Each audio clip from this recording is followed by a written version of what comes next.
All right, guys, welcome back to the channel. Welcome back to the stream. Welcome if you are new here. Thank you guys so much for joining me today and for waiting patiently for the intro to finish up. Doing an earlier stream today. Might start doing some earlier streams. You know, want to keep the energy levels high. We have a $2 super chat from JD Sanchez, who says, "Good morning, MBG. Happy Monday." Well, good morning to you as well, JD, and happy Monday to you as well. Yes, it is Monday, February 17th, 2025. Really, really interesting today's topic, because I was just thinking to myself, you know,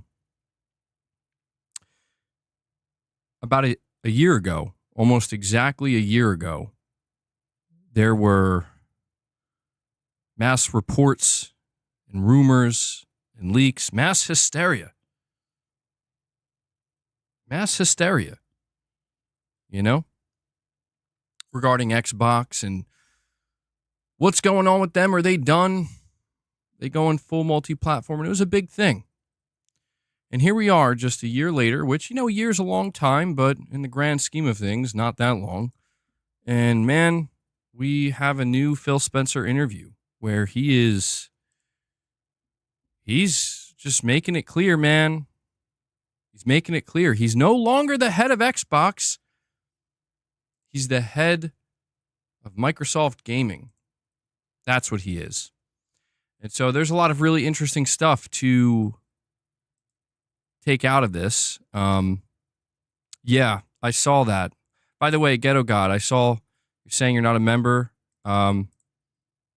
No pressure, but if you're trying to figure out how to re-up your membership, because sometimes people struggle to figure out how to do it when we're live here, I just put a link in the chat. That link allows you to either renew your membership or become a channel member. So please consider doing so, guys. If you enjoy the content, we have members-only content that we do here. You guys are the sponsors of the channel. You guys make it possible for me to do these streams, to make this content. Saying my streams lag quite a bit. It's not your connection. It's on multiple occasions. I don't know, man. I haven't really gotten any complaints when it comes to lag. Anybody else having any latency problems? I mean, it says it's in excellent condition on my end, but I guess it does happen occasionally for some people. You're happy they're going third party?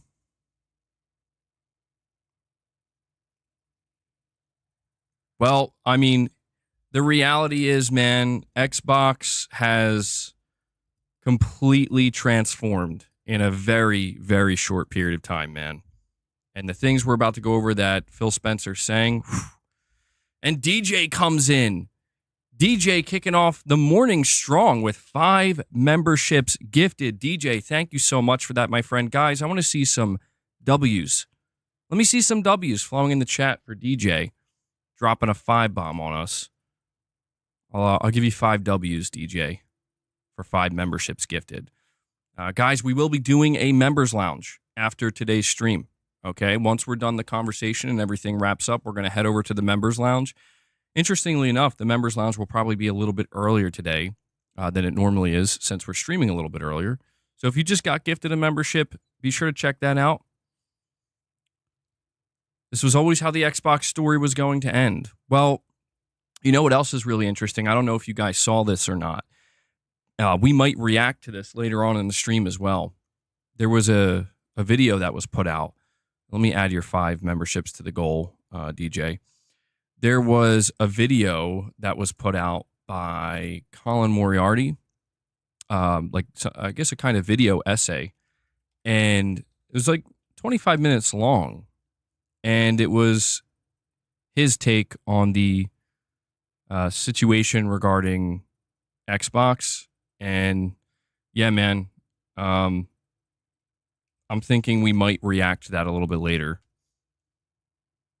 But it's crazy the way this situation is unfolded, dude. I mean, I've been doing this for a long time, you know? I've been covering PlayStation and Xbox for many, many years now. Next year, my channel will actually be 10 years old, which is crazy to think. And so I've definitely been following this for a long time. Now, obviously, I've been following it before that, but what's so fascinating to me is the way people kind of downplay what we're seeing, right? And I guess the reason why they downplay it is because it's like, well, if we just downplay it, then it's going to mitigate the toxicity. And I don't think that's true. I think there's going to be toxicity surrounding it no matter what. But at the same time, it's like there's no downplaying this situation. We are about to go over an interview where Phil Spencer literally says he's done trying to get people to buy Xboxes and expect to see PlayStation logos at Xbox events. Like, this is where we are. And one of the other things I want to kind of touch on over the course of the stream today is how something we've seen, something I've seen, and I'm sure you guys have seen it too, is how suddenly, now that Xbox is doing this, right? Now that Microsoft has made the decision to do this, well, this is clearly where everything is going.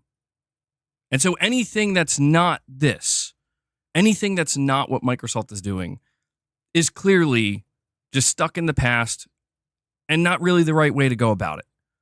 Or if you don't see people with that type of take, you see the polar opposite, where it's like, well, yeah, this is what Microsoft is doing. Phil Spencer's coming out. He's saying, we're done trying to get people to buy Xboxes. We're done trying to move people over to Xbox. You're going to see PlayStation logos at our events. Oh, whoa, hey, you get down from there. Hold on, guys. You're being bad. Like trying to climb to the ceiling or something. But the other take I see is on like the opposite end of the spectrum there, where it's like, well, this is what Microsoft's doing, and so Sony's doing the same thing. And both of these takes are wrong and disingenuous. Just straight up. And it's interesting to me that people who cover this stuff, or at least a lot of people who cover it, a lot of people who are chiming in, they seemingly can't just they can't acknowledge something for just what it is. You know, they have to try to twist it and spin it into something else.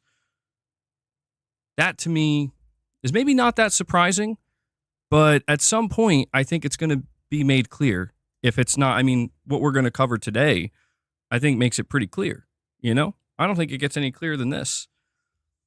Guys, we hit 50 members today. I will bring in the Phil Nokia and maybe Lion Ryan. Phil Nokia and Lion Ryan emojis. We hit 50 members today. I'll make that happen for you. All right. I got him ready to go. Phil's tired of damage controlling and coddling the mass, I bet. Well, what's interesting here to me is, listen, I've always tried to acknowledge this. People don't want to acknowledge that I acknowledge this. And that's what's comical to me. There's a lot about this that is comical to me at the end of the day. But I've tried to acknowledge, rightly so, that there are different types of people in the Xbox ecosystem. Okay?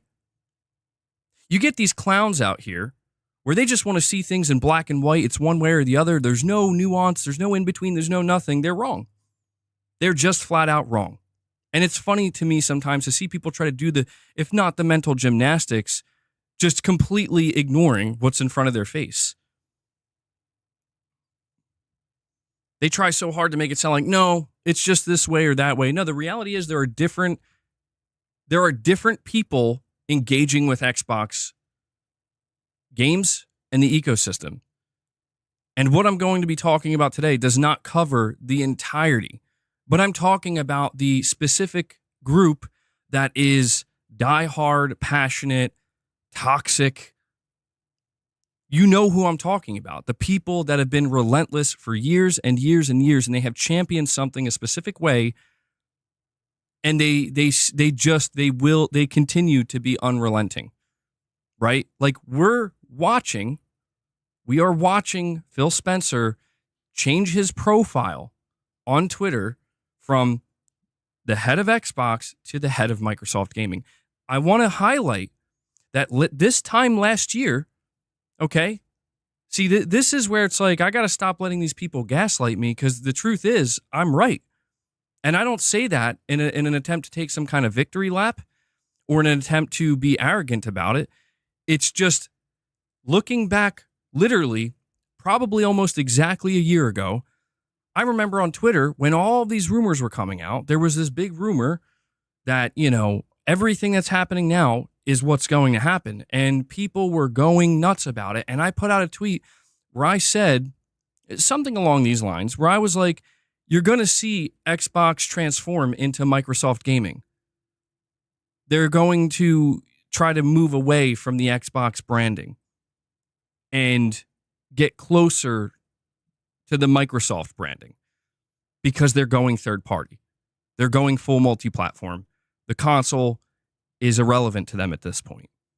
And I got, as you guys know, as it usually is, I get clowned, I get dragged, I get put on blast, because no, MBG, you're wrong.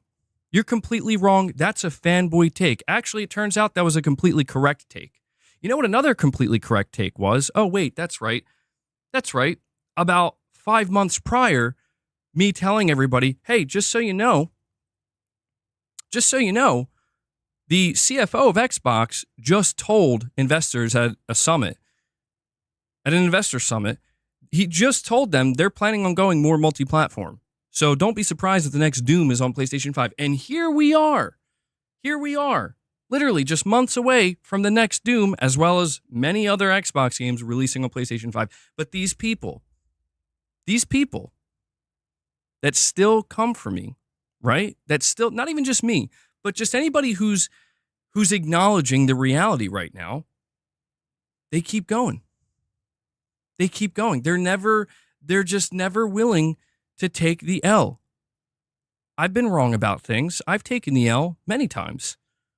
But in this particular area, I encounter a group of people where it's just no matter what happens. Like Phil Spencer is literally out here telling us and them, it's over. And they're still going. Saying I lost a lot of weight. Guys, do I look thinner? I am. It is earlier in the morning, and I did just have 2 cups of coffee, which is a diuretic. Didn't drink much water, so could just be,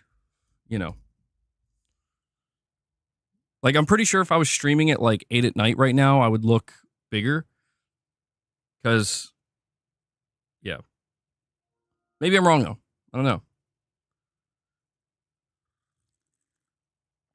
I have to weigh myself, see if I actually did lose weight or not. Shattered Glass 23 with a $2 super chat says, did you see Colin Moriarty's video on Xbox? I talked about it. We're going to react to it later in the stream. Because, I did see parts of it, but I was like, I want to save it. I want to save it to watch on stream because, you can tell it's going to be a good one.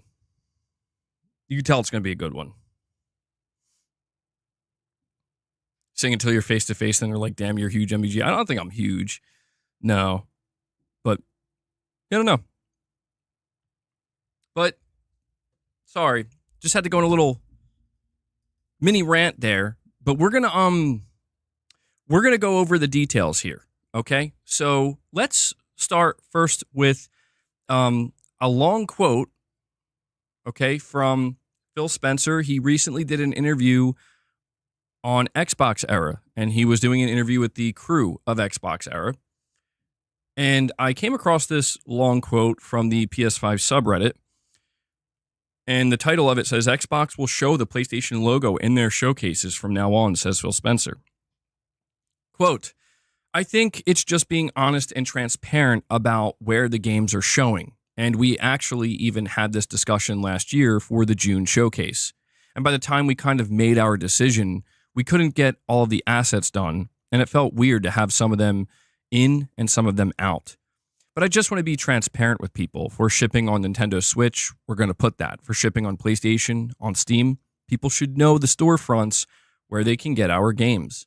But I want people to be able to experience our Xbox community and our games and everything we have to offer on every screen we can. And obviously, not every screen is equal. Yeah, like there's certain things we can't do on the other closed platforms that we can do on open platforms. Cloud, it's different, but games should be the thing that we're focused on. And the strategy that we have allows us to do big games while also supporting our native platform from hardware to the platform and services that we have, and that's going to be our approach. And I know it's not what everybody else is doing, but I just believe games should be the thing that's at the forefront. Maybe it's because of how I've grown up in the industry. I came from building games, but I think games are the things that I see growing in their strength and what they're doing, and it's because more people can play. So yeah, I'm just trying to be open and transparent with people, end quote. My God, man. That's crazy. That's crazy. No, that's what Phil Spencer said in regards to them deciding that they're going to now, which we've already seen in the developer direct, but it seems like they're really trying to set it up for maybe their summer showcase where you're going to see PlayStation logos pretty much on everything. That seems to be what he's trying to convey.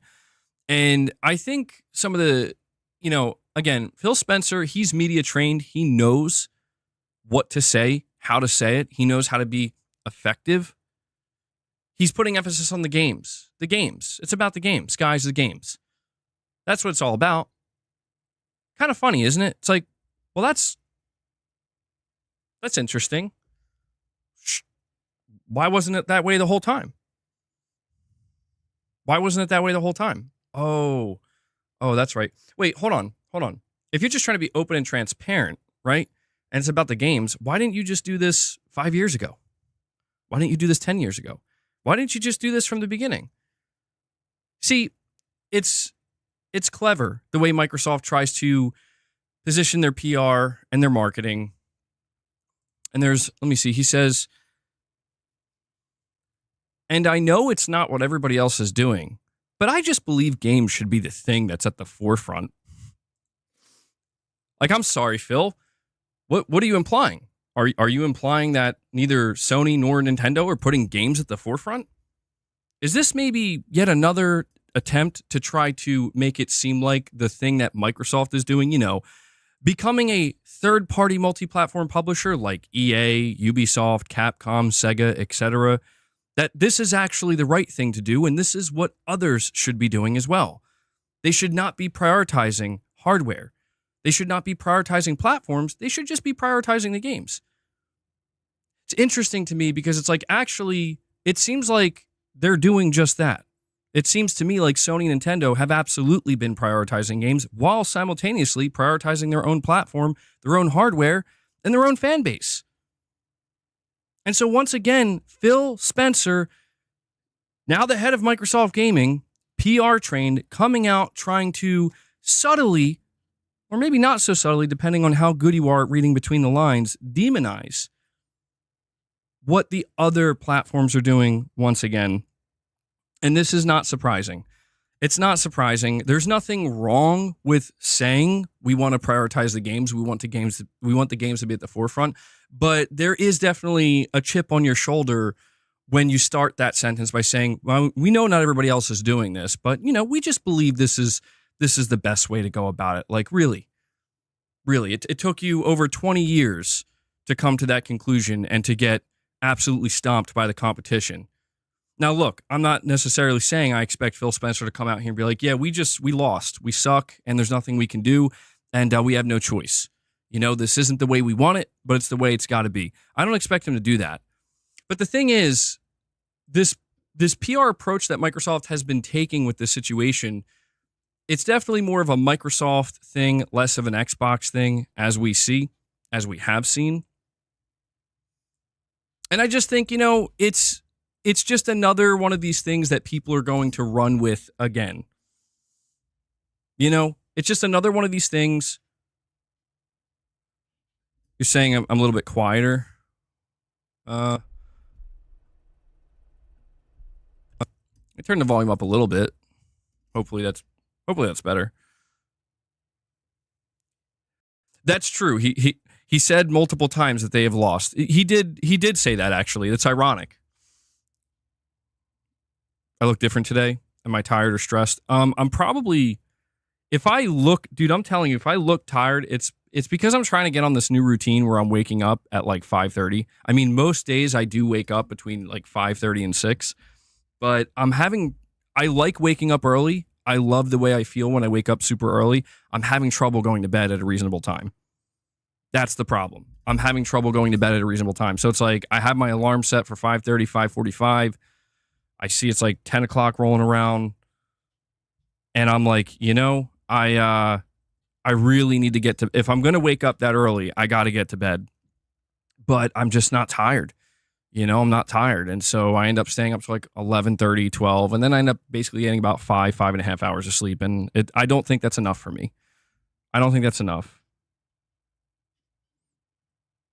So hopefully that'll be corrected soon where I start actually going to bed at a reasonable time if I'm going to keep waking up that early. But, if I can't get adjusted to it, I'll just have to sleep in a little bit later.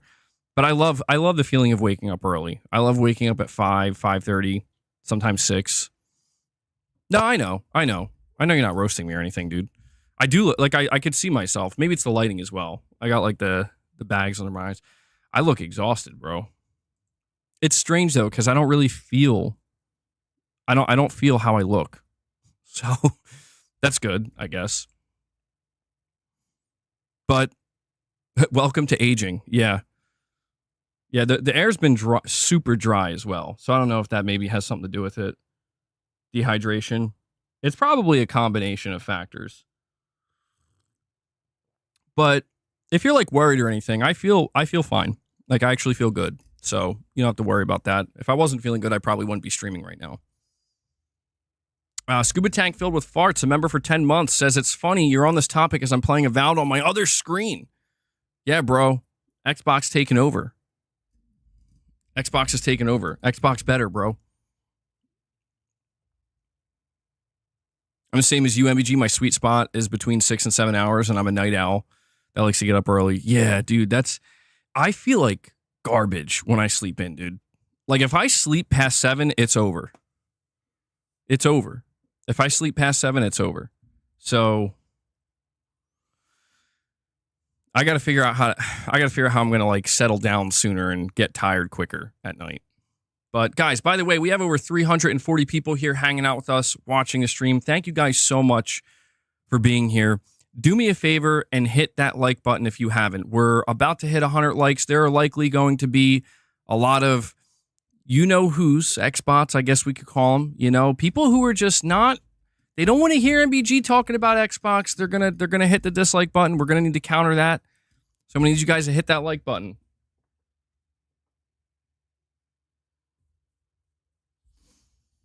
But one of the first things that Phil Spencer's saying here is you're going to see PlayStation logos at their upcoming events. Okay? They've already done this starting with the Developer Direct, but now they're being, they're kind of being aggressive about it where they're just telling everybody this is what we're doing. And this entire situation has led to a conversation that has been persistent, and it will persist probably for as long as as long as these two opposite ends exist. And that is, what Microsoft is doing is better, and it's right, and it's good for me, and it's good for you, and it's good for everybody. So obviously what Sony's doing is bad. What Sony's doing is not good. And anybody who's okay with Sony doing what they're doing, this is a problem. And this is just the great irony with all of this, where it's like, I don't know when people are going to wake up and realize that everything you're seeing, both Sony and Nintendo doing right now, Microsoft has been trying to do for the past 2 decades. Okay? And if they were able to do it as successfully as Sony or Nintendo, or even half as successfully, they would continue to do it that way. I just find it weird that people are kind of celebrating this notion of multi-trillion-dollar company buys publishers. Games you were already going to get, no matter what. That then leads to basically the destruction and the ending of the platform as we knew it, of the console, of the competition, and people are still trying to spin this as just an overall net positive. There is, listen, the only net positive here is that PlayStation players are now going to get Xbox Studio games. I'm not talking about ABK games. I'm not talking about Bethesda games. We were going to get those games no matter what if Microsoft never purchased those publishers. I'm talking about the internal studios that Microsoft had before those acquisitions. That's maybe the only net positive here is we're going to get them. Like we're hearing about Halo and Gears coming to PlayStation. Yeah, I'm not going to say that's a bad thing for PlayStation players. It's not. But it's fascinating to me that there are myriads of people that I see where it's like they really are just kind of soaking up everything that Microsoft is saying, everything they're doing, and just no matter what anybody says, like it's a good thing and there's no downside. And it's like, man, that's really funny to me because I'm pretty sure there were hundreds, thousands, tens of thousands, possibly at one point in time, even millions of people who would have made the opposite argument and said that, no, actually, like let me put it to you this way. There is a reason why when people look back at Xbox, they always talk about the high point being the Xbox 360. There's a reason why people look at that as the golden age of Xbox. It's not because they were a major third-party publisher. It's not because they bought publishers. It's not because they were on some kind of PR campaign where it's like, oh, yeah, when everybody plays, we all win. No, it was because they made a piece of hardware. They built up a fan base. They built up a consumer base. And they did everything they could possibly do for that consumer base to make them feel, if not special, just like it's worth it. It's worth getting invested. It's worth caring about what we're building here. People recognize that and they gravitated towards it. And that got Microsoft so bullish by the end of the 360 generation, they thought they were going to sell 200 million consoles with the Xbox One. That's how good they were feeling about it. People sit here, and by the way, Phil Spencer was there the whole time. The whole time. Not sure if people know that. I'm not trying to throw him under the bus or anything, but I'm just saying he's a business executive, dude. He's all about moving up the ladder. That's what they're about. It's just a fact. I'm not even saying that's a bad thing. That's the point. If you're in that position, it's to get promoted, get to a better position. But I'm just pointing out that you cannot listen to what they're saying and take it at face value. And yet I see so many people doing this. So many people doing this. Why? I don't know.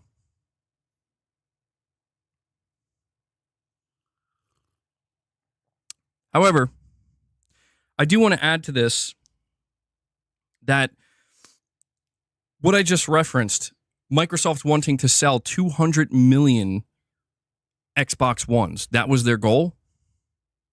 I want to ask everybody who is backing up Microsoft and Xbox in a really, bullish way right now. I guess that'll be the term I use, bullish. What did you think about that? What did you think about that?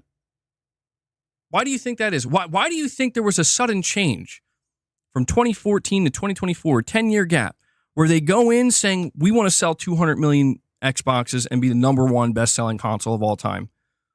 They go from that to, you know what, actually, we're just going to buy Bethesda ABK and just become a publisher. And that's the better way to go about it. What do you... it should be obvious. It should be obvious. It's because Microsoft understands the value of what Sony and Nintendo have created and built. They understand the value. They understand the importance of it. Unfortunately for them, they just couldn't make it work. They couldn't make it work the same way. And so this is the result.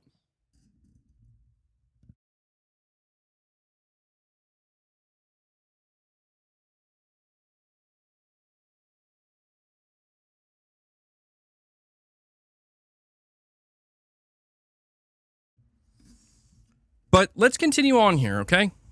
let's continue on here. We got a write-up from Push Square. It says, Xbox boss says he's given up trying to convince PS5 players to switch systems.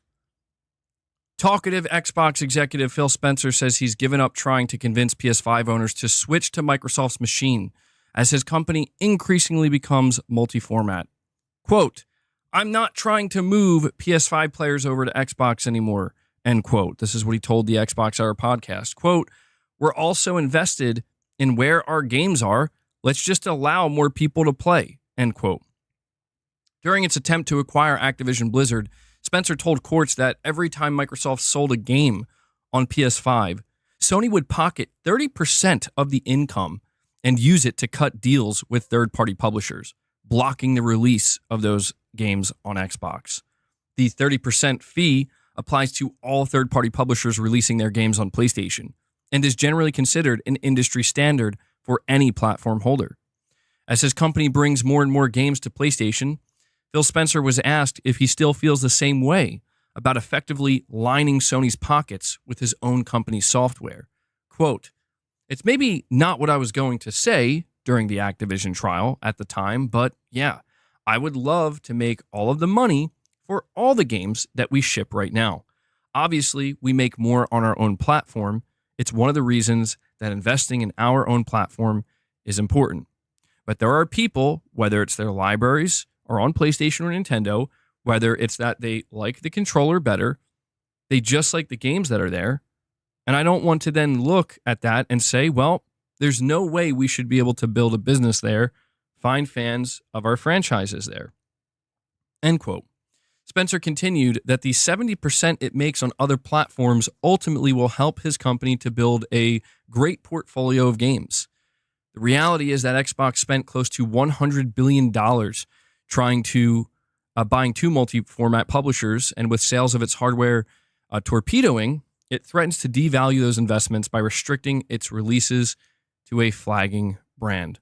As a trillion-dollar company, Microsoft may have deep pockets, but it's not immune to the rising costs of development, and considering Game Pass has also affected full-price software sales in its ecosystem, it needs to start finding some income somewhere, even if it's only 70% of the software it sells.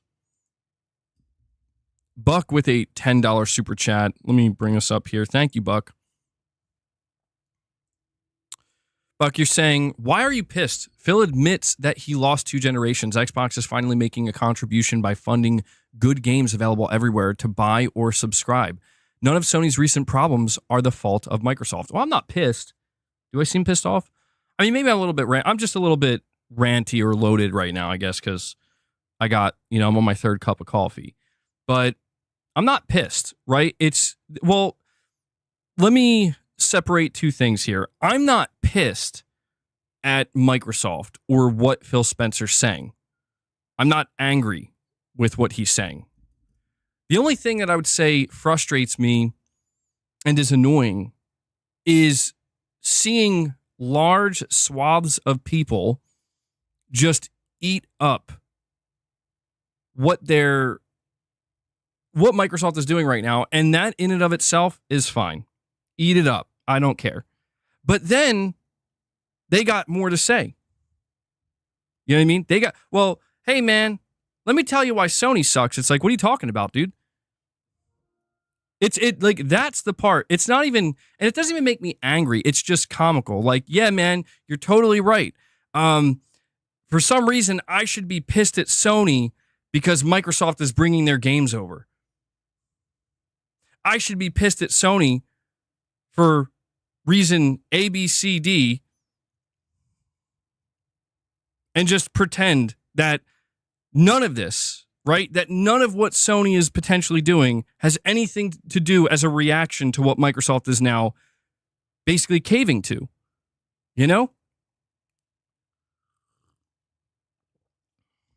Shattered Glass 23 says, Sony problem? 2 hiccups compared to how many mistakes Xbox made over a decade. Stop the cap.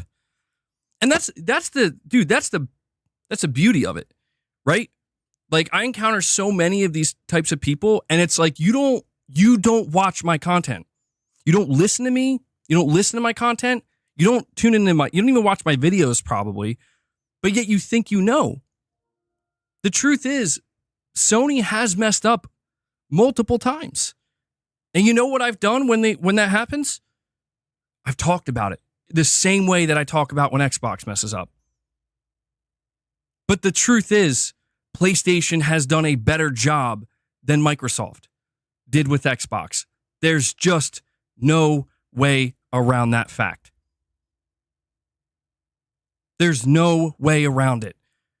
I had to deal with a year and a half ago, actually trying to rationalize people coming to me and being like, yeah, man, but don't you know that Sony bought their studios too? Don't you know that Sony bought Sucker Punch and they bought Naughty Dog? And it's just like, what are you like? Hold on. You're actually trying to compare the purchasing of massive publishers to Sony buying one studio here in 2001, another studio here in 2011, and then growing those studios over decades? Yes. The answer is yes. I have to deal with that in earnest. And it's like, no, like you're just wrong. They're not the same. And it's just like right now. Where it's like, well, you better embrace what Phil Spencer's saying, man, because that's what PlayStation's going to do too. And it's like, okay, we'll see about that. But right now, they're not. Right now, they're doing what's working for them. They've been doing what's working for them. They're doing what Microsoft was trying to do. And it's working for them. I don't know, man. I don't know. It's crazy to me. Poopy Snoopy, you're saying, why care what people say? Just enjoy PlayStation. Because, man, I run a channel. I have to care to some extent what people say. I have no choice but to care to an extent what people say, because what I do on my channel is engage with what people are saying. You know what I mean? I've tried to do the thing where it's like I ignore everything, and all it really ends up doing is making me kind of out of the loop to a degree where it's like, I'm not sure what people are talking about right now. And then it doesn't create, it creates an awkward situation because there are things that people want to discuss and I'm just not, I don't know what they're talking about or what's going on. But that's the if I just made videos, if I didn't stream, if I wasn't engaging with the chat, maybe it'd be different. You know, maybe I could do that more easily. But the truth is, I want to know what people are saying because I see a lot. You know, I see a lot that I agree with. I see a lot. Like, we're going to cover a video today that Colin Moriarty put out that I think I didn't watch the whole thing, but for what I watched, it's like, okay. Very interested to see how this wraps up. Because there is a lot that I see that I agree with. But there's also a lot that I see that not only do I disagree with, but there's a lot of just shit being directed towards me. It's at my doorstep. You know what I mean? It's at my doorstep. And so it's like, yeah, I'm going to acknowledge that. I'm absolutely going to fucking acknowledge that. Tanya Morris, you're saying it's time for Phil to leave Xbox before it gets worse. Oh, dude, he just got... Didn't you hear, man? Phil changed his banner, his profile. He changed his profile from the head of Xbox to the head of Microsoft Gaming.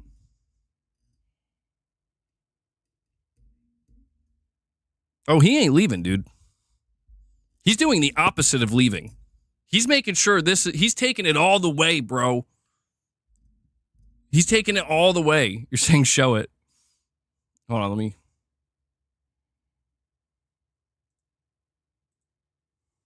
I'll see if I can bring it up.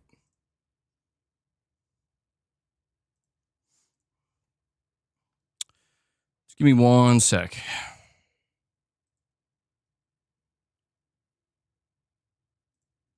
It might not work for some reason.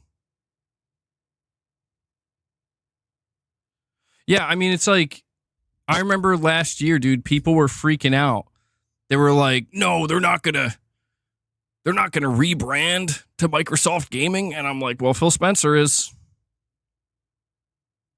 To be fair, though, Phil Spencer's been the head of Microsoft Gaming for a while. He just now decided to change it. Yeah, it's not letting me bring it up. I don't know why. Sorry about that. But it's all over, you know? And look, I'm not saying that's like again, it's not about this is a bad thing. Like, how dare Phil Spencer do that? It's just more along the lines of like, you know, it's dealing with people that fail to accept what's really going on, what's been going on for a long time. And it's not that I expect them to just be like, yeah, man, it all sucks. I hate it. No, I encounter people all the time. Like I've said, I encounter people all the time that are like, yeah, you know, I still play on Xbox though, and you know, I'm cool with this, and that's fine, and that's cool. You know, like I don't have any problem with those people. Like, dude, enjoy Xbox, enjoy the ecosystem if you want, enjoy the games, just like PlayStation players are going to. I'm not having this conversation in an attempt to tell anybody you shouldn't enjoy the games. I'm having this conversation, as always, in an attempt to cut through the bullshit, because the bullshit seems to be everywhere and it seems to be growing. And that's the problem. The problem is people just taking their own agendas and their own half-cocked opinions about, like, whether it be PlayStation or the situation regarding both Microsoft and Sony or even Nintendo, or just the industry as a whole.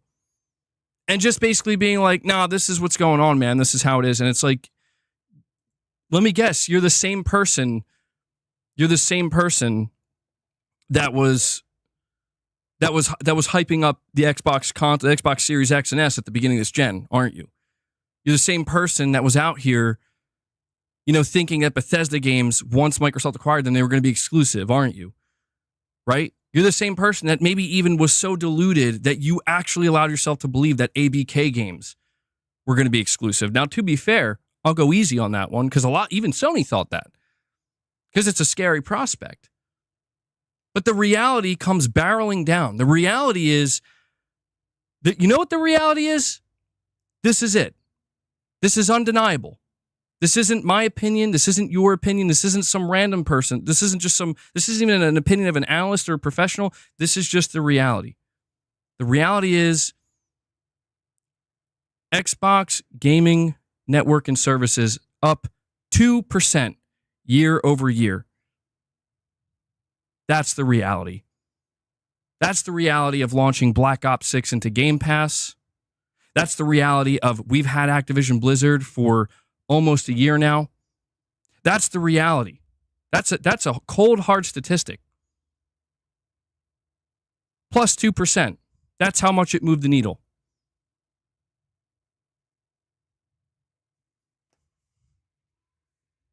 Minus 32%.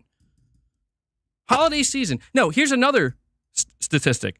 2 million Xbox consoles sold for the entirety of 2024. Hardware down. Here's another stat. Here's another cold hard fact. PlayStation still makes more revenue than Microsoft does, even after the Bethesda and Activision Blizzard acquisition. I'm not saying that to say, go Sony.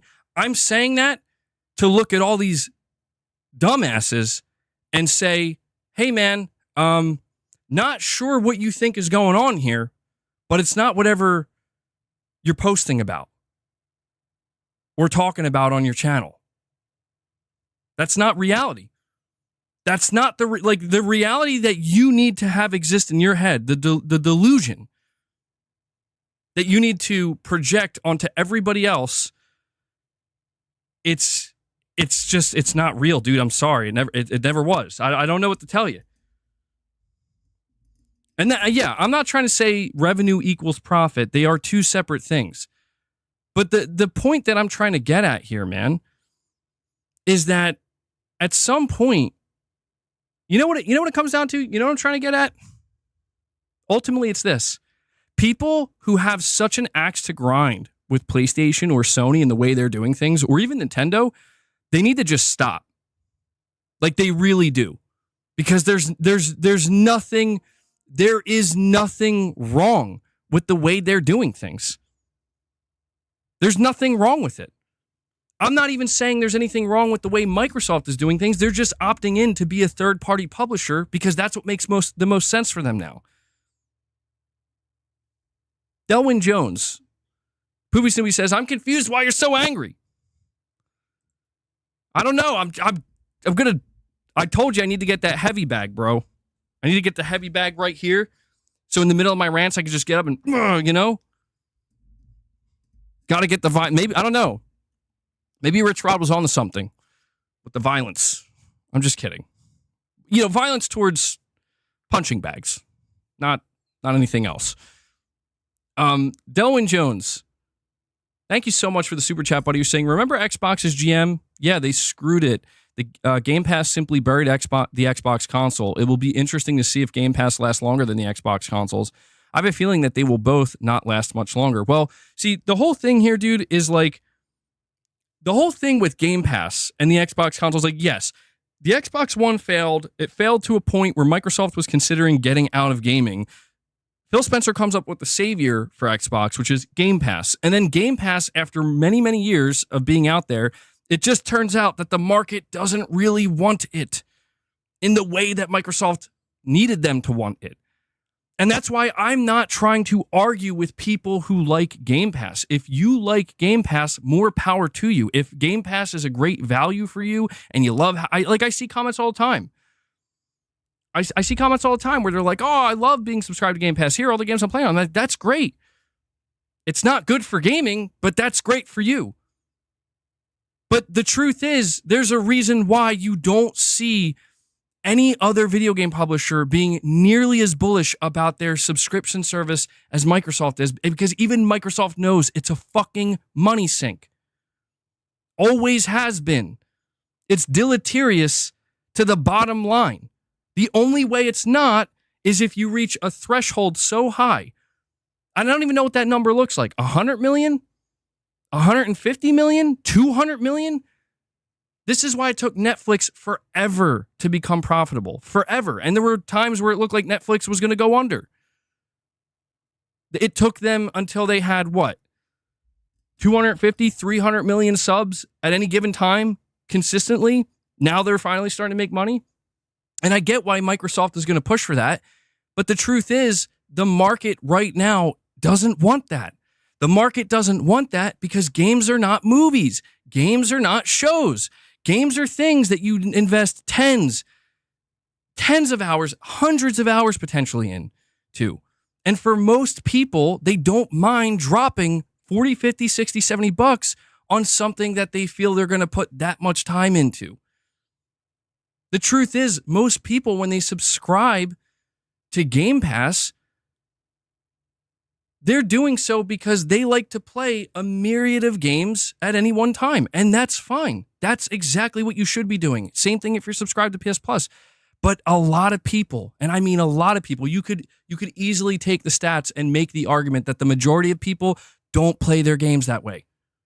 They just don't. When they buy a game, they look to get at least somewhat invested into it. You know, they're looking to hunker down, play the fucking game, extract as much out of it as they can before they move on to the next. So there's nothing wrong with Game Pass existing, just like there's nothing wrong with PlayStation Plus existing. The thing that's wrong are the people who are coming out on behalf of Microsoft, for some reason, on behalf of Microsoft, and trying to convince themselves as well as everybody else that Game Pass is the future, baby. And if you're still paying for your games, you're part of the problem. Like, what the fuck are you going on about, dude? No, we're not. We're actually keeping the industry going. Yeah, that's right. Crazy to think, right? The people who are buying their games and supporting developers directly, turns out we're the ones supporting the industry. And I'm not saying there's a problem if you can't afford that. Not everybody can. And I'm not saying those people should be locked out of games. I'm not talking about people who are just casually enjoying their games in any way that they want, whether that be subscriptions or full purchases. You know the group of people I'm calling out right now. That group of people have been supporting the losing team for the entire time. I supported the losing team as well. And you know what? One day I got up and realized these guys don't know what they're doing. So I went to a team, if you want to call it that actually did know what they're doing. And it's been great. Not perfect. It has problems. I'm going to keep yelling. Ah! Why are we yelling? Meow, thank you so much. I'm sorry I missed that. Meow comes in, drops a membership gift, bringing us up to 6 on the day. Thank you so much. This is the kind of energy you get when I stream 2 hours early. This energy right here. Loud noises. Dude, that's funny. I mean, look, man. Listen. People can talk about how worked up I get, right? How angry I get or whatever. People can talk about that. It's a caffeine-driven rant. People can talk about that. These same people are probably acting the same, like very similarly, just talking about different things. I guarantee it. I guarantee it. You see people who are like, look at how upset he's getting. Look at how worked up he's getting. Meanwhile, you see what they're doing the same thing. They're just doing it from a different angle. They're just talking about something else. It's called passion, man. It's called excitement. Who else is feeling the excitement? I'm feeling the excitement. Corey Landiga's feeling it. Corey the Legend Landiga comes in, drops a 5-bomb on you guys, bringing us up to 11 members on the day. No hero. Never was. Never will be. It feels so weird to play that soundbite while I'm yelling. It feels so weird to do that. Microsoft Gaming destroyed Xbox. Poopy Snoopy. Well, hold on. Give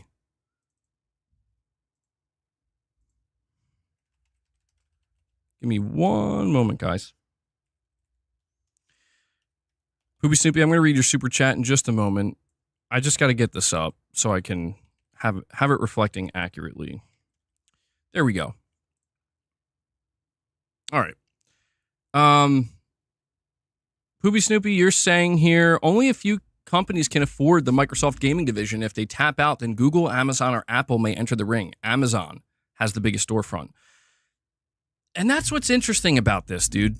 What's interesting about this to me is I really got to chill out on the... I got to slow down on how much I'm drinking. I just saw myself. I'm like, holy shit, I look red.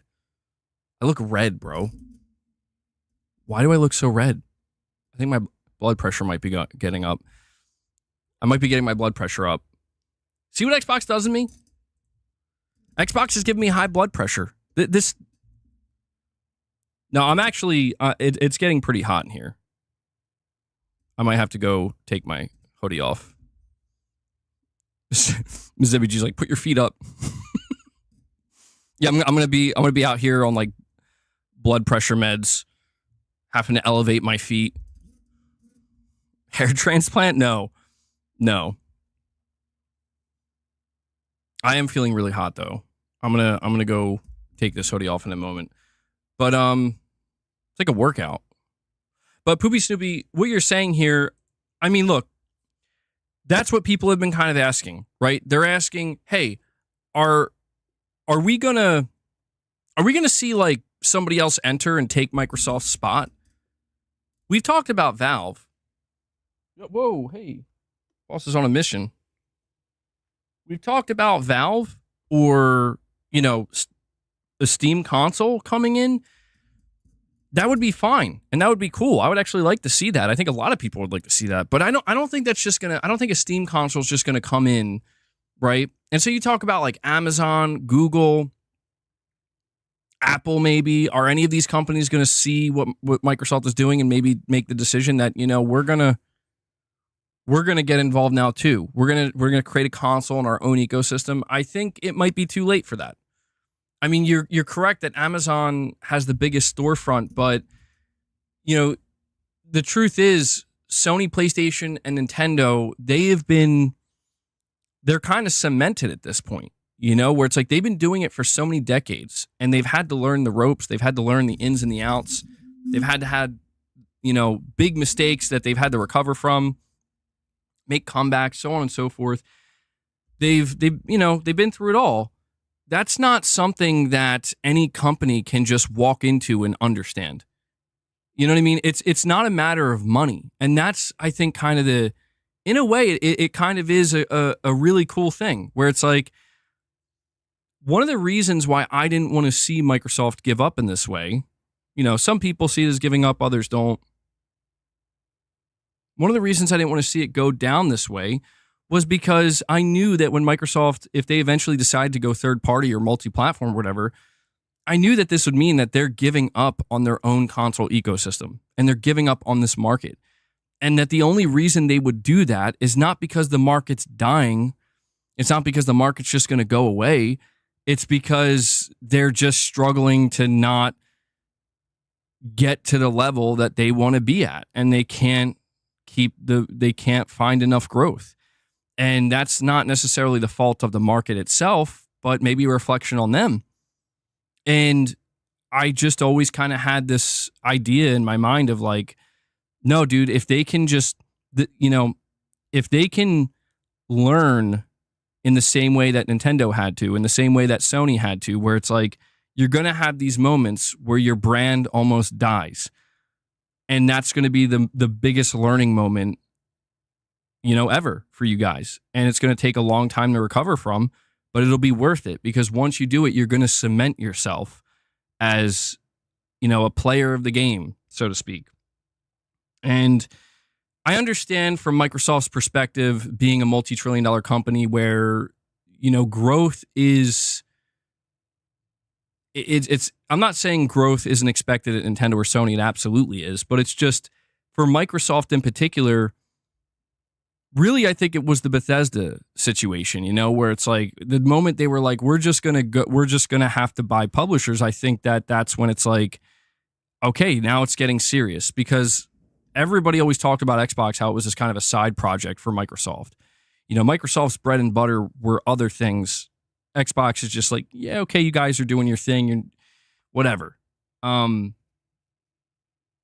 I don't know, man. I guess nobody ever really expected that the day Microsoft decided to get serious about Xbox, that would actually be the worst day for the console, right? And the console fan base, at least in my opinion. I understand that there's still console people who are like, well, I'm just going to still buy the Xbox, and that's fine. But it's just, there's no denying at this point that there's no upside to this anymore. There's no upside to being an Xbox console fan. There's no upside to it. You're just being told by Microsoft, like, listen, we're not doing anything for you except just making this console. And that's just going to have to be enough. And maybe that is the future. Maybe Sony does go down that road eventually as well. I've talked extensively about this. But at the same time, it's like, we're not going to pretend, at least I'm not going to pretend that like all the reasons that I enjoyed the console experience for all these years just suddenly, well, none of it matters anymore. Like, no, it does. We can move on.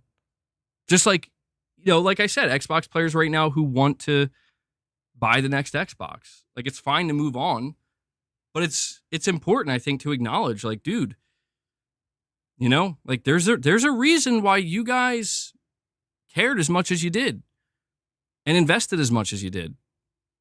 There's a reason. And I think to pretend that reason just never existed in the first place, I think that's just disingenuous. Come on, buddy. Guys, if we get to 25 members, you good? Boss is clearly craving his treats. He wants them early today. We're at 11. If we get to 25, we'll feed the beast. It's always been about the games. That's not that's not true. I'm talking from the company standpoint. That's not always been true. What you mean to say is it's always been about the games and the platform and the storefront and the ecosystem.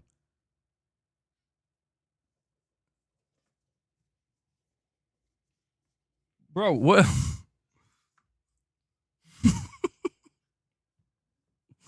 Boss, you good, man? You having a struggle today? He's having a struggle. MBG is a real company man. Oh, yeah, I'm a company man, bro. Let me tell you. I mean, listen, anybody who wants to take that position of like, I'm a gamer and I only care about the games, that's cool. There's nothing, like, that's good. That's good. You know, I'm not trying to make it sound like everything Xbox is evil and bad. No, that's not the case. Just like the people who have major problems with PlayStation, even they can't deny that there are good things that PlayStation does. It's undeniable. It's not about, again, making things where it's like it's just purely black and white all the time. But it's about dealing with those people who constantly do that.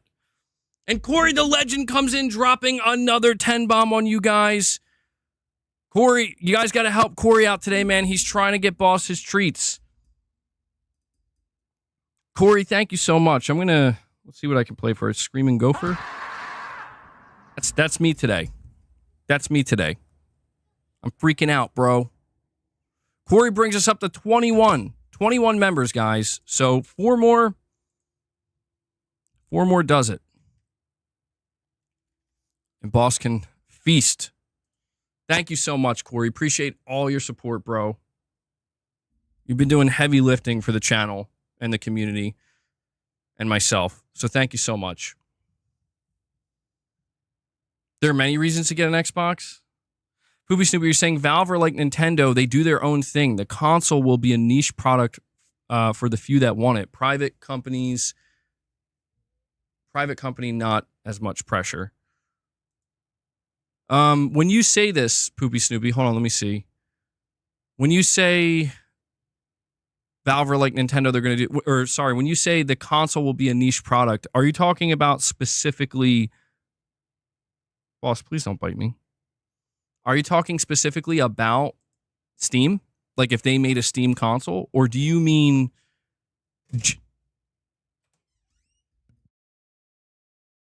Or do you mean generally speaking, the console is a niche product? Because I'm not sure. Like I agree. Valve's console, I think, will be a niche product, like the Steam Deck. Maybe it could take off though if they play their cards right. I guess it really depends on how they position it and how enthusiastic the console market potentially could be about. Okay, so you're talking about a Steam console. Okay. Yeah, I agree with that. And that's the thing, man. I think that in the future, here's what I think we're actually going to see. All right.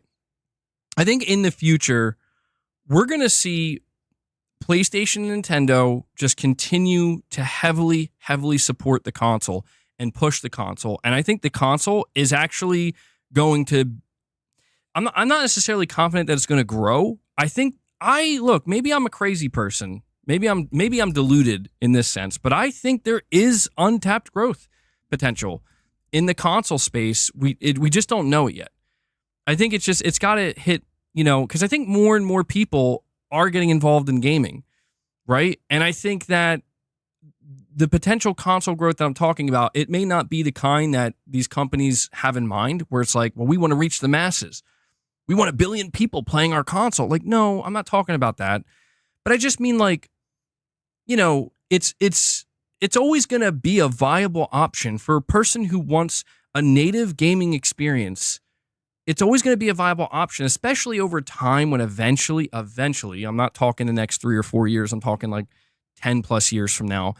Eventually, you would assume that we're going to have very powerful, capable consoles that are going to be pretty affordable, right? I think that will have a very defined and distinct place in the gaming industry forever, potentially, because I just think that's always going to be appealing. Like I could just go online, maybe at some point, $350 bucks, buy it, hook it up, and play it. There's always going to be the enthusiasts. There's always going to be the diehards. But I just think that even when you talk about these younger, I know it's all about appealing to the younger generations where they're playing the live service games or they're playing the mobile games. And I understand that. But I just, gaming's never going to be dumbed down to the degree that people think it is. And if it ever does get to that point, then it's just not even going to be worth it. If we're dumbing down gaming to the point where it's like you just play one game forever and never play anything else. I mean, that's a viable way to play, but like, does that sound ideal to you? I mean, how many people does that really sound ideal to? I don't think that sounds ideal at all. You want to get invested in a game. You want to put a lot of time in a game. You want that to be maybe your comfort game. But I don't understand how you could enjoy the video game industry at all and just play one thing. And I guess what I'm just trying to say is I do believe that the way it will be from this point, well, the way it's always been, but it will always be this way, is that people want to enjoy more than one thing. They want to experience more than one thing. And it may not be, I want to experience 10 things at one time.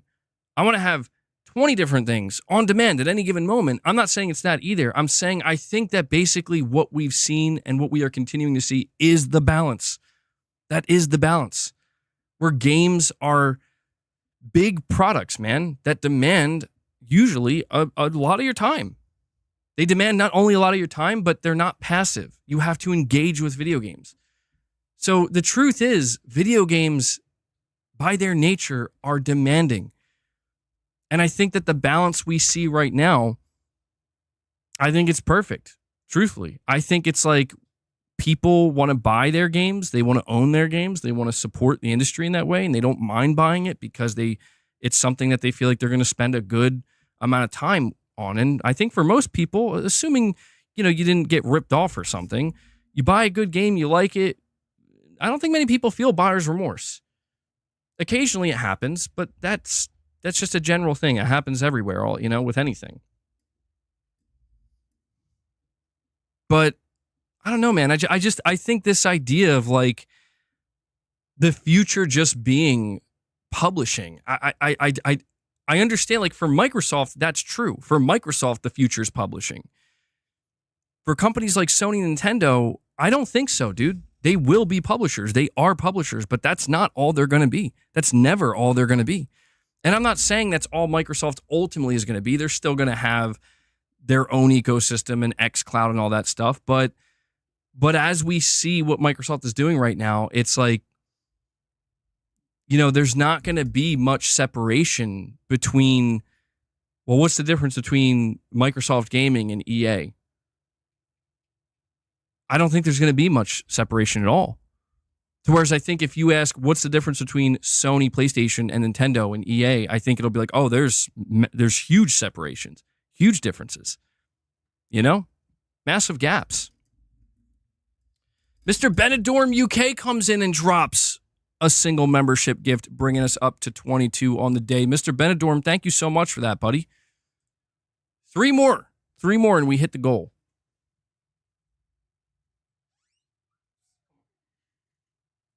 Don't let her in again. She's being bad. And Mr. Benidorm UK comes in and drops another single, bringing us up to 23. Is he going to try to get us there through singles? Thank you, bro. Really appreciate that. Let's get some W's in the chat for Mr. Benidorm UK.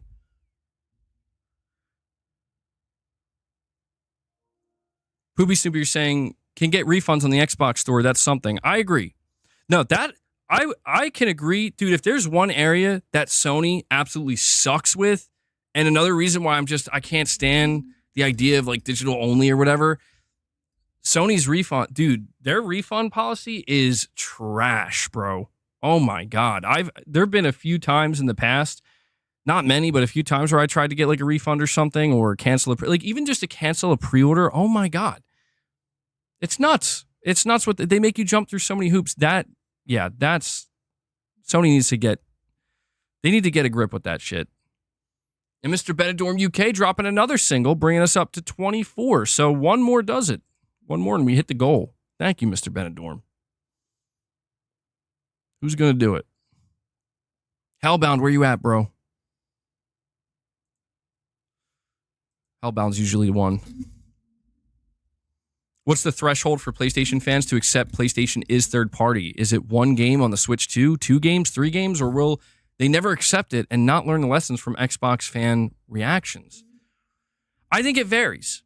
I think it depends. I mean, it's in the same way that when we look at even as I'm having this conversation, even as I'm having this conversation, I'm acknowledging that the type of Xbox fan or Xbot, whatever you want to call it, I'm talking about a specific group. It's not like a blanket statement where it's all Xbox fans. Certainly not. And Whiskey Gaming does it. Whiskey Gaming comes in and drops a single, and Hellbound he is here. He's like, I got you, bro. He came in just a little bit too late after Whiskey Gaming got it, but Hellbound takes us to 26, Whiskey Gaming and Hellbound. Let's hold on. What's up with all of these? Daichan says, I am not sub. Take the L. I don't know what that means. I don't understand. What I do understand is we got to feed the beast. Boast, do you read me? It's time to feed the beast.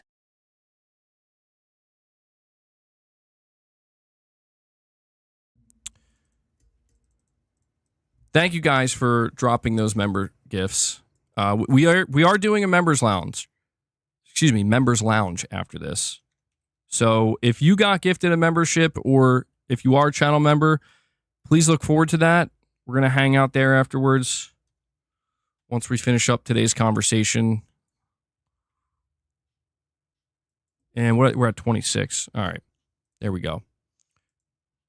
Boss, where you at, bro?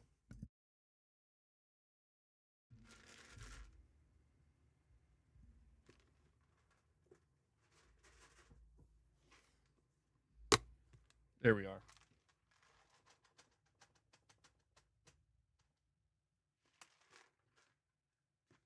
There you go.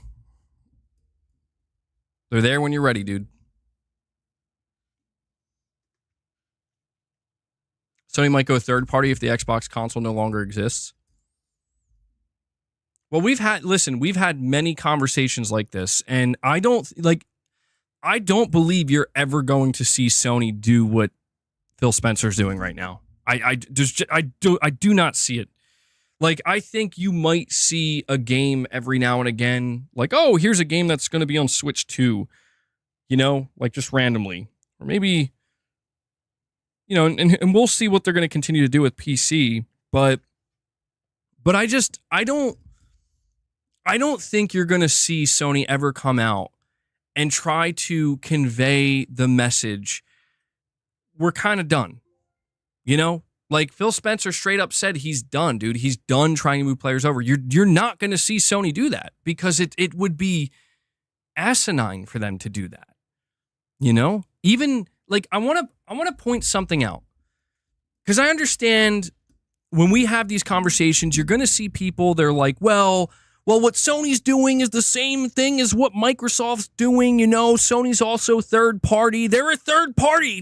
They put their games on PC. And I'm like, oh, when's Ghost of Yotei coming to PC? Did Herman Hulse just come out and let you know that they're going to start putting Steam and Switch 2 logos on every one of their reveals? Is that no, none of that happened. I mean, it makes no sense. We're talking about a group of people where they're like, all they want to do is complain about Sony and complain about everything Sony does, complain about their studios, complain about their fans, complain about their games, the whole 9 yards. But then they're like, LOL, PlayStation third party, can't wait to play these games on PC or something. It's like, bro, what? Now, I understand you see that on this side as well, too, where it's like, I see the PlayStation fans where it's like they make it sound like they despise literally every single thing that Xbox has ever touched. And they're out here holding up these games that on PlayStation like the Holy Grail. And it's like, all right, that's a little weird. I don't understand why it's so difficult for people to just acknowledge that right now and probably for the foreseeable future, Sony is not going to do what Microsoft is doing because it makes no sense. And I'm not referring to the third-party discussion because it's not that simple. What I mean is, take a look at everything that Sony has done right now. Right? I encounter people, they say, MBG, listen, bro,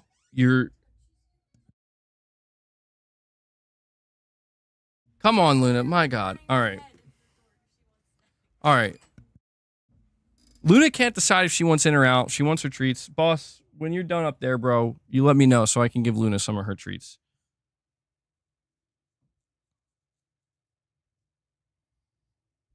What I'm trying to say is that I encounter people all the time. They're like, bro, Sony's third party. Sony's going to be third party. Sony's going to go in the same direction. They are going in the same direction. You got Lego Horizon on Switch. You got games like Until Dawn and Lego Horizon going day and date on PC. You got games like Spider-Man 2 coming to PC a year later. And it's like, okay, I get it. Then let me ask you this. Why is it that those things I just listed are facts and true? Why is it that the PS5 is still pacing with the PS4? At 75 million. 2 years in a row, they sold over 20 million consoles. You know what it reveals? I'm going to give you this is the real truth that it reveals. It reveals that people are okay and willing to buy. They're okay with what Sony's doing. They're willing to buy a PlayStation console, even with all of this going on.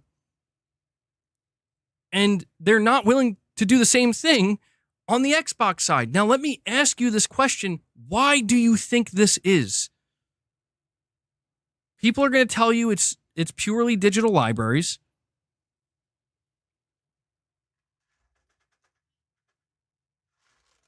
And that's a part of it. But you know what I think it is? I think it's Microsoft themselves, dude. I think it's Microsoft themselves, because think of it like this. If Microsoft came out after they acquired Bethesda and they said, yeah, these games are going to be exclusive, you could make the argument that that would have stopped them from ever getting ABK. But maybe they could have got a different publisher, not ABK. But if they'd done something like that, what would it have done? It would have convinced people over the course of this generation to say, well, now I got to buy an Xbox. Right? Sure, their games are still going to be day one on PC, maybe. But look, Sony's starting to put some of their games on PC. So if you're somebody who prefers to play on console, you would have had to have two consoles. Or you would have likely at some point decided you're going to buy an Xbox console for a Bethesda game that's exclusive to it. What I don't understand is when we see people bring these conversations up, they kind of just overlook the fact that that's not what Microsoft did. What Microsoft did is they were like, well, maybe we're not sure. We'll see what, case by case, we'll see what happens. And so you got, Xbox fans on one side, they're like, come on, just do it. Just let us know they're going to be exclusive. That's what you should do. That's what's going to sell Xbox consoles and give people a real reason outside of Halo, Gears, and Forza to come consider this console, right? And then on the other side, you have a lot of PlayStation fans, or even, I guess, Nintendo fans, being like, yeah, I don't know. Hopefully not, because we were hoping to continue to play Bethesda games, games that we always got. And I think people truly underestimate during these times, right? The Bethesda acquisition in particular, the kind of like, maybe not. I think this made people hesitate. I think this made people hesitate where it's like, you know what? Maybe I was considering buying an Xbox, but now I'm not. And then I think it all came to a head immediately after the Activision Blizzard acquisition. I think it all came to a head where it's like, all right, well, guys, we've been kind of like unsure this whole time and not being completely clear with you. Now the messaging is clear. The messaging is clear. There is no more exclusivity. The messaging has gotten to a point where they're telling you, please expect to see PlayStation, Switch, and Steam logos on all of our game reveals at our events. This is the messaging. The messaging is hardly talk about the console at all anymore. And that's I think is just like, this is the separation. That's the separating factor between Microsoft and Sony, for Microsoft and Nintendo. But if we're specifically looking at Sony, the separation exists, and you'll never see Sony talk like this. Ever. Sony could announce next month that God of War 2018 is launching on the Nintendo Switch 2, and they will still never, ever talk like this. And why do you think that is? Because why would they, dude? They're not in that position.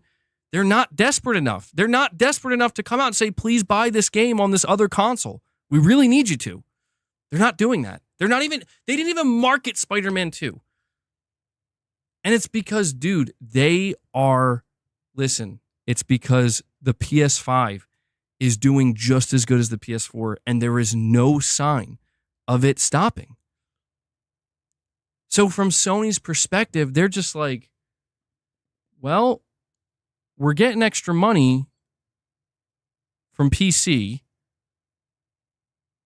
Maybe we can put some kids games or games that are oriented towards kids on Switch 2, and we can still sell this many consoles at a higher price point. The answer is yes. The answer is yes, because this is the difference, dude.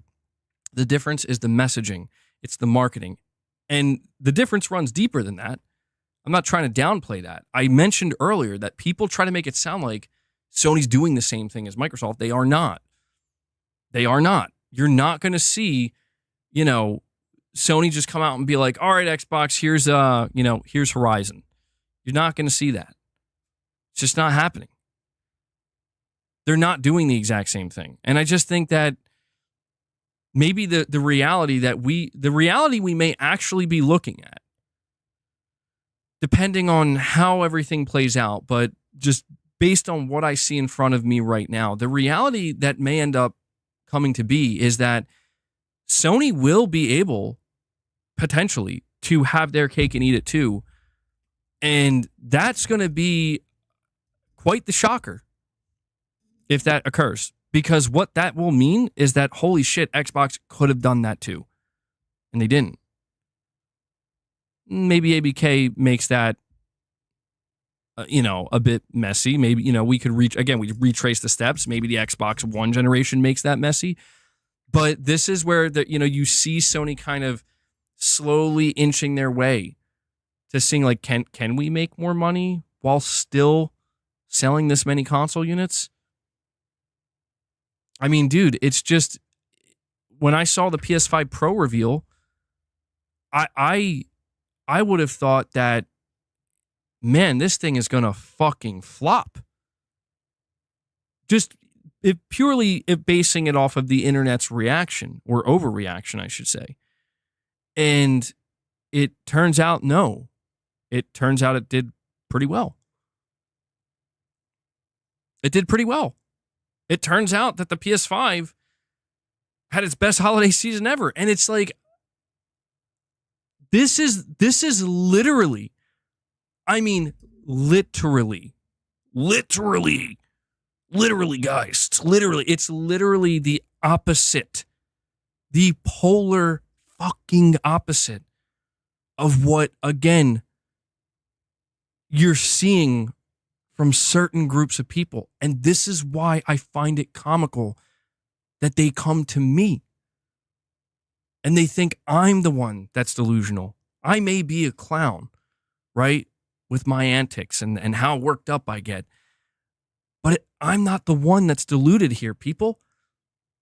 I'm not. Like, look at the data. The numbers do not lie. The numbers shatter your narrative and they shatter your reality. But I get it. I get it. Why acknowledge that? Why acknowledge that when you can just say, no, man, I'm tired of these fucking remasters. Bro. By the way, I'm laughing at that because I saw pictures coming out of comparison shots for Days Gone Remastered, and I'm not going to lie, dude, this was the first time I legitimately was like, what? They're actually the same image. Like, any other time I could see just something. There was something I could find, and I'm like, oh, okay, that's a little bit different. Dude, this was the first time I don't think this game was actually remastered. And I'm not even trying to hate. Like, I'm still going to play it because I want to replay it. Were they fake? Dude, I don't know. That's what I'm saying. Like, are they fake? Because, like, I could not see a difference. And I was staring and looking and just really honing in on it. Like, there's got to be something. It was kind of weird, dude. I'm like, this might be pushing it a bit. And, you know, like, that's what I mean, where it's like, yeah, if that's actually the case, there's nothing wrong with calling Sony out for that. You know, I've seen a lot of people calling Sony out for the Days Gone remaster, but it's like, I don't know, man. I just think people are losing the forest for the trees here. All right, let me catch up on these super chats. Poopy Snoopy, you're saying, to be fair, all we do here is complain about Xbox and PC. I'm gonna have to rename the channel, dude. From MBG to just, I don't know, some kind of clever name that makes it clear that's all we do is complain about Xbox and PC. No, that's not true. See, Poopy Snoopy, I want to make it, come on, bro. Level with me here. Level with me. You were here during the State of Play. How much complaining was I doing about Xbox and PC? I wasn't. In fact, I mean, I'm not saying there wasn't any complaining. But the complaining was actually about why people were so upset about my positivity. About me not complaining. People were upset that I wasn't complaining. Now, maybe it's because it's Sony. You're not going to complain. I get it. The whataboutism. Well, you know what? Hell, I'll just give into it. You know, we'll just give everybody what they want. All right? We'll make it nice and easy. When the PlayStation Showcase, if there's a PlayStation Showcase, hype. This is the best thing I've ever seen. When the Xbox Showcase happens, what the hell is this garbage? You serious? Trash. There we go. And everything will be right. The universe will be perfectly balanced. Everything will be as it should be. I will no longer go against the tide. Capono, I'm not talking about...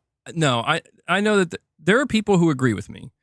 And I appreciate that. Listen, I know I've been shining too big of a light on these jackasses out here. That's my fault. That's my bad. That's my weakness. All right? Shout out to those of you that have been supporting, okay? That have been listening, that understand where I'm coming from. Maybe you don't have to fully agree with me, but you get where I'm coming from. You know what I mean? Some of you do agree with me. I appreciate that. And I know you're not just agreeing with me for the sake of agreeing. You're listening. You're here listening. Not just for a minute, not just, not even just for a couple minutes. You're here during the entire conversation or most of it. And so you get all the context, and I appreciate that. Dai Chan, you're saying PlayStation, Xbox, and PC all have flaws. Nothing is perfect. I agree. I get, I think, sometimes unfairly labeled as a person who doesn't criticize Sony or PlayStation. And I think what happens is there are people who are trying to gaslight me or distract me, where it's like, rather than focusing on criticizing Microsoft or Xbox or something else, just focus on that. And it's like, well, I do. And I have. Like, I find it interesting that, look, I'm not trying to call attention to it unnecessarily, but it does feel like a good time to maybe bring it up, where it's like, were you guys here? How many of you were here for that stream I did?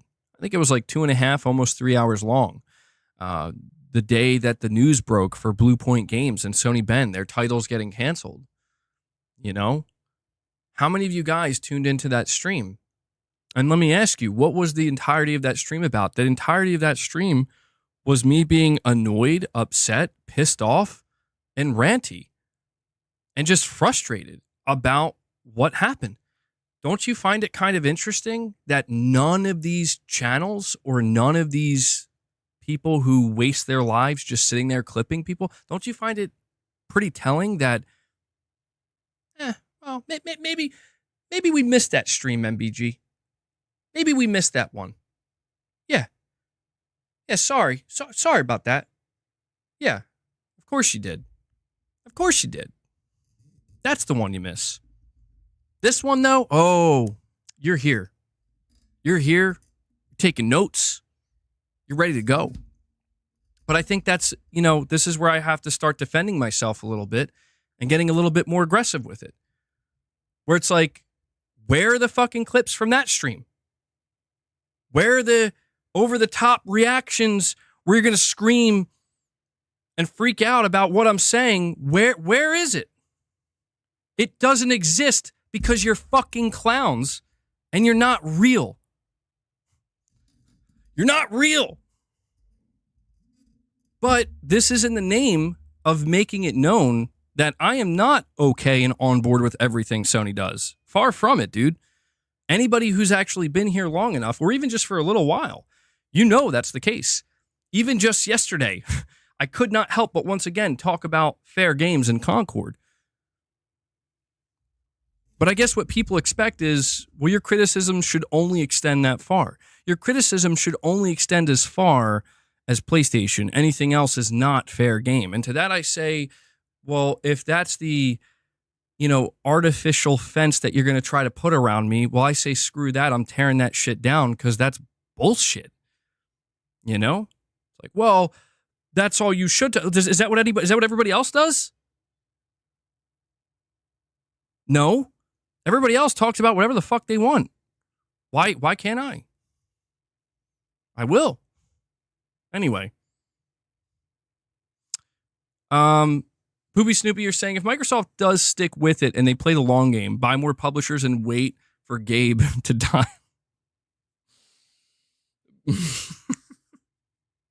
That's a wild. Wow. I wasn't expecting that, Poopy Snoopy. Waiting for Gabe to die, then try to buy Steam, have the biggest PC storefront. I mean, if you're talking about playing the long game, that's an angle. That's an angle Microsoft potentially could pursue. By the way, guys, if you haven't already, do me a favor and hit that like button. I want to see if we can bump this up to 250 likes. I'd really appreciate it. MBG, these guys want to silence pro PlayStation voices in the community that also speak out against Xbox. Yeah, it's obvious that's what they want to do. It's obvious. And that's the thing, man. Like, I've been so passive with that Devil Shooter, and it's really reached like a boiling point where it's like, when I try to be like, all right, look, I'm not trying to fight with anybody like that, because that's like, I'm not kidding. That's not what I want to do. I want to have these conversations. Like, I want to talk to my audience. I want to talk about these topics, and I want to get in depth and get passionate about it and give my thoughts. My honest to God thoughts. It doesn't always have to be over the top. It doesn't always have to be this energetic per se, but this is what I want to do. And even when I try to be like much more like, guys, I'm not looking for a fight. Like, I'm not trying to provoke anything here. I've seen situations where people are literally editing. Like, they're literally editing shit. They're cutting shit out and splicing stuff together to make it seem like I'm behaving a certain way or saying a thing in just one way. And it just becomes clear to me that, like, dude, I am like, yeah, they're on the attack, man. Like, I'm not, you know what I mean? Like, I'm not throwing my fists up saying, like, let's go, I'm going to attack you too. No. And so I'm done. It's become clear that they're going to do it regardless. So, fuck it, man. I'm just done being passive about it.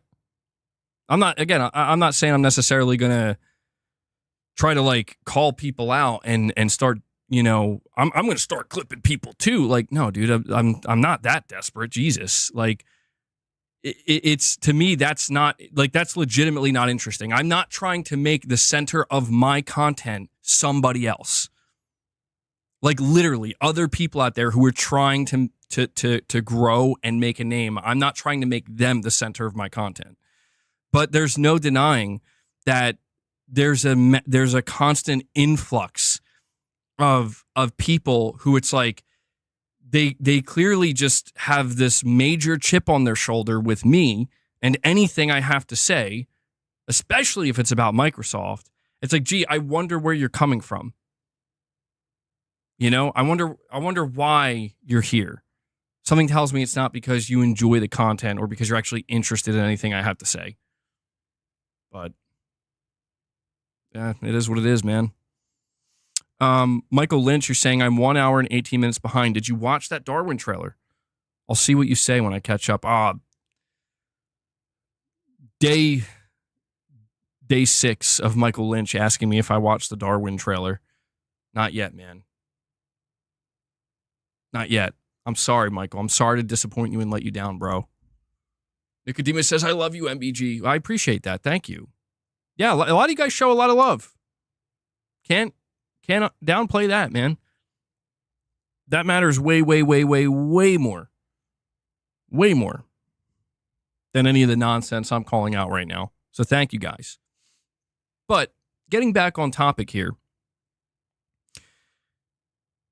You know, ultimately, when we talk about,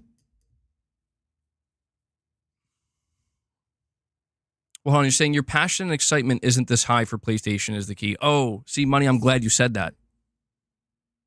I'm glad you said that. Because you know what, actually? You know what, though? When I do decide to have those moments where my passion and excitement is actually going to be that high for PlayStation, you see what happens? They come at me even harder. I have to deal with it's just like the state of play, dude. It's just like the state of play. Like I'm not people literally wouldn't let there were people here who were not okay with me being happy with that show. I'm just saying, man. You know?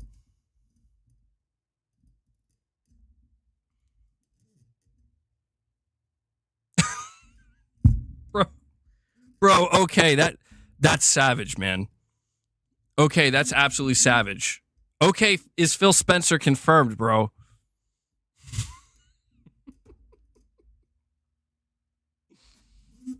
It's okay. Okay, it's okay. I do like you, though. I do like you. Okay, I feel like you're like the, it's funny, because, like, there are different people in my chat, and it almost feels like you guys have become my split personalities. Like, different voices in my head. Like, okay is just a totally, like 100% always, like, just totally, not, like, robotic, but just analytical. I got, like, Gaming Survivor in here, who's like, nah, bro, do it. You know what needs to be done. Yeah, and Totokism. It's funny, dude. I do appreciate it. I have a genuine appreciation for it, though, because I don't know, my chat has the tendency to be ultra chaotic at times. But other times, I think it also tends to be more diverse than I think people give it credit for. Truly. Anyway. Oh God, I distracted myself. When we talk about the situation, I'm not built for these YouTube streets. I mean, maybe. It depends. It depends. They're different streets, you know, different streets. Some a little bit darker than others, you know, not as bright. A little bit more creepy. But when we get back on topic talking about the situation that Microsoft finds himself in versus, you know, what we're seeing with Sony, what we're seeing with Nintendo, to me, this is kind of like a full circle moment. You know, specifically with this interview from Phil Spencer. This interview every interview that Phil Spencer's done this year has had a very clear intent. And the intent of this interview is to convey that, listen, we are focused purely on the games, and those games are going to be everywhere. And when you see us announce those games, you're going to see every platform associated with them. Now, when we dissect what Phil Spencer's saying, I want to point out that Phil Spencer, he acknowledges the console, but he basically acknowledges it like one time. He says we make a console and we have our own ecosystem that we're investing in, and that's important, or our own platform that we're investing in. But everything else around that, everything else, most of what he's saying, it's games, publishing, 70%. So that's why I always find it interesting to go over Phil Spencer interviews, because he's a pro, dude. Like, he's been doing this for so long, and I gotta admit, his interviews are way more interesting. I at least I can say this about Microsoft. I appreciate Microsoft's interviews with like Phil Spencer and I guess on occasion like Matt Booty or something, but mainly Phil, because they're way more interesting. He knows how to work it. He knows how to word things. He's like a PR master at this point. To whereas when I see interviews with like Herman Holst, it's just like, Astrobot is a great game. We love Astrobot, and I'm so happy it's doing well. It's like, that's okay, man. Like, anything else you got to say? No. Oh, okay. And maybe that's good. Maybe that's good, right? Because the less they say, the better, probably in their eyes. Titus Crow says, GS plus RR 4 mod, paid for by the GSRR campaign. Titus, thank you, man. Yeah, we'll see. This might be their year, Titus. We have to see. It's still early in the year. We got time. But I always find Phil Spencer's interviews interesting, mainly because he does word these things. It's a lot of word salad, but if you kind of like, he always reveals the main focus, the focal point of what he's trying to get across. And that's why when he acknowledged the question, and I thought, credit to Xbox Era, I think they gave him a kind of hardball question, or at least it seemed that way. Or, not really, not as much of a softball as you would think. Xbox Era straight up asked him, they were like, listen, man, during the Activision Blizzard trial, you basically said that the 30% that Sony makes on any game that they choose to sell over there is weaponized against them. It's used against Xbox. Like, they're basically helping arm Sony with weapons that they're then going to use against them. And that's why I think it's very telling that Phil Spencer's ultimately his response to that is, well, maybe that's not what I was going to say. I would love to make all the money from all of our games. Right? But he just kind of stops there and then makes it clear, like, well, it's about the games. I'm like, yeah, I guess that's the best angle to take at this point. What other angle can you take? It makes sense. It does make sense. And Corey the Legend is not done today, folks. He comes in and drops another 5 bomb on you guys. Another 5 memberships gifted from Corey, guys. Let's get some W's flowing in the chat. He's doing some heavy lifting today for the community. Corey, thank you so much for that. 31 members. Really appreciate that, guys. Really appreciate it. Again, we are going to be doing a members lounge after this today. So if you want to join us over there, if you get gifted a membership, or if you become a member, or you are a member, please look forward to that. And make sure you hit that like button if you havenent. Saros gameplay this year. The hype is back.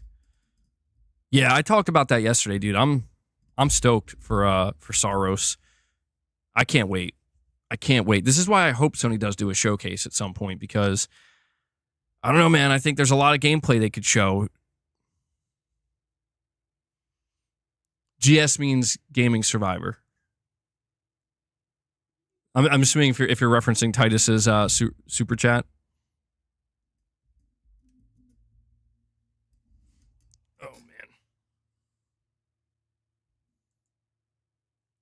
Oh man.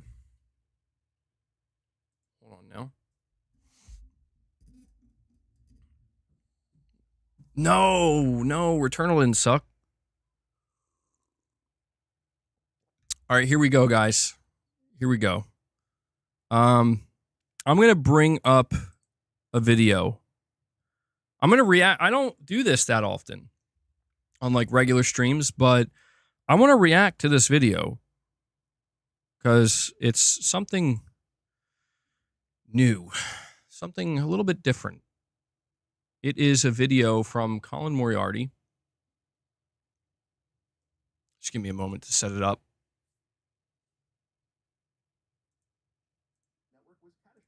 Oh, hold on. I gotta restart this.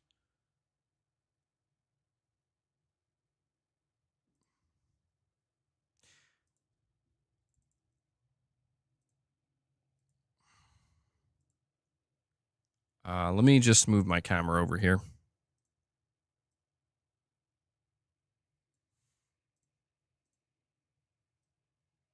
Down just a little bit. Let me grab my headphones. We're gonna check out this video together. It's a long one. It's a really good one though. I didn't get to finish the entirety of it. It's from Last Stand Media. It's like a video essay from Colin Moriarty, and it's titled "Xbox's Icarus Moment: How Microsoft Went Third Party." So let me just grab my headphones.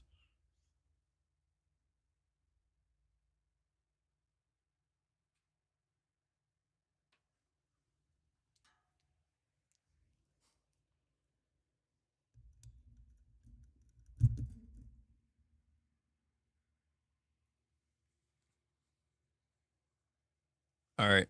Let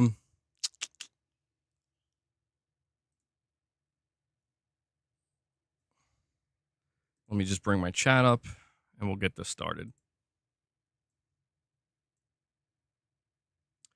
Garrett Green. Garrett Green decides to renew his membership today. Garrett, thank you so much for that, my friend. Thank you so much. Please look forward to your exclusive perks, my friend. And thank you for your support. Never get this. Sorry. Never get this one on right. Garrett says, let's go. Let's get some W's in the chat for Garrett. And let's make sure this is coming through so you guys can hear it. All right, here we go. Talking about Kid Icarus, though I absolutely adored that game during the NES era, and obviously it's related. But here, I'm referring to Icarus, the son of the craftsman Daedalus. In the myth, Daedalus constructs a labyrinth, which he himself ultimately gets trapped in alongside his boy. To escape, he ingeniously concocts 2 sets of wings for he and his son, but there's a massive problem. The wings are made of metal, leather, and most importantly, wax. Knowing that his young child would be overcome with the excitement of flight, Daedalus issued Icarus a strong warning. Fly low and carefully and survive to see another day. But Icarus didn't listen. He flew higher and higher, more and more enraptured by the allure of his immediate circumstances. Thus, what Daedalus feared came to pass. Icarus's wings melt, and he falls into the water below, drowning soon thereafter. The idiom we use today to check people on their inherent ambition and even greed, flying too close to the sun, hails from this ancient myth. And it perfectly describes what Microsoft has done with Xbox, which is very much now a third-party brand with a console nebulously attached to it. Like Icarus's handcrafted wings, Microsoft tenuously crafted an escape for its beleaguered ecosystem, but it got way too greedy. And now it's dealing with the fallout, tethered to an increasingly irrelevant console, a completely flatlined subscription service that itself has negatively altered its own audience's spending habits, and forcing it into the realm of third-party publishers, just so it can monetarily support its sprawling network of developers, publishers, and games that it has no hope of recouping the cost of in its own space. It's that's what's so crazy is like literally within just a minute and a half of the video, specifically that last 30 seconds, it just perfectly encapsulates everything I've been talking about for a while. You know, just in one fell swoop. Dai Chan with the $2 super chat saying August 27th, 2025. We talking about Metal Gear Solid Delta? Is this what we're talking about? That's what I'm thinking of. I mean, that's a day sooner. If you get the digital deluxe edition, you get it on the 25th, though. Dai Chan, I don't fully understand everything you're super chatting here. It's quite the fall from grace. And if you look up and squint, you may see Icarus silhouetted against the sun, flailing as he drops. Or maybe that's Phil Spencer and Matt Booty. Who knows? Bro. I missed this the first time. He put Phil Spencer in Matt Booty's head. No way. No way. Before this video goes any further, though, I do want to be clear.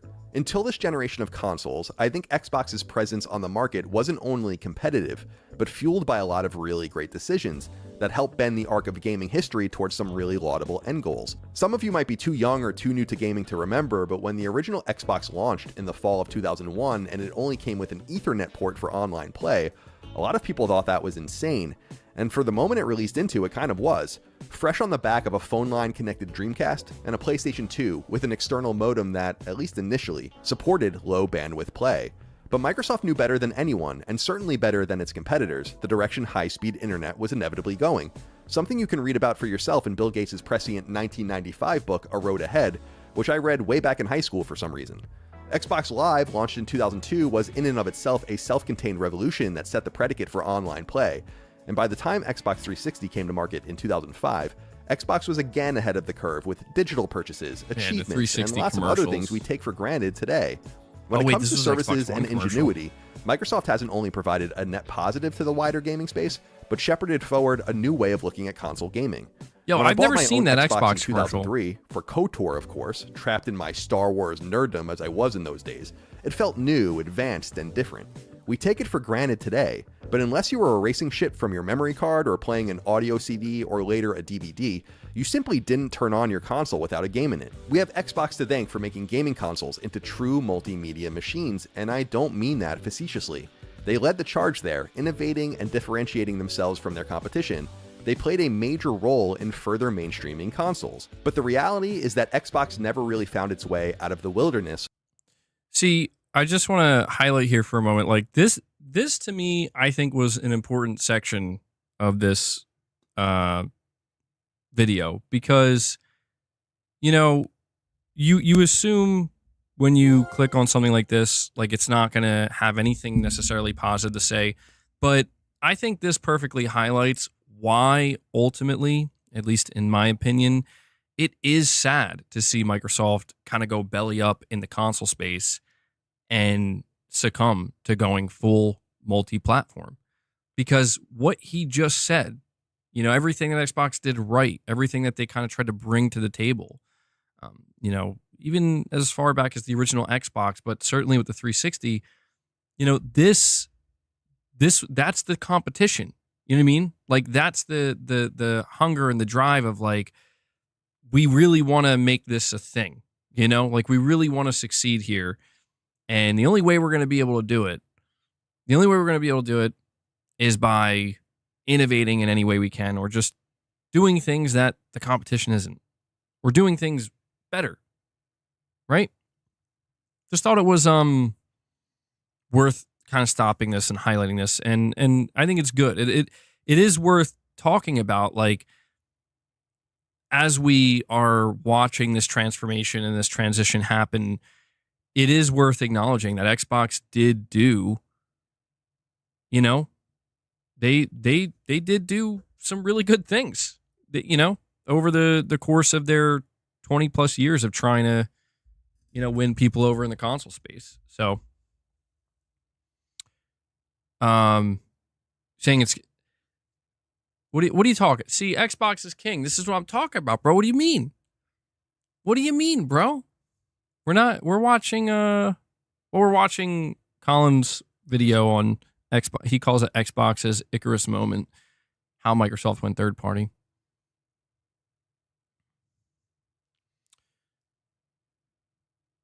saying PlayStation is so boring, there's nothing to talk about. This is bullshit. Guys, don't make me. Don't make me. What are you talking about?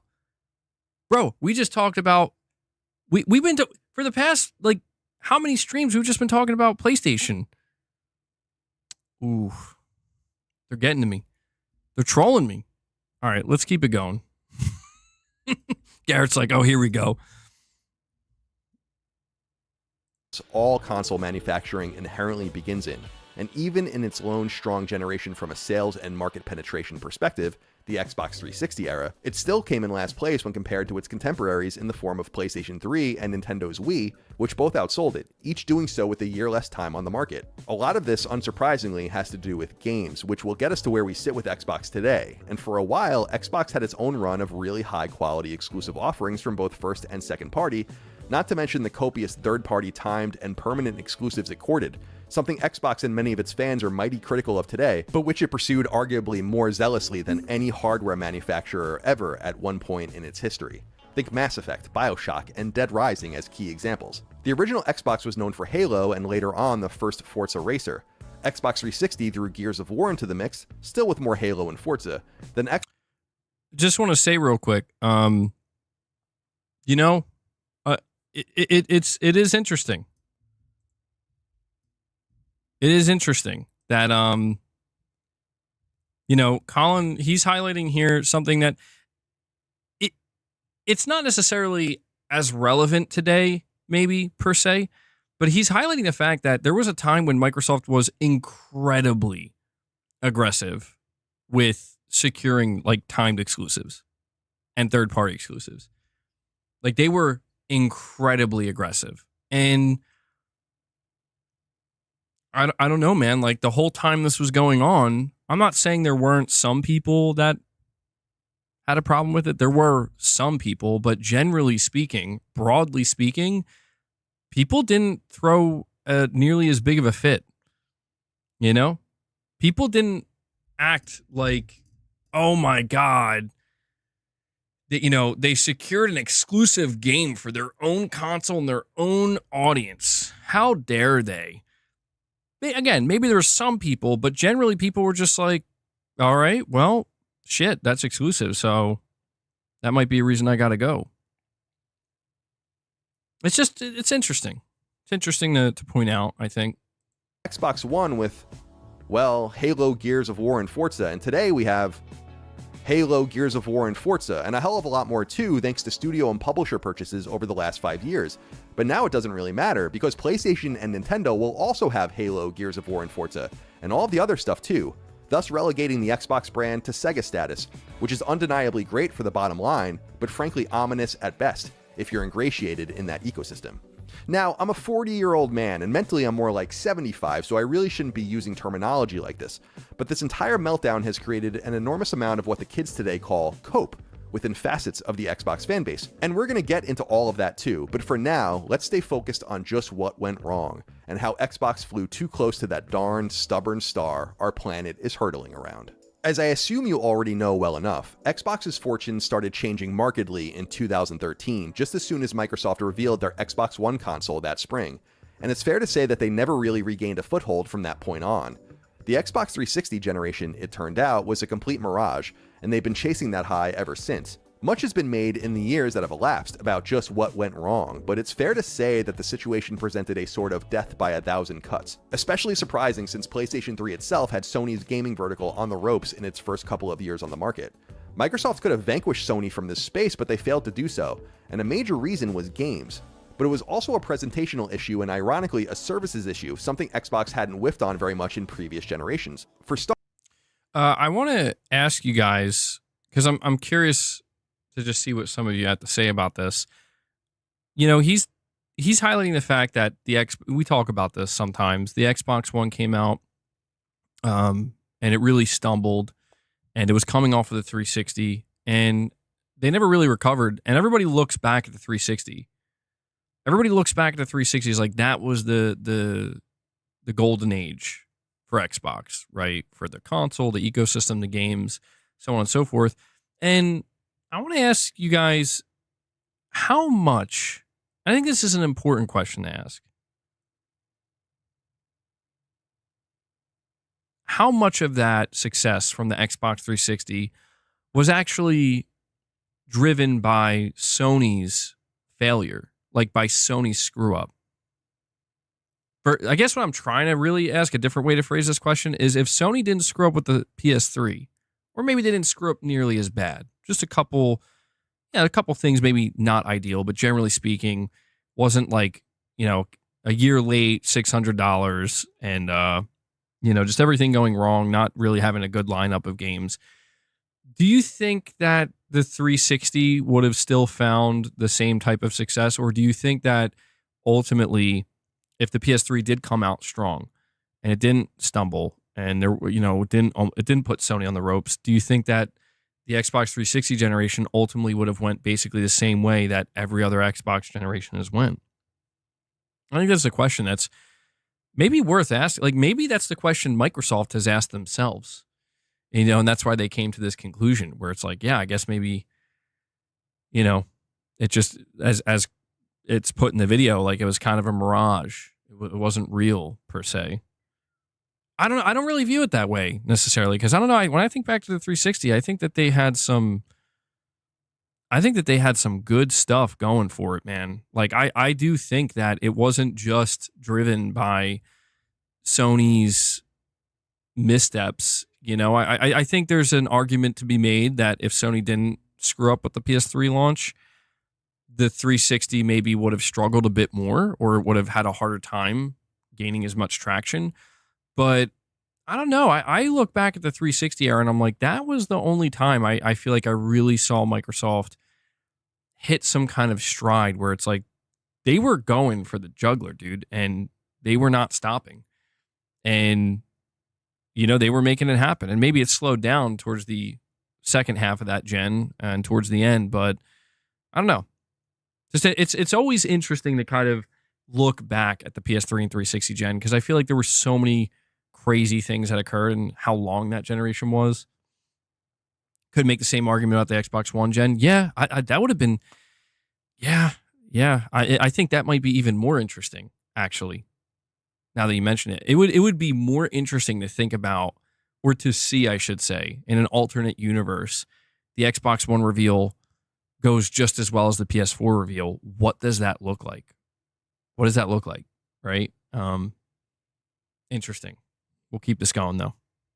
Starters, and we won't linger too long here because it's a frankly very boring topic at this point. The entire idea of centering your console in your life and watching TV, sports, and so on via it wasn't a bad one. Xbox One, like say OnLive before it or Google's Stadia since, arrived at obvious conclusions, but their timing was all wrong. I watch Jets games through YouTube on my PS5. I watch Islanders games through ESPN Plus on my PS5. I stream TV and movies through apps on my PS5. Now, some might say a smart TV can do all of that, and they're right, but that's entirely my point.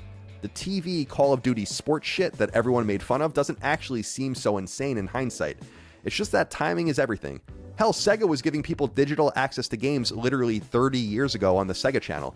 Fighting and sports players were playing SNES and Genesis games online with X-Band in 1994, and so on.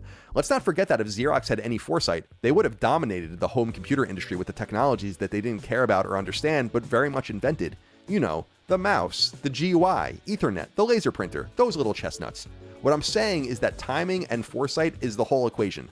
Sometimes you win, but oftentimes you lose. Many times, losing is your own fault. That's life. Now, I can hear you screaming through your screens, what about the game sharing thing? Surely that helped kill Xbox as we knew it too. In the short term, there's no doubt that's true. The Shuhei Yoshida Adam Boys video is perhaps the single most legendary E3 moment in the history of the now defunct trade show. This is how you share your games on PS4. Thanks. PlayStation. And it constituted the biggest... Damn. I haven't seen that in a while.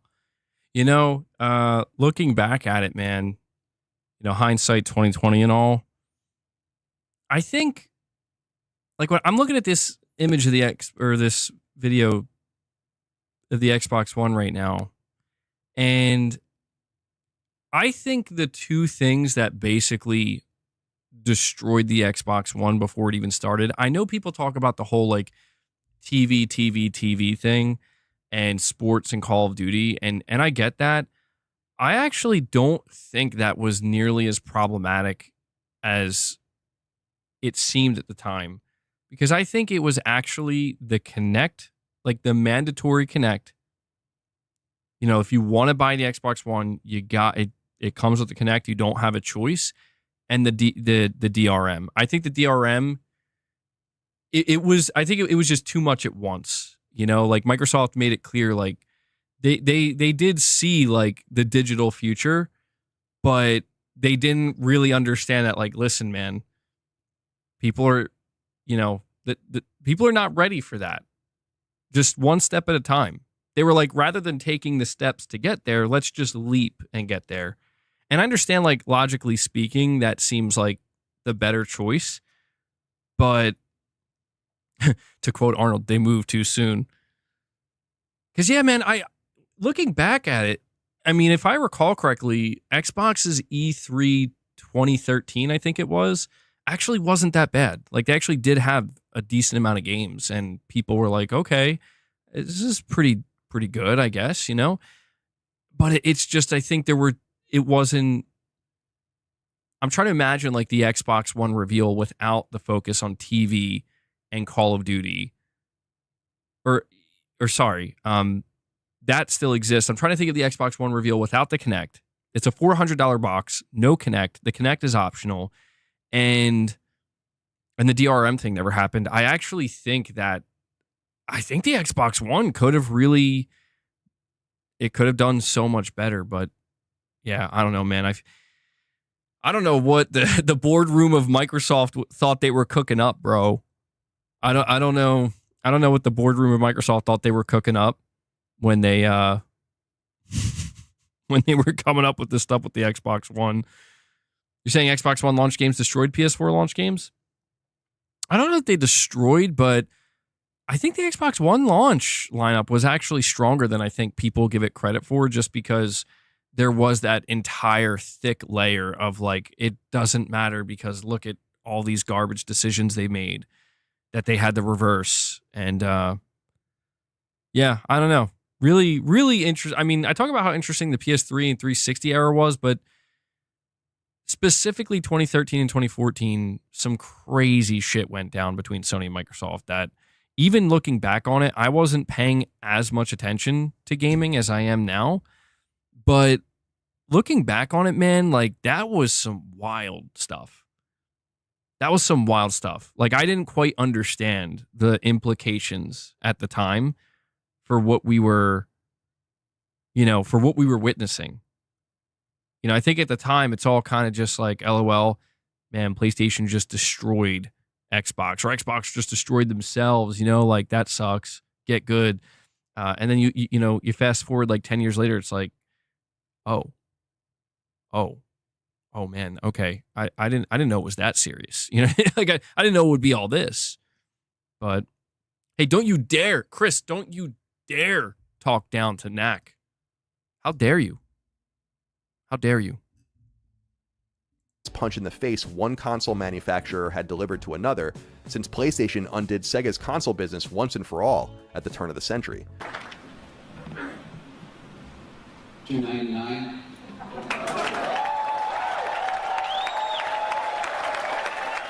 But I'd argue that as much as that hurt, and as much as the TV sports Call of Duty thing injured the brand too, all of it could have been made better if only the console had some killer games on it. And the reality is, this is where Xbox truly botched things, and why they never really recovered. Oh, botch! I botched that one. Oh, that's a botch job. Bad messaging can be overcome, and some bad experiences can too. The PS3 launched with a digital storefront running on a browser, for God's sake. Its controller was a hollow version of its previous gen controller because it abandoned its new design too late in the process to make something fresh. The PlayStation Network was catastrophically hacked and went down for weeks in 2011. But Sony realized something absolutely vital that Microsoft never quite grasped. Great games can fix just about anything. Without them, the machines would flounder, but with those games, with a catalog that keeps people fixated, engaged, and playing, all could be made right again. Sony's ability to capture people with the PlayStation 4 in particular, all the while Xbox One languished, really does matter. It forced Xbox to make some bold decisions to survive, no doubt, We'll finally get into all of that shortly, but I'd say a blatant over-reliance on the aforementioned Halo, Gears, and Forza trifecta hurt a great deal too. Sony knows how to move on, or at least it did. That's how Naughty Dog went from Crash Bandicoot to Jak and Daxter to Uncharted to The Last of Us to Intergalactic, or how Sucker Punch went from Sly Cooper to Infamous to Ghost, and so many other examples. You get the idea. You don't think there could be 15 Uncharted games by now? Trust me when I say there certainly could be. But then you look at the other side, Halo, Gears, and Forza, and Halo, Gears, and Forza, and Halo, Gears, and Forza is only going to get you so far. You need to do way more. There's no doubt that Microsoft identified this problem and acted. Indeed, it's how their flight towards the sun began in the first place. To solve their games problem, Microsoft did a few things. For starters, they continued to aggressively court timed and outright third-party exclusives, you know, the thing that's very much not okay unless they do it. So you got the likes of the original Titanfall, and you got Rise of the Tomb Raider and the marketing hullabaloo that circulated around that too. At some point though, Microsoft realized it needed to beef up its first-party presence in particular, which during this early to mid Xbox One generation was woefully underperforming compared to its rivals. So now he's talking about the game stuff, and yeah, I mean, it is interesting to think. I will say the one thing I do think that he is maybe, if not downplaying, underestimating is because it's interesting. Somebody brought up in the chat, they're like, actually, the launch lineup of the Xbox was pretty good. You know, they did have games like Sunset Overdrive. I mean, I think Rise Son of Rome didn't review well, but that game was actually pretty good. They announced like Halo 5, and well, to be fair, it was Halo, Gears, Forza.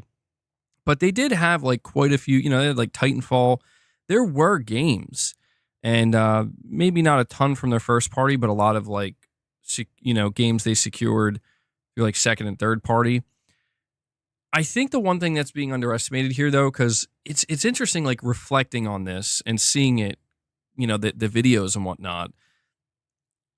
I think when we look back at the Xbox One and PS4 reveal, it kind of reveals like, dude, messaging is bad messaging.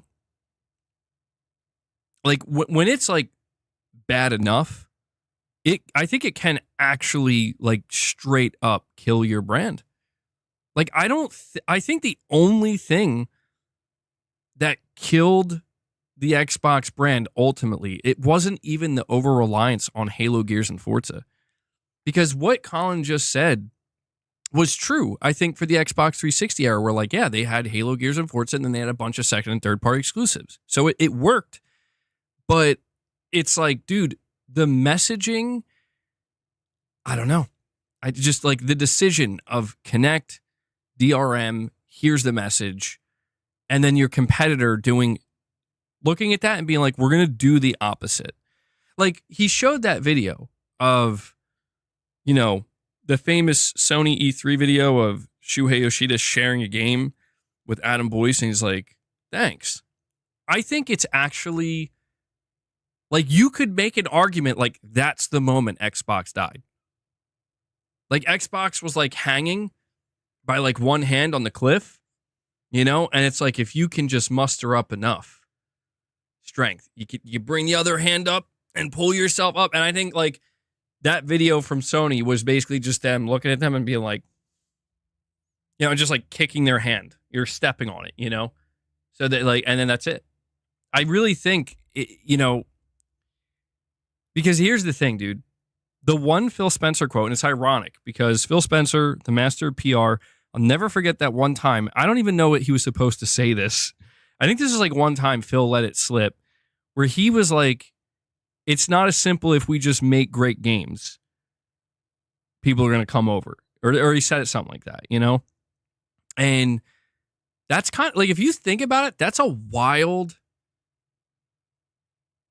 It's not as wild as I'm making it sound, but it's like, if you think about it, it highlights something that I kind of was getting to earlier in the stream where I'm like, everybody who says it's just about the games, it's just the games. Only the games matter. Nothing else matters. Like, that's not true. It's just not. Like, the proof is literally there, man. Like, it's more than, it's not just the games. It's the games and what else? What else? And if there is nothing else, guess what? It's never just going to be the games, because there's going to be a company right next to you that says, oh, yeah, we got the games, but we also got all this too. We got the ecosystem, we got the console, we got the storefront, we got the multimedia machine, we got the whole thing. It's just really interesting to kind of reflect on this stuff. Poopy Snoopy, you're saying 10 Uncharted titles so far, including one collection. 10? Hold on. What? That can't be right. Uncharted 1, 2, 3, 4. Lost Legacy. That's 5. You're counting the collection. So that's 6. Oh, there's Golden Abyss. 7. The PS5 remasters. So that's 8. What are the other 2? It is more than you would think, right? Froggy, you're saying MBG, you are never going to change, eh? What are you talking about? What do you mean? You're saying the remakes and remasters don't count?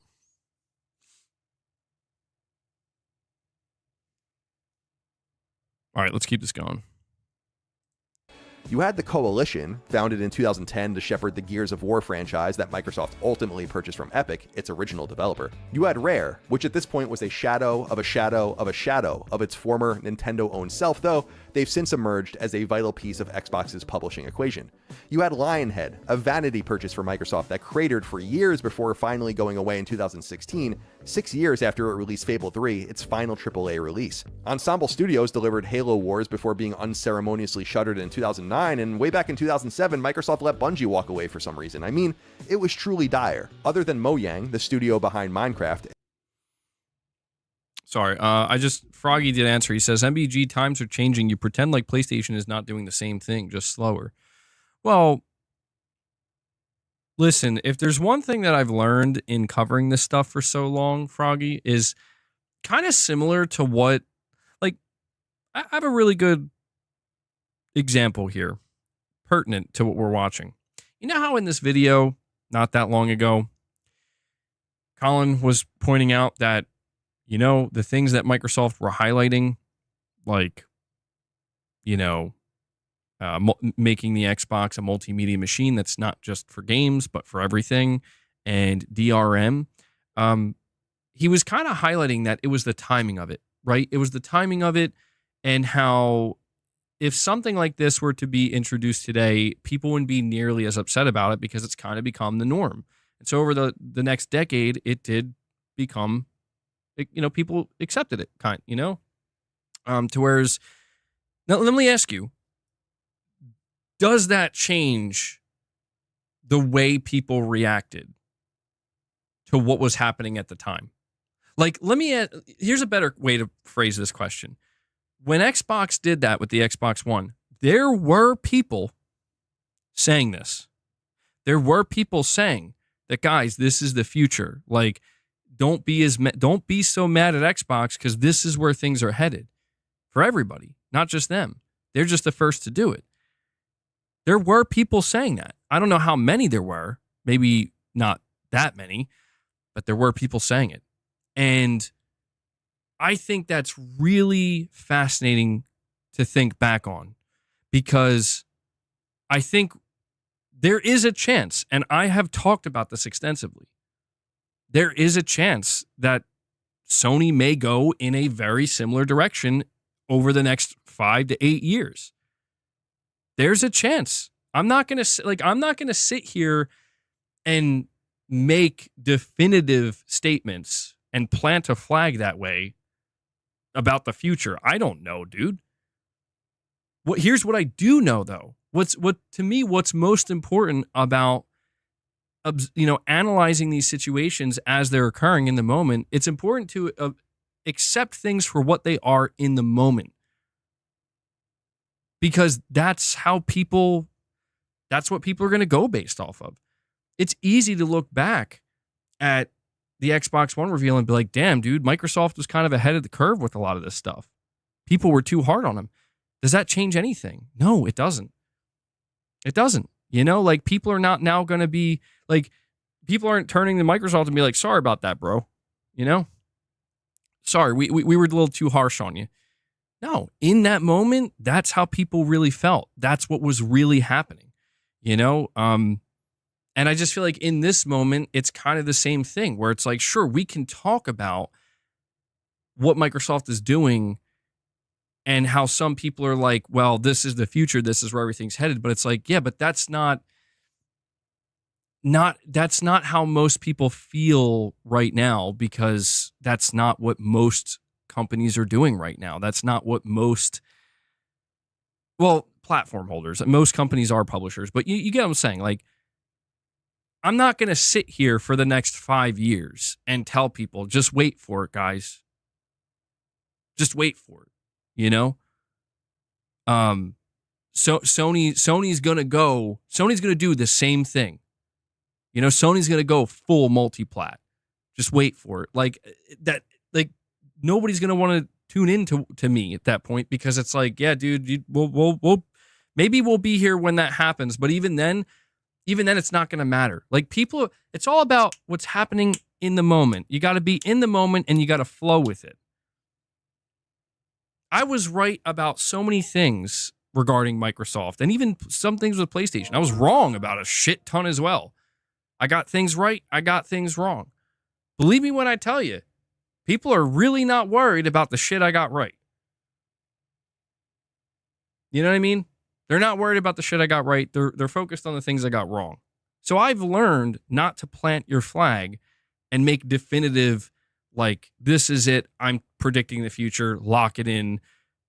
It's not worth doing that. But that's why I've kind of gotten to a point where it's like, listen, man, if you come to me and you say, well, PlayStation's third party because they put their games on PC and they have a game on Switch, say, okay, sure, if that's how you want to see it. But what you can't say is that they're doing the same thing Microsoft is, because they're not. It's not the same thing. There are definitive, like, differences that are clear.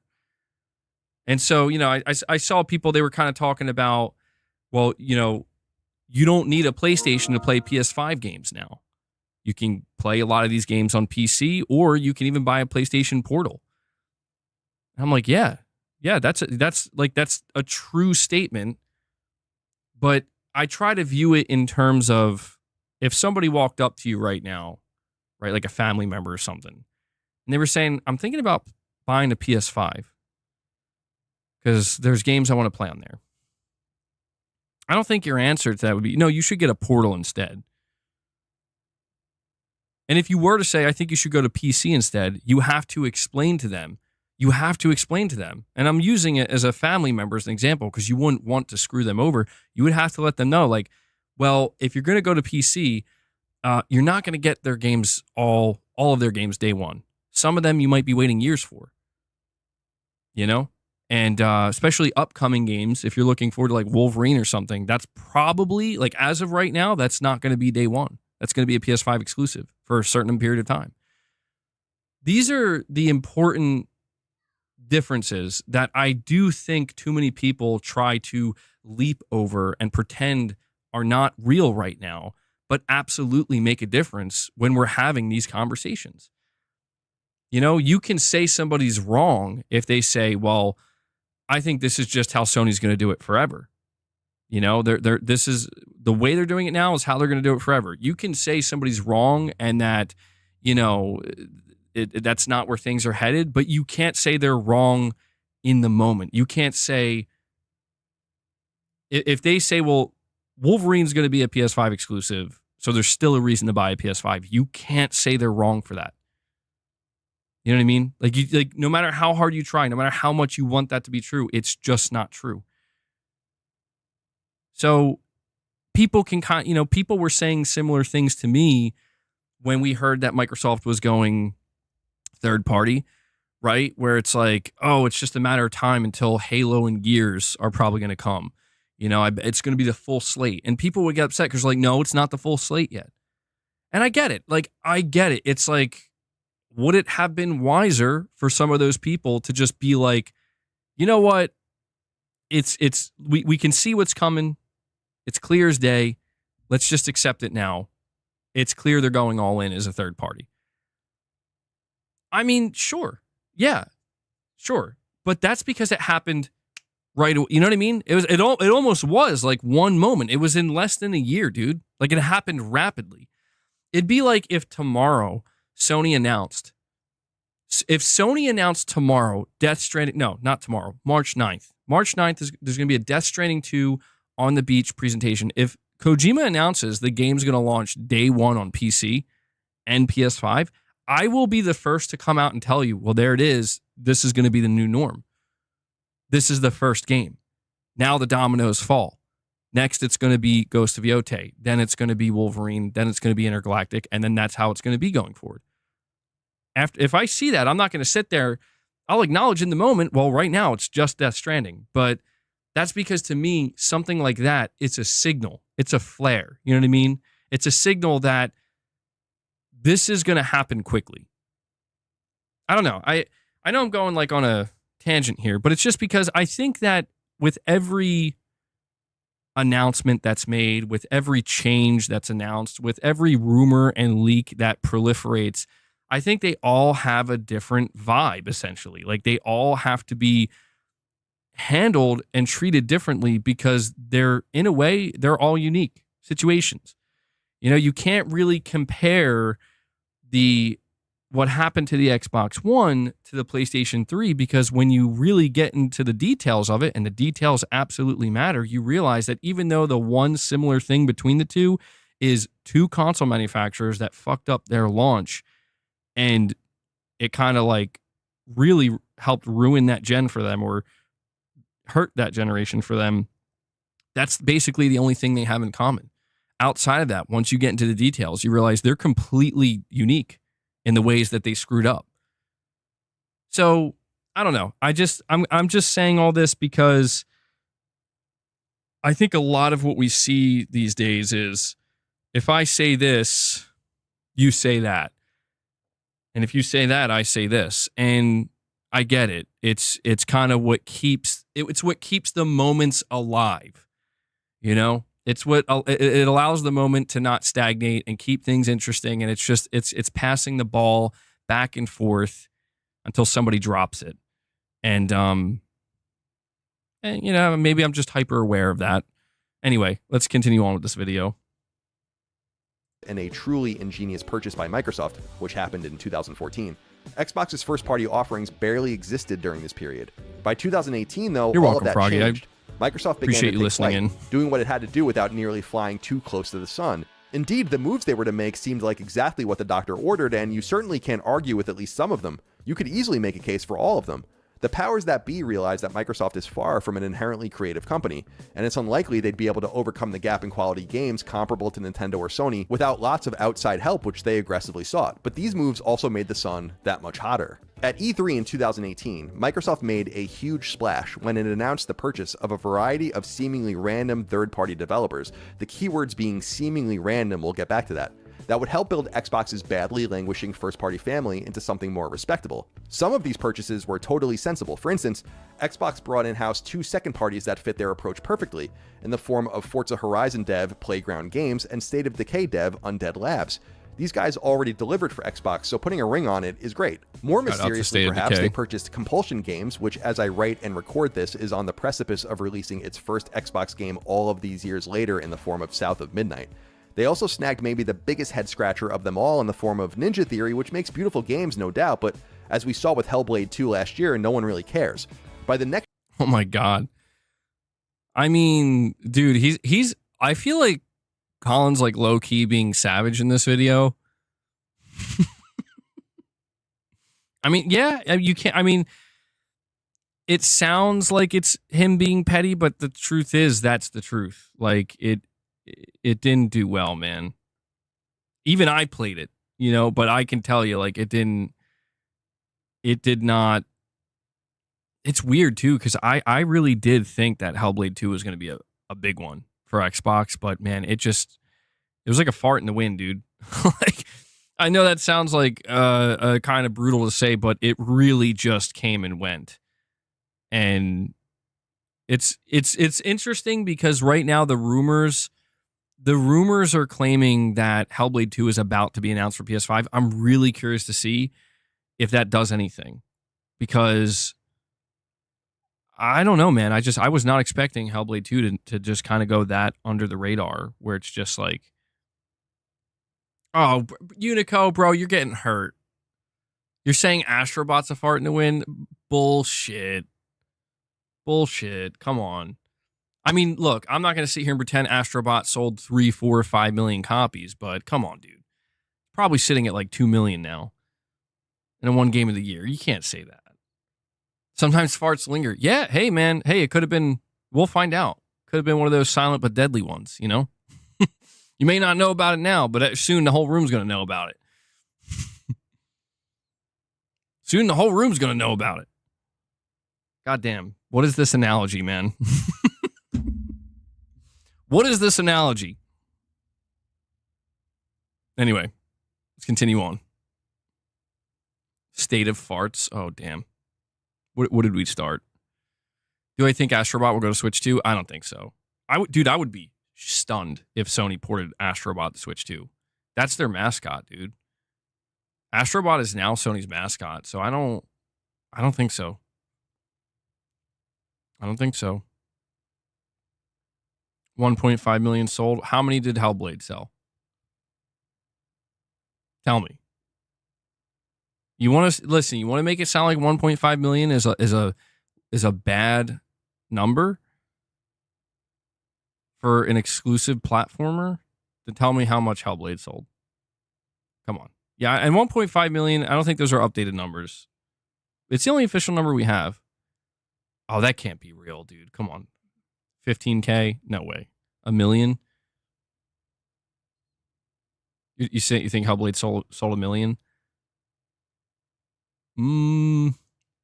I feel like Microsoft would have announced that. I don't know.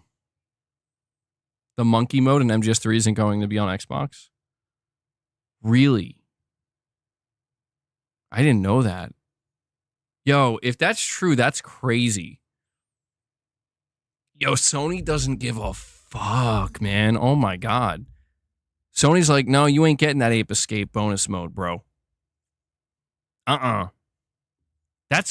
that's crazy to me. Sony really is like, we ain't giving you shit, Microsoft. Oh, it's escaped by replaced. Ape Escape is replaced by Bomberman on Xbox. Okay. Wow. Yeah, see, I feel like that's pretty telling. That's why I think it's interesting that people are like, yeah, Sony's going to start doing what Microsoft is. I'm like, dude, they won't even allow an Ape Escape bonus game mode for Metal Gear on that console, dude. You know what'll be interesting to pay attention to? Supposedly, Metal Gear Solid 3 is going to release on Switch 2. I wonder if it'll be telling if Sony's like, yeah, we'll put it on there. We'll have to pay attention to this. I didn't know that, though. All right. I'm interrupting the video too much. Let's keep it going. Next year, 2019, Microsoft had already invested in RPG studio Obsidian, arguably their smart. Wait, hold on. I'm sorry. I apologize. We got a super chat from Poopy Snoopy. He says 1.5 million was Astros. I'm sorry. It's the caffeine still flowing through me. Was Astros' last update 3 months ago. Fair play to Kingdom Come 2 got to 2 million in 2 weeks. A lot of people are saying they want Bomberman on PlayStation. Oh, that's interesting. I haven't. Yeah, I didn't think of it that way. Do people want Bomberman instead of Ape Escape? I don't know. Will they provide it? I mean, look, man, I want to see Astrobot sell better because I think it deserves it. I'm not saying Hellblade doesn't deserve sales. That's why I'm curious to see. I don't think Hellblade is bad, or not as bad as people make it sound. But Money, I'm sorry, I missed a couple super chats. Hold on, guys. Money says, I told you it was always about first-party games. I mean, look, I've said before, at the end of the day, the games are all that matter, but that can't be true in the most literal sense when I'm running my channel. Like, I mean that. Like, it can't be, because that would mean any other thing we talk about in gaming at the by the end of it, it's like, in conclusion, it doesn't matter because we just, games. And it's like, that can be true at the end of the day when we walk away, and like for me on a personal level, but it's just the reality, at least for me, and I think for a lot of other people, is the games industry, it's not literally just about consuming video games alone. Like, I think anybody who's deeply, like, anybody who's here, anybody who's on Twitter talking about games, talking about platforms, talking about these companies, anybody who's talking about the brands, it's more than just games for everybody, dude. It is. If you're involved in the conversation, beyond the surface level of, you just turn on your console or you turn on your PC, you play games, and that's it. That's your only involvement with the gaming industry. Then I don't think that saying applies to you. And that's okay. That doesn't have to be a bad thing. It just means you care on a deeper level. I think that's okay. I think a lot of people do. Poopy Snoopy, you're saying GTA 6 early 2026 PC release. Rumor. I saw that. That came from Corsair's CEO, I think. I don't think he would know. I would be careful with that one. I could see it happening, but I don't know that you should necessarily trust the source, only because I don't think he would know the release date of anything regarding GTA 6, dude. Yeah, I don't. Got to take that one with a grain of salt. I don't even think they know the release date yet, dude. I don't think they've settled on an actual release date, because I don't think they want it to leak late 2026 on PC. That sounds more plausible. Yeah.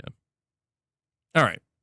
Smartest choice, and to this day their most prolific, Insomniac-like churner of product, as well as the eclectic team Double Fine, which itself hasn't brought a game from embryo to market under Xbox's tutelage, at least not yet. The point here is that they were beefing up, even founding a couple of teams from scratch during this time: the incredibly productive RTS studio World's Edge, and the shockingly incompetent The Initiative, which is now on its 8th calendar year with no launch. Yet even these moves weren't enough, because Microsoft made another decision this time around that would force them to up the ante even further. Having a PlayStation-sized first-party family, which is what they had around 2019, would still be woefully inadequate to feed Game Pass, and it's Game Pass ultimately that brings us to where we are today. Now, if I've said it once, I've said it 1,000 times. Microsoft actually made a sensible and potentially even smart decision by spooling Game Pass up back in 2017, especially if you're examining the move through the lens of the time. It realized it was losing badly on the console market, unable to court adequate numbers of new players to the space based on old rules, so they tried to change the rules. And who could blame them? In their position at the time, I would have championed a similar approach, particularly with the runaway success of other subscription and streaming services that took parallel media silos, think TV, movies, and music, and turned those spaces upside down. Why would video games be immune to this trend? As we know now being the operative word, the reality is that most people have no interest whatsoever in a wide-ranging gaming sub, because unlike the churning nature of film, TV, and especially music, people spend way too much time with individual games for a broad subscription to make any sense to an enormous number of potential customers. So I gotta say, I talked about that earlier. I couldn't agree more with that. I think that he's in my opinion, he's not taking shots at Game Pass or PlayStation Plus. I think what he just said there, that, games are just they're too big. They're too involved, that for the vast majority of people, that maybe he's taking some low key shots, but I think just the point he's getting at, I think, is absolutely true. I think that, listen, man, I remember getting clowned on for this. Surprise, surprise. What don't I get clowned on for? But I remember talking extensively about how, like, dude, if Call of Duty, I want to know what Call of Duty is going to do for Game Pass. Because if Call of Duty doesn't really, really boost Game Pass, then you have your answer about how the market feels about sub services. Yeah, COD, it doesn't seem like it did much, man. You're saying it did nothing. I don't think it did nothing, but it's like, so is it going to like boost it by like 10%? No. 7%? No. 5%? No. It's like seemingly less than 5%. It moved the needle like that.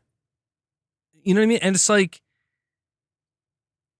again, that's not me to say, haha, Game Pass sucks. Like, no, it's not about saying that. It's about acknowledging that, dude, this isn't the future. And like, you know what I mean? Like, we talk about being too early to things. I just don't know that this is going to be the future of gaming. Because I don't know that consumers, I don't know that that's how they want to consume games.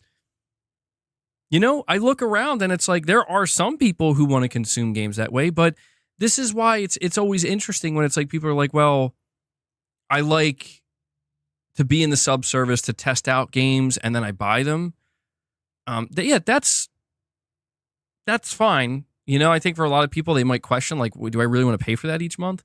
For some people, they will. But just more broadly speaking, I don't know, man. It seems to me like Microsoft, you know, they have this internal goal of they want to hit 100 million subs by 2030. And I'm like, dude, I have no idea how, even remotely, how you're going to do that. You know, this is your second year launching Call of Duty and Game Pass, and I don't think they've hit 45 million yet, dude. Or even 50 million. I don't think they're halfway there. So I don't know what the long-term play of Game Pass is. A lot of people suspect that there's going to be a price increase for Game Pass, and it's like, yeah. I mean, like if they don't start racking up the numbers, that might be on the docket because they can't just let Game Pass exist and not really be profitable. It's, you know. So we'll see what happens there, but I just thought that was saying that can't be their goal anymore. I imagine it had to have changed now that they're embracing the publishing side. Padsy, you're saying a couple of days ago, I fired up my Xbox 360 to show my son what his dad played when I was a kid. They did get a lot of things right with that console. That's awesome, dude. Yeah, I mean, there's no denying that the 360, I think, was a great console. You know, I think that there were people, obviously, like there were PlayStation and Xbox fanboys during that time as well. There's no denying that. But I really do feel like the 360, it had, you know what I thought was so cool? They were always updating the dashboard of the 360. I loved that time on the Xbox 360 when you would go to your friends and you would flip through them and they would show their avatar with any of the customizations of their avatar and a little background. And maybe their avatar would have like an animation. I loved that. Like that to me was so fucking cool. I'm like, that's it right there, dude. Like Microsoft, I think, was really cooking with that. And I feel like today that would just kind of be laughed at. Maybe it was kind of a product of its time, but I don't know, man. There was just something so novel about it in a way, you know? And just it was like, I don't know, stuff like that always kind of got me. Like people talk about PlayStation Home, and I think the problem with PlayStation Home is it took itself too seriously. I never really played it, but from what I've seen of it, I think PlayStation Home never caught on because I think Sony was trying to be like dead ass serious. Like, you're going to live here, bro. For real. You know? And some people really did like that. But I think at that time, I think like Microsoft kind of had it. They had a better idea of like, I think at that time, what people really kind of just want right now is an avatar. You know, here's an avatar. We got a little avatar shop.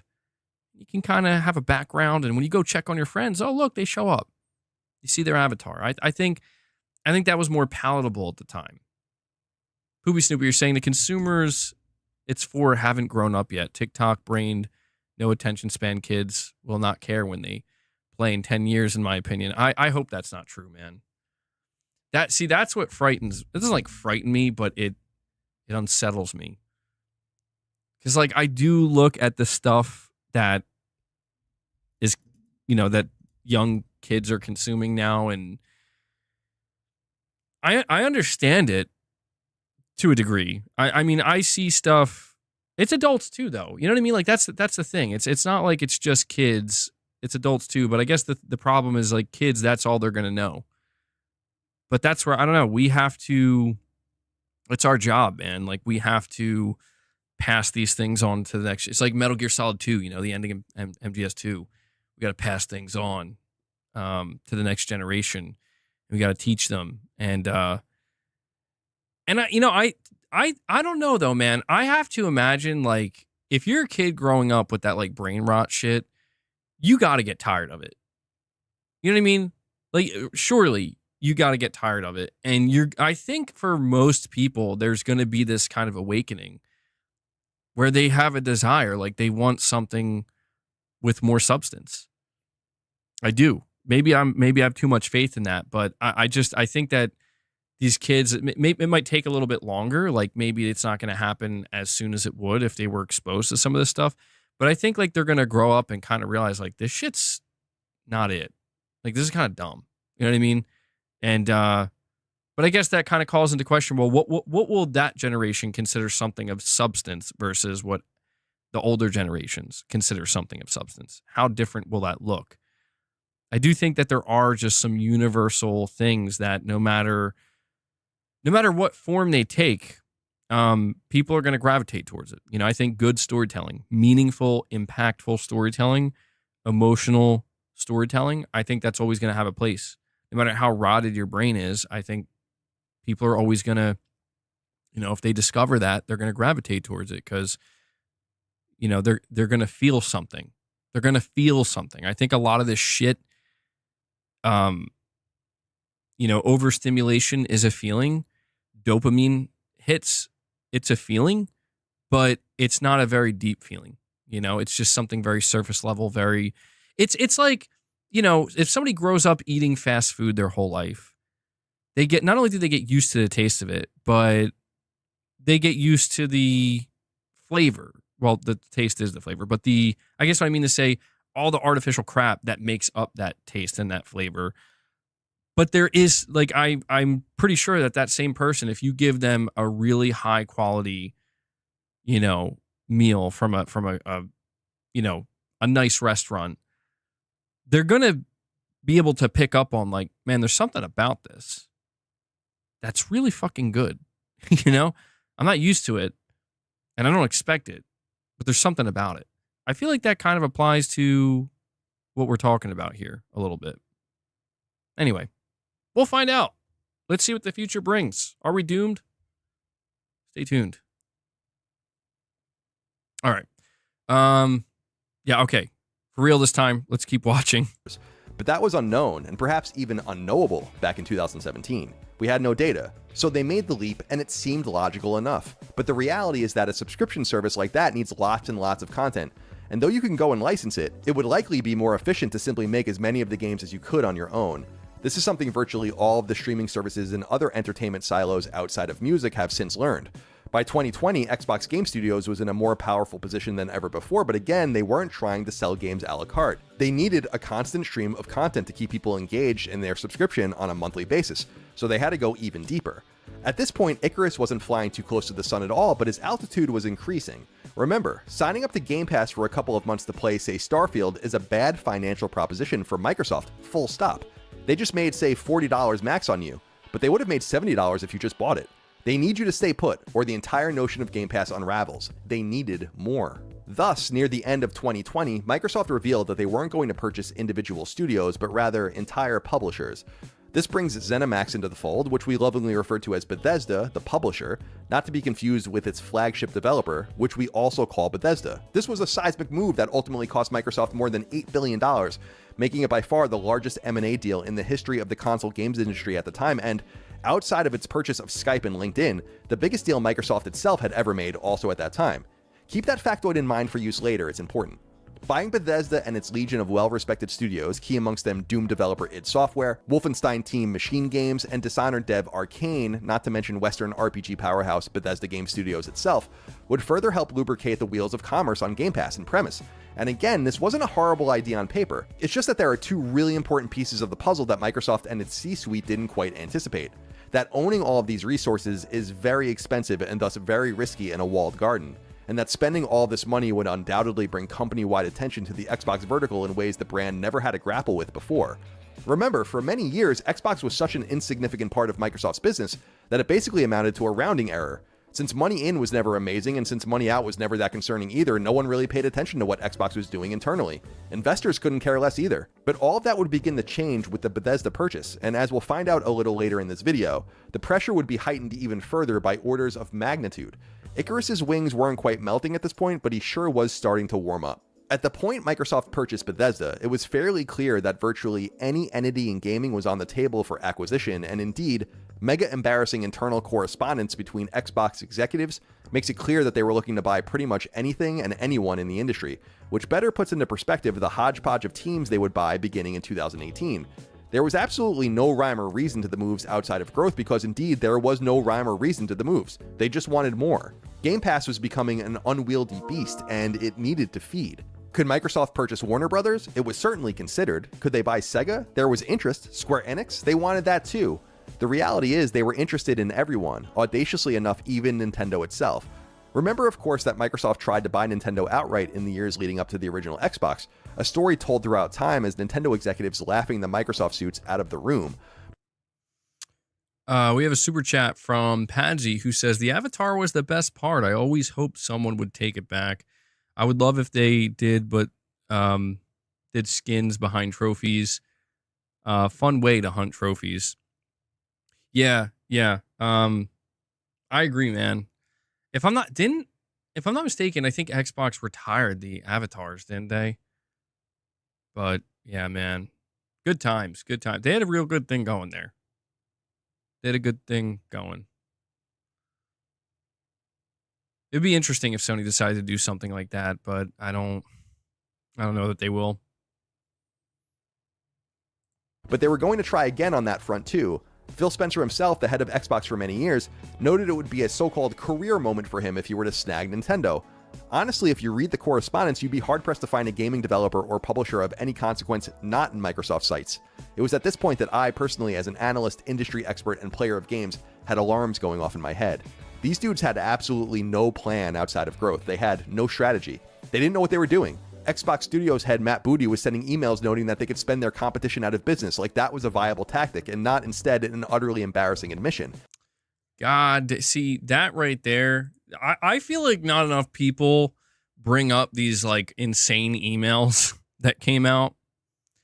The way Colin just put that, though, Matt Booty talking about how they could spend Sony out of business as if it's some kind of like, you know, a different view to the general view below might be that we, Microsoft, are in a very unique position to be able to go spend Sony out of business. If we think that video game content matters in 10 years, we might look back and say, totally would have been worth it to lose $2 billion, $3 billion in 2020 to avoid a situation where Tencent, Google, Amazon, even Sony have become the Disney of games and own most of the valuable content. For example, it is practically impossible for anyone to start a new video streaming service at scale at this point. What content do you base it on? Things like Hulu and CBS All Access will be trivial players in the space. In games, Google is 3 to 4 years away from being able to have a studio up and running. Amazon has shown no ability to execute on game content. Content is the moat that we have in terms of a catalog that runs on current devices and capability to create new. Sony is really the only other player who could compete with Game Pass, and we have a 2-year and 10 million subs lead. That's a wild viewpoint from Matt Booty, where it's like, bro, you know they got PlayStation Plus, right? And that's like way ahead of Game Pass, or at least it like was way ahead of Game Pass when this email was written in 2019. Yeah, I mean this is an email from 2019, but like,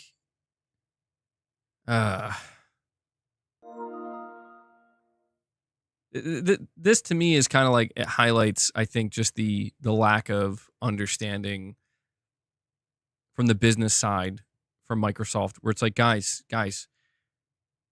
you know, you're focused on like securing content. It's, I don't know. I get it, but it's like, when we talk about, like, when we analyze this, and it's like, well, it's about the games. It's about the games, right? It's like, yeah, it is. But like, I just think it's very telling that this, emails like this, they're more focused on what about Google, Amazon, and Tencent? What about securing content, and what about outspending our competition? Like, where are the emails about how the fuck do we get our developers to get better and make games like The Last of Us? Because that, you see what I'm saying? Like, that's what the focus should have been. Like, I'll never forget when we saw that there was another leak for an email where basically they had a team that was hired to scout PlayStation and see what they're doing. And one of the, and it was so funny because it's like, they just came to the conclusion. They were like, so we reviewed, they had a dedicated team at Xbox review The Last of Us Part 2. And it's ironic because I have my faults with that game, or my problems with it. But they basically came to the conclusion, like, okay, so we have nothing even remotely on this level. Nothing. Like, we don't have anything that even touches what this game is doing. And I feel like rather than them saying, like, all right, how do we do this then? How do we get to that point? I feel like they just kind of looked at that and were like, all right, well, you know what? Fuck it. You know, like we can't make that shit. So we're just gonna have to buy Bethesda. We're gonna have to buy Bethesda. And I guess, I don't know, man. I just wonder like what, I mean, truthfully, Xbox would have been shut down. I'm not gonna lie. Satya Nadella has no fucking interest in, I know people criticize Sony for having that kind of highbrow, like, yes, we would like this to be a Game of the Year contender. We only make the best of the best, like, kind of up their own ass a little bit. I get it.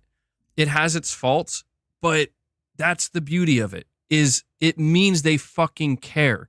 Like, are your games really, really good or just okay? Because we're looking for really, really good. Like, we want really, really good. And there, again, it's not a perfect way to go about it, because there are times where it's like, are your games getting too, redundant? Are they getting too similar? There is a downside to prioritizing review scores over just a fun video game. Absolutely. But I feel like that, in a way, that's kind of Sony's way of being connected with their studios. Where it's like, they understand that, like, the quality of the product matters. It matters, dude. Like, it really does. Like, we need to, like, the way we are going to win and stand out above the rest is we got to have a team that's so fucking good, that makes a game so good that our competition reviews that game and comes to the conclusion, holy shit, we don't even stand a chance. You know what I mean? Like, that's kind of, I don't know, kind of where we are, or where we've been. And so, yeah, I mean, it's listen, man, it's why it's weird to me. Even today, I'm not like hung up on this still, but just since we're kind of like watching this and reflecting on it, it's why it's weird to me that, like, I just still can't get over, like, Xbox fans latching on to games like Doom and like Call of Duty and shit. And they're like, yeah. Like what they did with Starfield. Where it's like I get that they own Starfield now. Like, I get that they own Bethesda, but bro, this game's been developed for like 10 years. Like, they didn't fucking make this game. They didn't make this game. Like, they bought it. They bought the studio when it was like in its final year or two in development. They helped see it to the finish line, which is good. But, you know, they propped this game up like this is going to be the one, baby. And it's like, even that didn't work. Even that didn't work, man. Which is, it's like, sounds like I'm jealous. Yeah, man, I'm jealous. What? I'm jealous of that Starfield, bro. I'm trying to say that Xbox would have been shut down if they tried to do what Sony did. I acknowledge that. That's my omission, right? My omission is no matter, I spent years, people have always asked me, like, dude, why are you so hard on Xbox? Why are you being like this to them, man?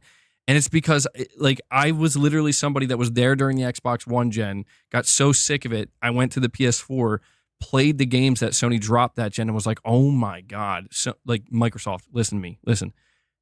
Do that. Like, try to do some of that, and I think you'll be fine. And the truth is, like, that they couldn't do that because it takes too much time. It takes too much time. It takes too much investment. And, you know, that's not going to see a quick payoff. Am I slowly turning into a grifter? What are you talking about, digital dude? According to a lot of people, I've been a grifter for a long time. If I was turning into a grifter, I'd be fucking making videos highlighting, you know, deranged PlayStation fanboy takes. Or, you know, trying to fucking go deep with the whole, hey man, we're anti-woke everything. Everything's woke, you know? That shit's all around, and it's not interesting to me. It's pretty blech.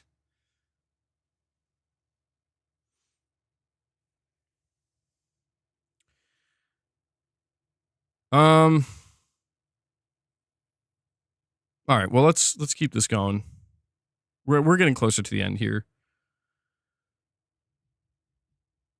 You're saying it just seems like everything I talk about is something negative. That's not true, dude. That's not true, digital dude. I think maybe people focus on the negative too much. I don't know. I was there for 10-hour state of play that I was positive the whole day, bro.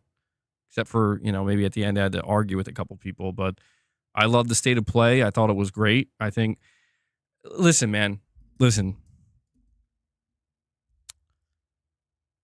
Part of the reason why I'm so negative is because we are existing in a time, like, more than ever before, at least in gaming, where it's like, dude, you talk about grifting, pick a side, bro, and don't fucking waver. And if you're not going to pick a side, you have to be truly chaotic, like truly neutral chaotic. And neutral chaotic now comes in the form of, you got to be a fucking maniac. And sometimes I can be a maniac, but I'm not trying to, like, take it that far where it's like being seen as neutral these days is seen as a bad thing because everything seems to be so extreme anymore. And there's a lot happening in very short periods of time. Now, I know. I'm just answering the question. That's all. It's tough out here these days because things have gotten insane, dude. Like, listen to me. It is insane. People believe that I lack self-awareness and they believe I'm delusional because when I look at PlayStation, I'm like, they're doing fucking good. And I don't mean that I'm talking from top to bottom. They're doing good. Like, that's where, okay, there it is. You're the fanboy, bro. There it is. I'm going to just fucking drop the truth bomb right now. You know what the fucking truth bomb is? That so many people on the internet in 2025, so many gamers on the internet, they will never admit to, even though it's fucking painfully obvious. The truth bomb that I'm going to drop is the popular thing to do is to hate on PlayStation without any actual good reasoning or whatever reasons you provide. Frankly, they can just be kind of summed up as, you seem to be excluding everything else. I'm tired of the fucking remakes and the remasters. Okay, why don't you list all of the games that are not remakes and remasters? Bet you won't do it. Because if you did, you'd realize, oh, well, okay. You know, like, I hate how greedy Sony is.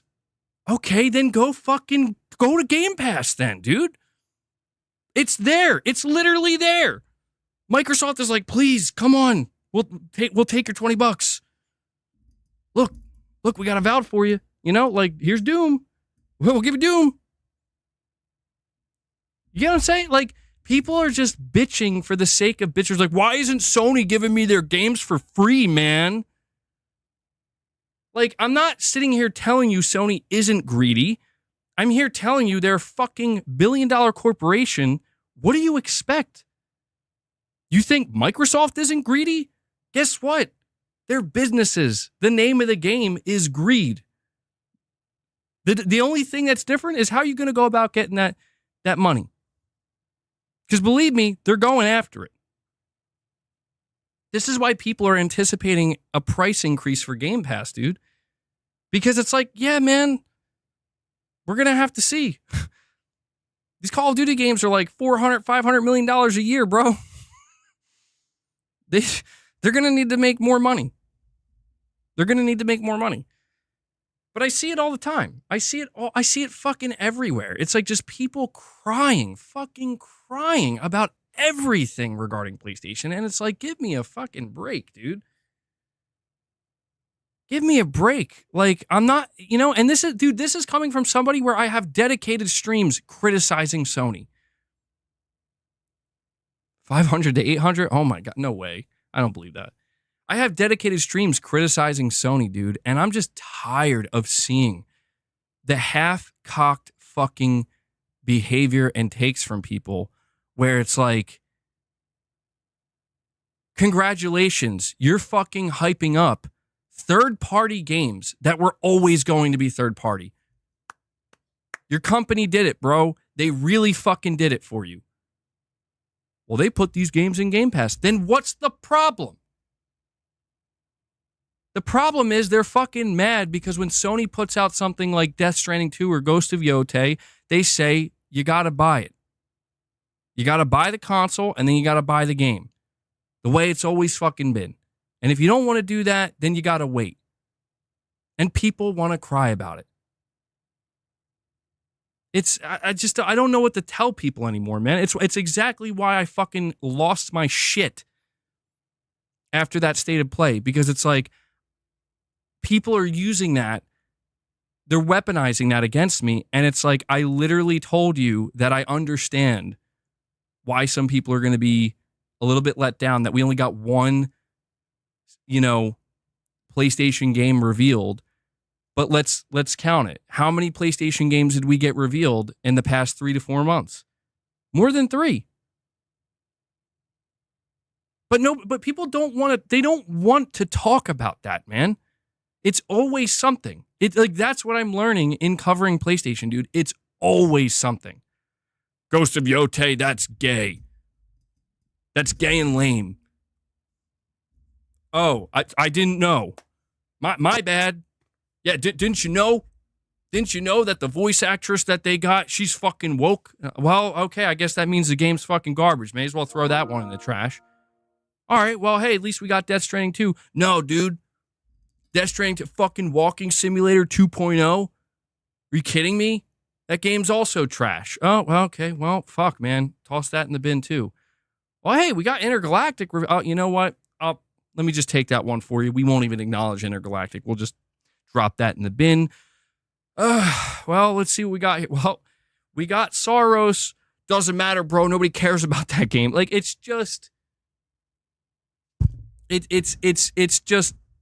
Fuck off. You know? Like, seriously. If it's that bad, you got options, dude. You got options. You know, you got plenty of options. You got Microsoft, you got Game Pass, you got PC, you got Nintendo. Go enjoy it.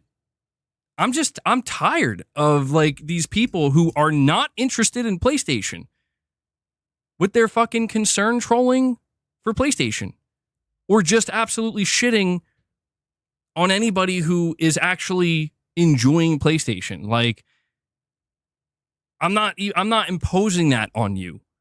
That's the difference between me and them. I'm not fucking imposing anything on you saying you should enjoy it, you should like it. No, I'm just saying you should probably just acknowledge that there are more people that like this than don't, if we're going based on numbers, comparatively speaking. So you do with that what you will. My recommendation is go focus on something else. You know? Do you know how much it chaps their asses that for the first time ever, I have the best excuse to actually cover Xbox. Do you know why? You know why? You already know why. I don't need to tell you. You already know why, dude. I have the best excuse to cover Xbox because Microsoft wants me to cover Xbox. They're literally asking me, a PlayStation 5 player, to pay attention to their games, to pay attention to their shows. They're going to have PlayStation logos in their shows, and they want me to talk about their games that I'm interested in.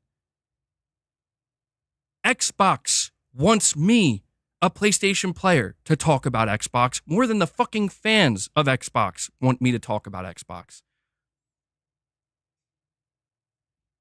Somebody make that make sense. It's just infuriating, dude. It's infuriating. And you want to talk about grift? Do you know what the grift is right now? You want to know what the fucking grift is? The grift is, let's point and laugh at PlayStation and PlayStation fans. That's the grift. You don't believe me? Give it fucking time. Give it enough time, you're going to see. You're going to see real quick. Well, not real quick. Let me scratch that. It might not be quick, but give it enough time. Give it enough time, and you're going to see that shit's going to change. And when it does, you're going to see. I just want to put this out here. You ready? I want to put this out here. I got accused from day one of being the grifter, right? Yo, man, you just went to PlayStation because that's what the popular thing to do was, and you did it to grow your channel, and that was the grift. And I tried to tell people, like, bro, you don't know what you're talking about. There was no sign at all on my channel that was going to happen. Okay? When I decided I'm going to play The Last of Us and review it and just talk about my review on my channel, do you think I did that thinking this is going to get over 120,000 views and I'm going to gain thousands of subscribers? Abso-fucking-lutely not. I did it just because it's like, well, everybody was screaming at me that I should try this game and they think I would like it, so I did. And I was just, holy shit, yeah, this game, now this is one of my favorite games ever. I can't believe I slept on this like the way I did, you know? And from that point forward, it became clear, like, oh, wait, hold on. Shit, people like hearing what I have to say about this, and I'm having a good time playing them. So it's like, call that a grift all you want, but here we are, many years later, now the popular thing to do is to absolutely shit on Sony and be annoyed with everything Sony does. And it's like, sorry, I'm not just going to jump on that bandwagon. I'm going to be hard on them when I need to be. I'm going to be critical towards them when I need to be, just like I always have. But I'm not jumping onto that shit, you know? And meanwhile, I'm seeing so many people just going full send. And these are the people that have the audacity to point the finger at me. That's what I have a problem with. That's what I... Dude, that's funny. Snake07, that's funny. PlayStation is the underdog. Dude, that's what's sad is, like, they're kind of not, though. You know? PlayStation is, like, not the underdog. That's what's weird. Everything I see, it's like they're PlayStation's either the underdog and they suck, and it's because they actually suck, or PlayStation is on top and they have no competition, so now they're just dickheads with everything they do. And I just listen, man, it does get to me, and I do get frustrated because it's like, I'm tired. I am tired of the bullshit takes proliferating, man. And these takes are they're being carried by the worst kinds of people. The worst kinds of people, man, that just, they don't give a shit about anything other than their own fucking bottom line. Chris Brown, I'm sorry, man. You're saying gaming conversation is so toxic right now. It's sad and pathetic. Yeah, and to be honest, like, look, I understand that I'm basically making it toxic by talking about it and highlighting it, but it's because I know you guys see it too. I know you guys see it too. And the reason you see it is because these types of people that I'm describing, they send these people to my channel. Maybe not directly, but like even indirectly. And it's like, this is what I mean. Like, you people are not interested in actually enjoying the things you enjoy because you are following people who don't even know how to enjoy things. You're following people that have to follow other people and tell you what to think of them. That's what you're doing. That has nothing to do with enjoying anything revolving gaming or revolving around gaming. That's the fucking mind-blowing irony of it all, dude. That is the mind-blowing irony. It's all about keeping the same energy and making sure that you're not the one getting dunked on and you're not the one moving the goalpost. But at the end of the day, you know what you are doing? Not enjoying fucking video games. You're enjoying watching other people talk about video games because you have the power to tell those people how to feel about the people enjoying video games or enjoying the discussion around the video game industry. That's what it is, man. That's the fucking grift. That's what it is. And I know people throw that term around a lot, but I mean, this time it's actually applicable. Money, you're saying it's all Xbox fans mad about Sony and the loudest. Well, you know what the sad truth is, man? I think a lot of the people that I see, I don't even think they're Xbox fans, dude. I don't even think they're fans of gaming. I'm going to be honest. I don't. I think they're fucking babies that are not really as into gaming as they think they are or want to believe they are. That's what I think. Chris, I did read your super chat. You said gaming conversation is so toxic right now, it's sad and pathetic.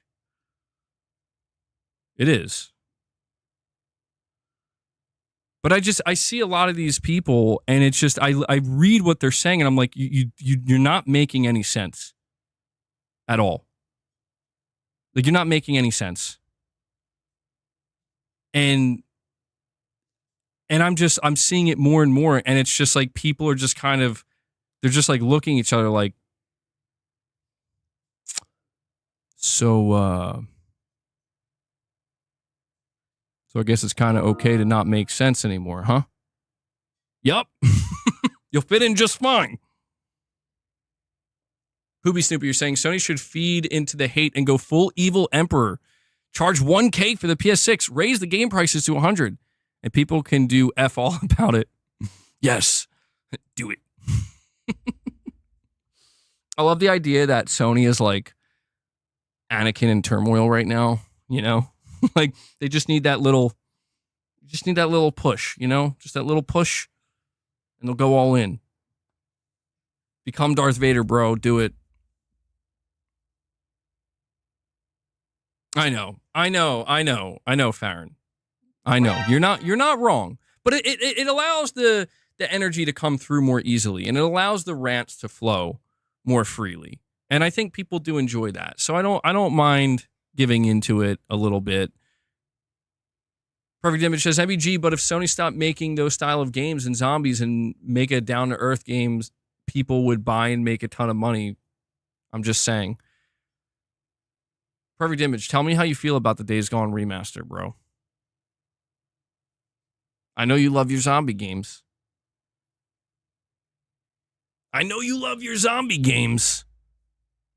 Perfect Image. Unleash the fury, punish the weak, MBG. I'm going to punish them. Drop a fucking weight on their chest. I'm just kidding.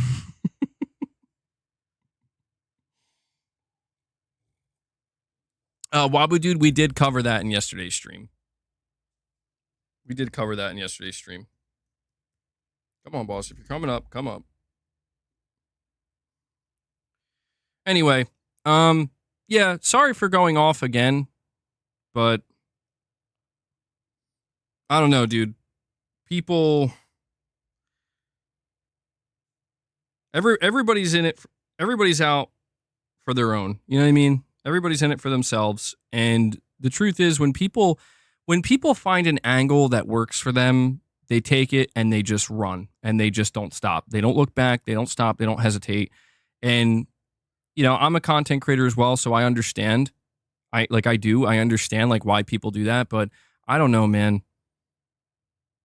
I can only run so fast, you know, until I just have to like slow down and take a look around and really think about things that are going on and truly, you know, ask myself like, where am I running to exactly? Why am I running this fast? But for a lot of people, man, it's just a game.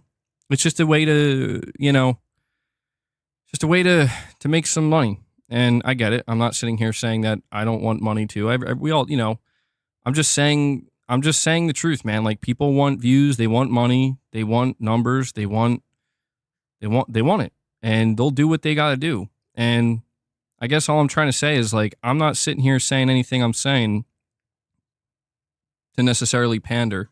I'm saying what I'm saying because it's like, dude, it's genuinely how I feel and what I see, you know? But it is what it is, man. It is what it is. Anyway, we do have to finish this video. I've been pausing it way too much. Boss, please stop biting that. If buying the likes of Ninja Theory was weird in 2018, and it certainly was, then finding the logic behind, say, Microsoft owning Paradox or CD Projekt would also be elusive, when their success and the success of all of these other companies was largely predicated on a spread shot approach. It's why Sony never purchased studios it didn't work with first, and when it did, like say Bungie or Firewalk, it didn't work out very well, did it? Growth for growth's sake is simply not a viable option in creative fields, especially not in an Xbox ecosystem that was stagnant at best and shrinking at worst. But it's nonetheless an option that Xbox execs pursued with glee and passion, not knowing at the time that the zeal in which they wanted to pursue acquisitions would undo their entire operation as it was then understood, alienate large swaths of their fanbase, and force them into becoming a third-party publisher of games full stop, to everyone's benefit but their own players. Just before, I told you that Microsoft's Xbox brand was bringing the Eye of Sauron, or perhaps the Eye of Satya, on itself more and more with each passing quarter. But $8 billion on ZeniMax was nothing compared to what these guys were cooking up next. Bro, he just said the Eye of Satya. Oh my God, that's funny. Oh, that's so funny. The Eye of Satya. Phil Spencer's been caught in the Eye of Satya, man.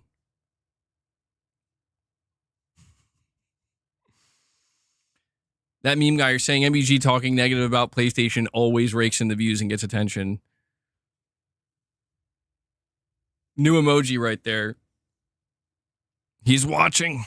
And if Icarus was feeling a little hot then, the wax would start dripping to the ground below after this next one. The move of all moves, my friends, was Microsoft's pursued and ultimate acquisition of Activision Blizzard King. In early 2022, Microsoft revealed that it would purchase the mega publisher behind Call of Duty for a staggering $68.7 billion, some 8.5 times what it spent on Bethesda, a blatantly vast overpay for the entity, but one made as a seeming last-ditch effort to boost Game Pass and further monopolize console gaming resources. And it's fair to say that if you care about the Xbox console brand, this deal absolutely blew up in everyone's faces, and it did so a lot sooner than anyone could have thought possible. The deal, which closed in late 2023, almost immediately undid Microsoft's entire pursuit of exclusivity for its console ecosystem and for Game Pass, overpromising and under-delivering, all the while ensuring that the wider Microsoft entity would very much be paying attention to what Xbox was doing internally, upping the drama. Microsoft spent nearly 3 times more on Activision Blizzard King than the company had ever spent on a single acquisition in its history, and obviously the bean counters were going to be very, very, very interested in how all of this money would be made back. Little did anyone expect that much of the money would be made back by selling not only Activision Blizzard games and not only Bethesda games, but ultimately Xbox Studios games on its competitors' platforms. And that's how we arrived to today, with a totally reformed and reshaped Xbox that is now the biggest publisher on its prime competitor's platform. It's unbelievable. The reality is this: Game Pass is a wildly unsustainable and even destructive product when you consider how it eroded other parts of Xbox's business. If you're putting Call of Duty on Game Pass, a major promise behind the deal with the FTC to get this thing across the finish line, you simply cannot make back that series' insane level of cost by selling Game Pass subscriptions to transient subs for a fraction of what it would cost to just buy the game new. Microsoft no doubt started learning this in the years leading up to the deal, in which fewer and fewer third parties showed any interest in launching games into Game Pass on the back of ever diminishing returns, while Xbox taught its own audience not to buy games, but rather subscribe to a service that would give them away at a reasonable monthly fee. Game Pass is a wonderful pro-consumer idea, no doubt, but the numbers don't add up. And you can just look at Microsoft's recent financials for yourself, wherein, without the Activision deal and the numbers that it added to the bottom line, Xbox's games business would actually be shrinking, which I don't need to tell you is a catastrophic situation for any consumer brand. It's a great idea to buy Bethesda and put Starfield on Game Pass, but how much more could have been made if it was merely sold a la carte?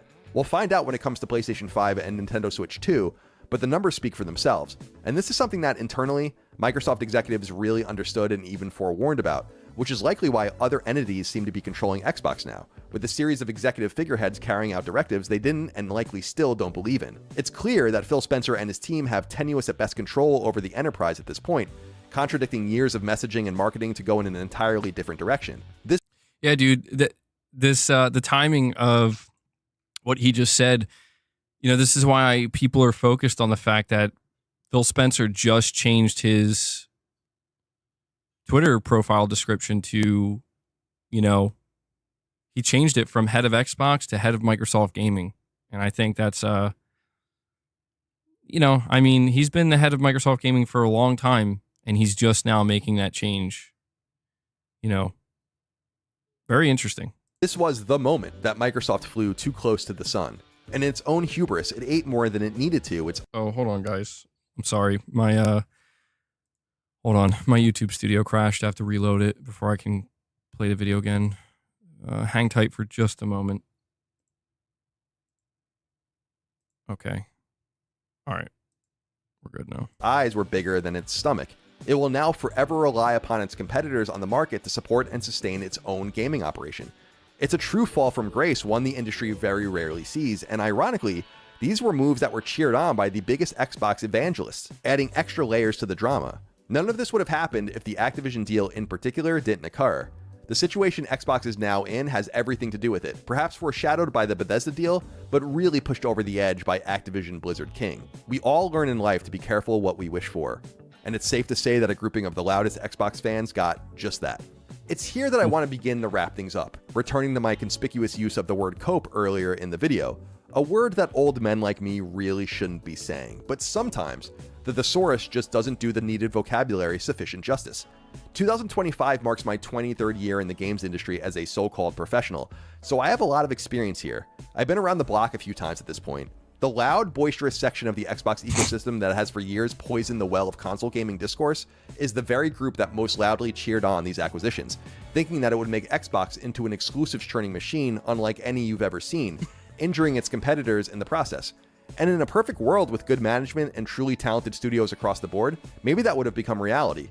But these people were, and I want to emphasize this as much as I can, dead wrong. About as wrong as they could be. They were wrong repeatedly, unapologetically, aggressively, and consistently. Hearing things now like, this is great, everyone will subsidize Game Pass, is pure cope. And why would Game Pass need to be subsidized in the first place? Because it's ultimately not working as is? You don't say. Saying more people get these games is true, but also cope. This isn't what many of you were saying just a year ago, and certainly not 2 or 3 or more years before that. Hold on, bro. Dude. Oh, man. Dude, it's so funny. This segment's so funny because dude, this is exactly what I'm talking about. This image right here. It's like, we're just going to pretend, right? We're just going to pretend this wasn't what was going on. Damn. All right, Ice Queen Gaming. Thanks for hanging out. Holy shit. Man, he's going in hard right now, though. This took I feel like this took a turn.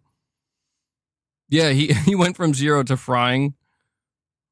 That, when you were rooting, praying, and hoping for games, series, publishers, and developers to be taken away from competing ecosystems. Fast forward to today, and PlayStation and Nintendo gamers get Xbox games.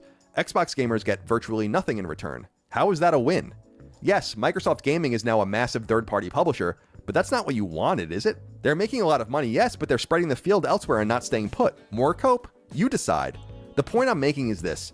We're all wrong. I'm wrong all the time. I've spoken into a microphone for maybe 10,000 hours or more.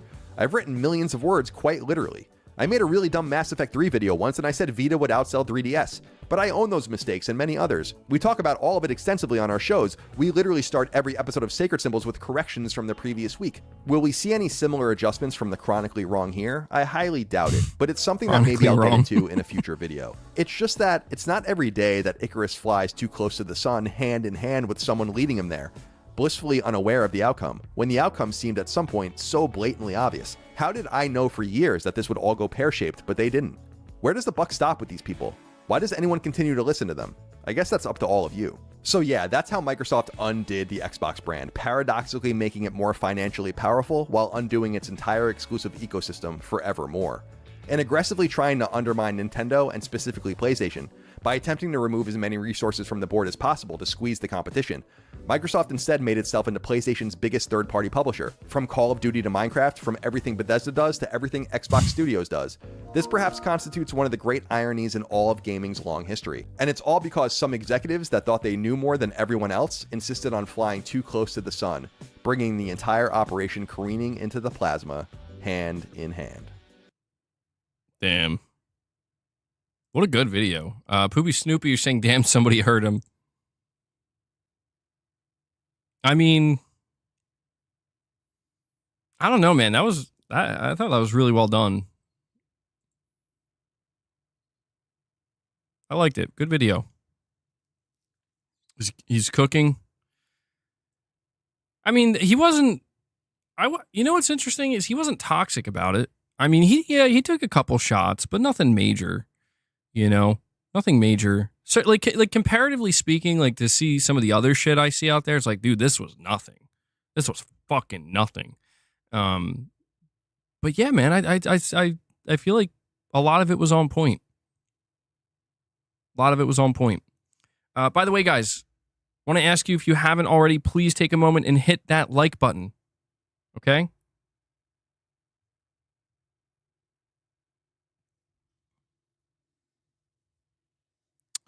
Hold on. We have a, let me, I want to check something real quick. Let me check something. Hold on.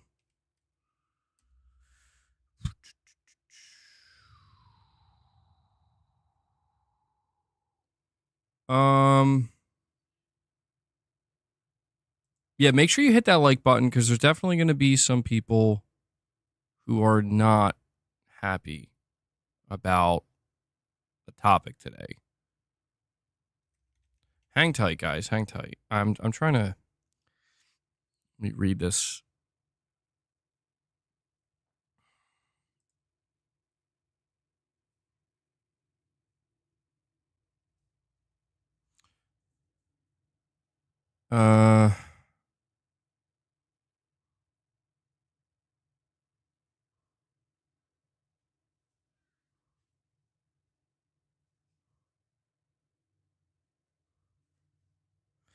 There's this take from Destin that popped up. I thought it was interesting.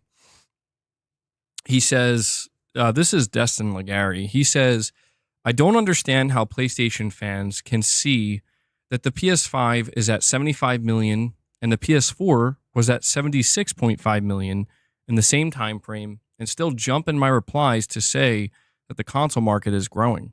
PS5 75 million, PS4 76.5 million. That's a negative 1.98%, or I guess a 1.98% decrease. PS5 versus PS4. No one denies that 75 million consoles is great. Really, I would argue that I've seen quite a few people deny that. But he says that's still not growth for console sales, though it's why PlayStation is looking to diversify where games are sold by expanding to PC, etc. Meanwhile, game and network services saw a 16% increase year over year. Digital game add-on content sales increased 13.6% year over year. That's massive, and it's why digital and services are a big focus for PlayStation and Xbox. Two things can be true. PlayStation can be doing exceptionally well, and the console market can also be seeing no growth versus the PS4. That's not necessarily bad. It's just what's happening. They're still raking in the cash, though. So I don't understand the defense. Well, see, that's what's interesting, because I, generally speaking, do not disagree with most of what was said here. Hold on.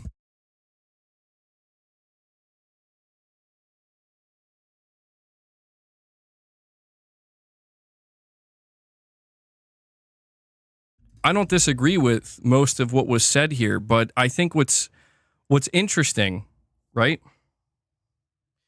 What's interesting about this take is that he's talking about PlayStation fans in his replies that are saying the console market's growing. I would like to see who's saying this. And I'm only saying this because I got a lot of PlayStation fans. I don't see a lot of people coming to me and being like, the console market's really growing, dude. It's growing. No, I don't see. I'll be honest. I really don't see anybody saying that. What I do see a lot of people saying, and I mean droves of people saying this, is that the console market's shrinking and Xbox is doing the right thing. PlayStation's going to be following because it's just a matter of time until PlayStation's basically in the same boat that Xbox is. See, I understand his framing here.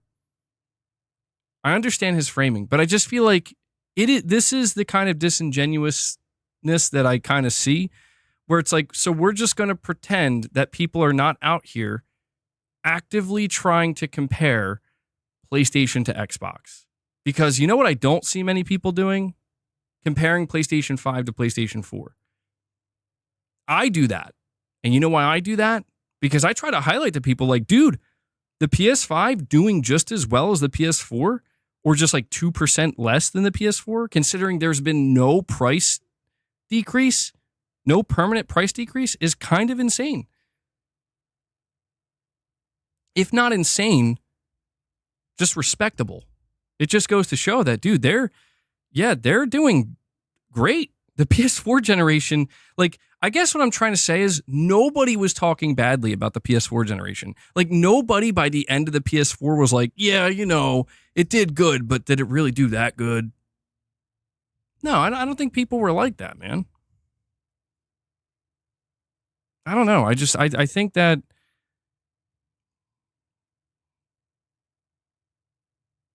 hold on, I got to get rid of this because for some reason, hold on. I just realized I still have this on my screen.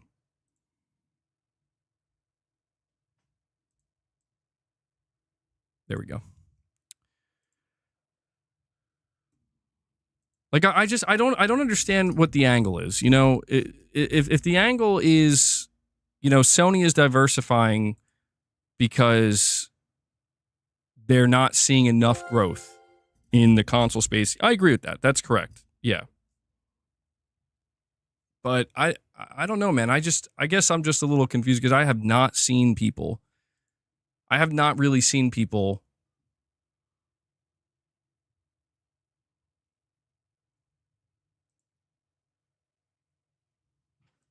the thing that I've seen more than anything these days is the opposite of that. I think that's really all I'm trying to like highlight.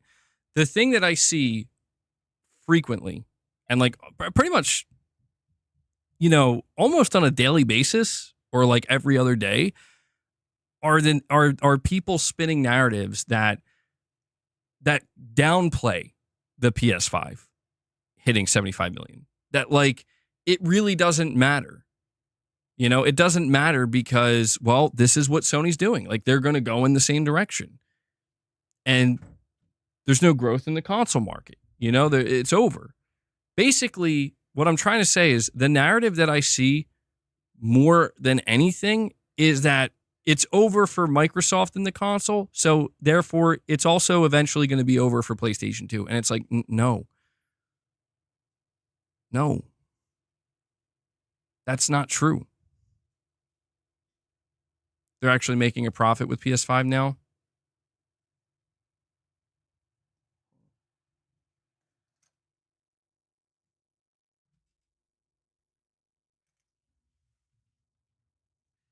Sorry, I'm hearing like a noise and I'm trying to determine if it's my PC or not. Okay. I'm pretty sure it's not. It's like a concerning noise. So I'm like, I hope that's not my PC making that noise. It's not.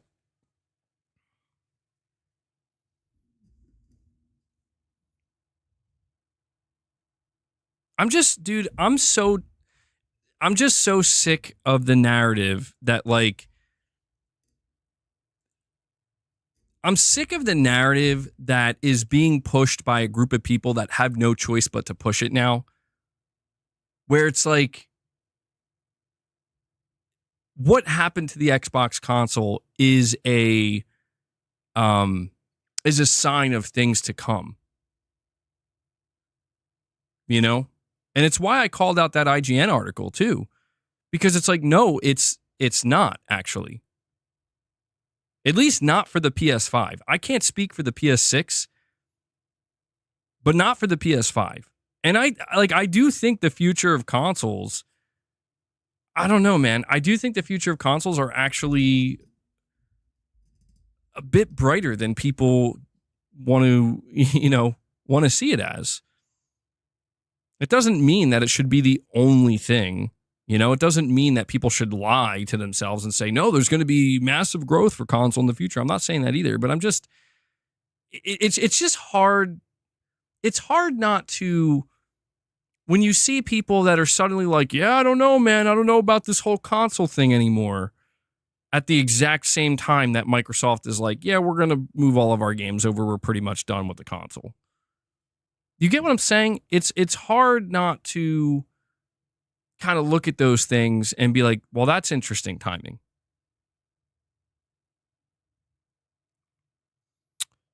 You're saying BP. Do you mean Game Pass?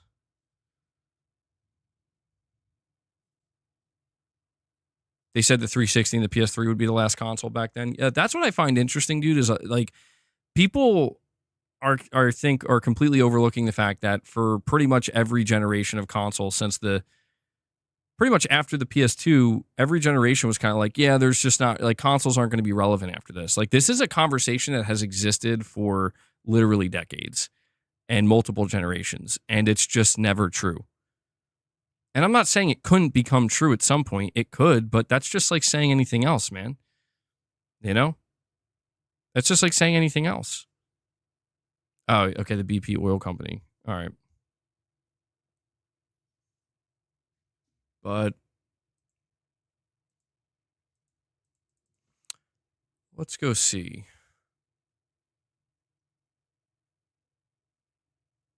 Let's go see what else we can find out here.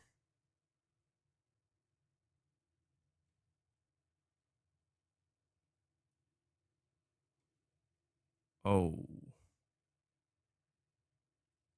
Yeah, I mean, that's what, you know, what's funny to me too is like I see people bringing this up. I love the people that are like, Gaming Star, you're saying good job, Colin. No, he nailed all the facts in one video. Yeah, it was good. You know, it's funny to me because it's just like, I just think there is like a lot of the same people that you see kind of chiming in and like, yeah, this is the way to go, man. When we all play, we all got to play. Fuck exclusives. Exclusives are bad. We hate exclusives. Just got to go to PC or whatever, you know, whatever. Play where you want. And I get it. Like, I get it. I understand the idealized world, the gaming utopia. I understand. I'm not ignorant to that. But can we just acknowledge that a lot of the people saying this shit are the same people that were running for the last like 2 years with images of like Hellblade or Starfield or Marvel's Blade when that was announced, or Kojima, whatever, you know, like whatever Xbox game, and then like basically putting like them smiling and then just buy an Xbox. Just buy an Xbox. You know what I mean? Like, are we just going to pretend that you aren't the same people that were doing that aggressively? That's what we're going to do? I'm not saying people can't change. That's fine. It's good to change. You know, it's good to change your view on things sometimes if you realize it just maybe was not the best view. That's fine. We all change sometimes. But I just think that's the kind of thing where it's like, that should matter. a little bit. You know, a little bit. You know what I mean? Like when I see somebody who's like going to tell me like, yeah, man, this new Xbox game, hype. I don't know about that new PlayStation game though. But then they're the same person that was posting a picture of like, just buy an Xbox. Like, okay, I mean, sure. Okay, so we are approaching the 4-hour mark of the stream, figuratively literal. Before I read your super chat, guys, we're going to do a last call. We're sitting at 32 members. All right. We're sitting at 32 members. We're going to be streaming for another 10 minutes, and then we're going to head over to the members lounge. So if you want to drop any more member gifts, or if you want to become a channel member, okay, now is the time to do so. If you want to drop any more super chats, any more direct donations, any type of fan funding, this is the last 10 minutes before we head over to the lounge. So now is the time to do it. MBG, I don't tell you to go buy an Xbox. Pull up your phone and go play some Xbox games.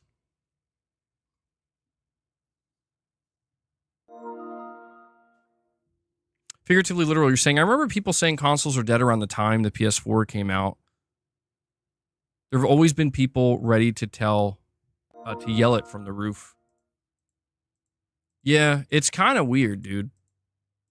I don't know why people want the console to go away so badly. I mean, I guess, listen, I understand that to a degree some people want it to go away because it's like, well, you know, a world with no exclusives and everybody can just play what they want. And it's like, yeah, I get that, man. And I'm not saying that couldn't be in the cards in the future, but it's just, I don't know, dude. I just think that people, it's like when people try to talk about, like, it's just about the games. And it's like, well, that literally can't be true, man. Because when you think of Halo, what do you think of? You think of Xbox. Why do you think of Xbox? Because that was the big game, man. That was a game so good, you fucking bought a piece of hardware to play it. So that game must be good. And that game was good. And you got a new piece, you got this kind of novel but also unique piece of hardware. And you got this game that was built from the ground up for it. But what's interesting about the idea of it just being about the games is, well, keep this in mind.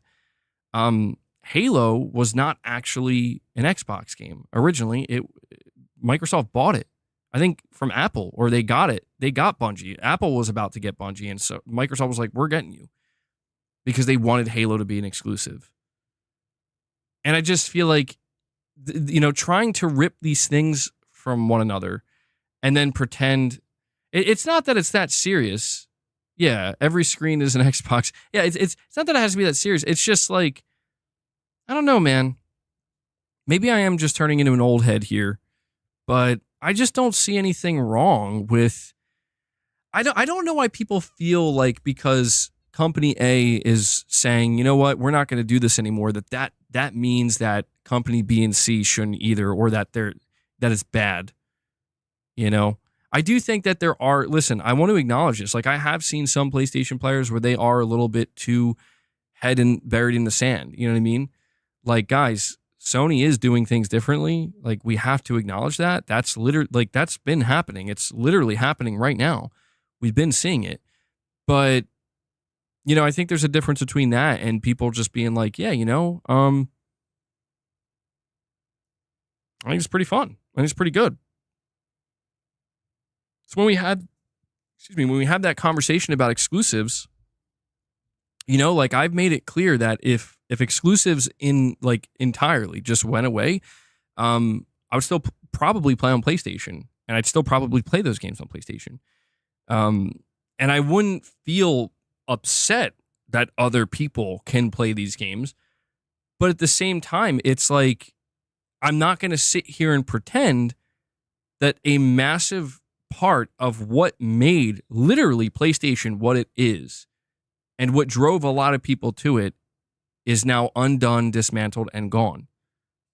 And I'm not going to sit here and pretend that couldn't have some type of potentially negative impact on the console space, which is a space I like to exist in. This is why I find people who are still hanging on to the Xbox console fascinating, because it's like, dude, if I was in your position, I would be 100% convinced that there's like this Xbox console that they're going to put out is the last one. And it's probably not going to get great support. You know what I mean? Like, that's what I find interesting. And I guess maybe if you feel like you have to because of a library of games, but it's like, as somebody where I actually enjoy playing on console, it's how I've always played my games. Like, I do, you know, people ask me, like, why do you care about sales? You can't play sales. You're right. I can't play sales. I play my console. And when I'm being surrounded by people or takes and headlines on a cyclical basis, the console's going to die, the console's going away, nobody cares about consoles anymore. Yeah, I'm going to pay close attention to what the fuck's going on in the console space. Is this shit true? You know? Can I anticipate that the PS6 is going to be the last PlayStation console ever? It's going to nobody's even going to buy it. It's not going to get any support. It's crazy, dude. It's crazy to watch a group of people whose the whole thing about it was, we love Xbox, we like Xbox, and we care about this. And then, you know, to see how it's been dismantled to a point where it's like, none of the reasons you bought this console for exist anymore, you know? And because of that, I don't know, it's not looking good. It's not looking good. So, like, if I was somebody where that's actually what I enjoyed, I would be like, what the hell? I'd be like, why? This isn't how I would have anticipated it going, you know? But hey, man, you know, a lot of people are just like, go to PC, and it's like, that's fine. That's fine. But I would argue a lot of people are also going to PlayStation. Poopy Snoopy, you're saying so many people have changed up. You used to be pro exclusives. Past couple of months, you've been saying you're against them now. It's not that I'm against them, dude. It's that I'm still pro exclusives. Like, I always have been. Like, that's what's funny to me is I see people, they try to use it against me, like, oh, I guess you don't care about exclusives now. Like, dude, no, exclusives matter. Like, they always have, and they always will. And even if Sony went full multi-plat, Nintendo would be right there to remind everybody every day, exclusives still matter. But I've tried to separate that. Yeah, like, I've tried to separate my own personal belief and opinions with the reality of what might actually be occurring, which is, you know, hey, man, Sony might stop at some point. You know, maybe during the PS6 generation. And I have to really ask myself, well, what does that mean for me? It means that I'm going to be like, well, I think that might be a mistake for your console. I'm not sure. Like, maybe it won't, maybe it will. I don't know. But given how important exclusives have been to console hardware, historically speaking, I'm inclined to think it might not be a great idea. But if you want to go through with it, I'm not going to say that suddenly I have no interest in your platform. I'm not going to say that I have no interest in your console, but I am going to have great interest in what does this mean for your console? Because it would be concerning to me. Let's just say going into the PlayStation 6, Sony says, screw it, we're going full multi-plat, no more exclusives anymore, right? I would be very worried that, man, the PS6 is going to sell so bad, it might struggle to get support. Nobody's going to buy it.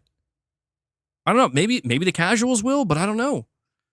There's no more exclusives. Maybe it's going to tank. And if it tanks, that's bad for me because that's the ecosystem I want to exist in and I want it to be healthy.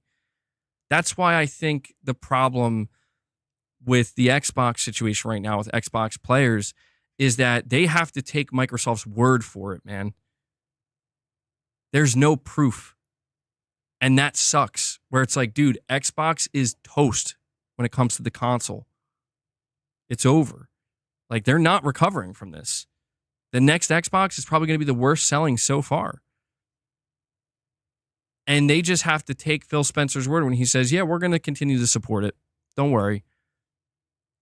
Dude, I would be hard pressed to believe, like, shit, man. I want to believe you, but I don't know, man. Like, if the numbers are that bad, are you really going to continue to support? What about third-party developers? You know what I'm saying? Like, that's the snowball effect. And it's happening in real time right now. Where it's like, I don't have a problem with anybody who still wants to buy an Xbox console. I never have. The problem is, or not the problem, but the question I have is like, aren't you kind of like worried that you're gonna like it's. I mean, you're really gonna get burned because Microsoft. I'm telling you, man. Like, there's no incentive there. I understand the Xbox is the Game Pass machine, and there are people with libraries, but it's hanging by a thread. It's hanging by a thread, and Microsoft seems to be doing everything to not hang on to it. Like, they don't care if that thread rips, that last thread. You know, they're literally making decisions that are the opposite of what would be to try to like bring it back.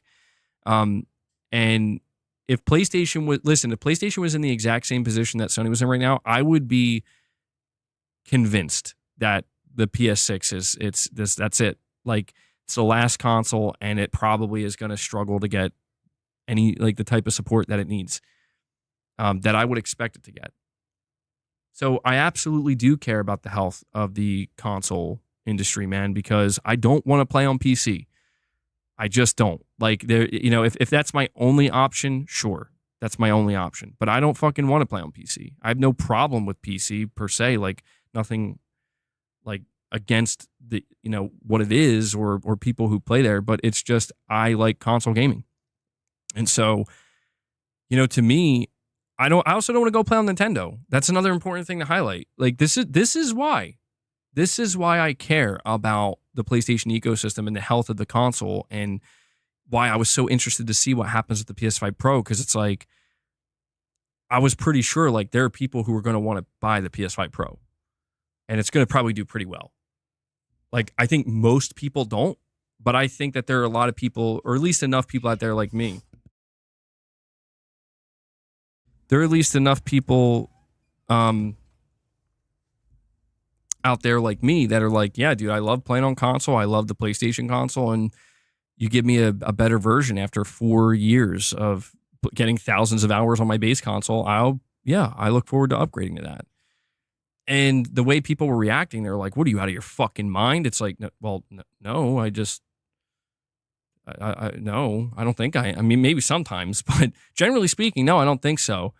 And that's why it's always interesting to me to kind of see like, oh, so it turns out the PS5 Pro actually did pretty well. Turns out that the hot takes from 99% of people who definitely aren't grifting, mind you, didn't fucking matter. And they're doing fine. And I'm like, oh, well, good, because I like the Pro and I want to see it do well. And, you know, long live the fucking console experience, man. That's what I say. Raven X0 says, can't wait for when PS5 passes over 100 million sales. What are they going to say? LOL. Also, weirdo fans that Microsoft can't do no wrong is crazy work. And that's the thing, man. It's like, I just, at some point, you know, you're going to be asked the question, like, how deep does your brand loyalty go? You know, and I've always told people, for me with PlayStation, it's pretty simple, you know? Like, if Sony wants to get rid of exclusives, okay, I don't think that's going to make me be like, I'm done with this brand. I'm going to be like, all right, well, what are you doing with your games? And if they're still making amazing games that I want to play, then it's like, yeah, I'm still going to be engaged with this brand. I'm going to see how much they prioritize the console, how much they care about the console, how they're treating console players. And that will determine, like, well, you know, how enthusiastic am I about your next console that's coming out? Am I very enthusiastic, or am I feeling like, I don't know about this?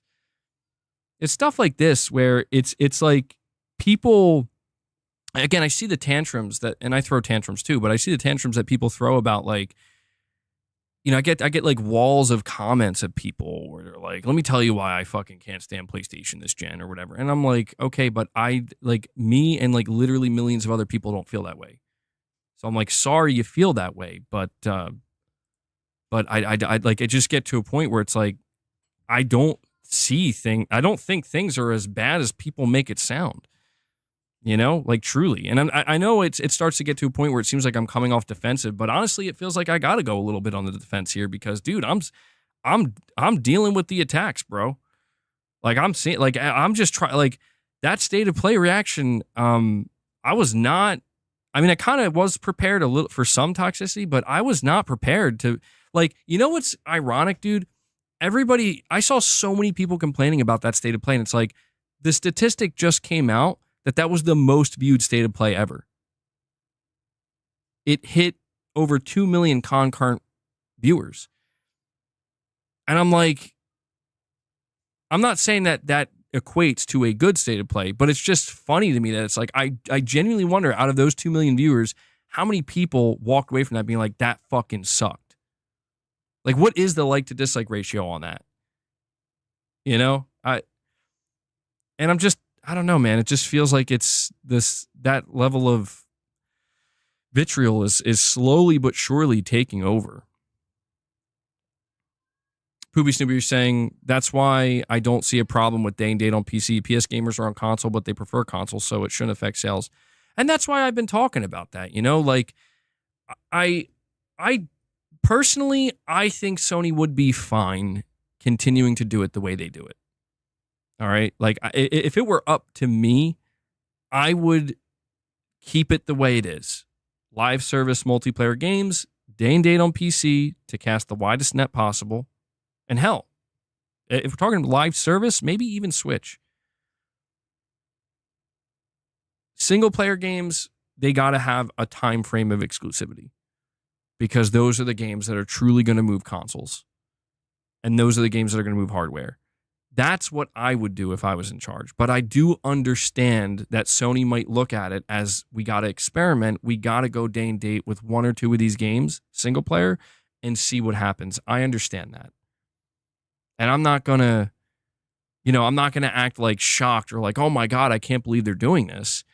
And I think that there might be some people some PlayStation fans who are going to act that way, where it's like, guys, this is not surprising.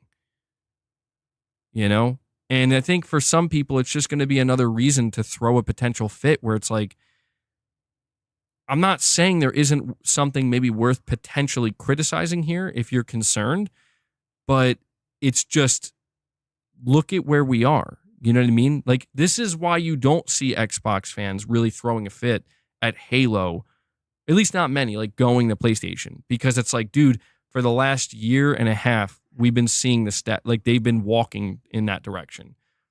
It doesn't mean, I also think it doesn't mean you need to go make it sound like it's the greatest decision ever.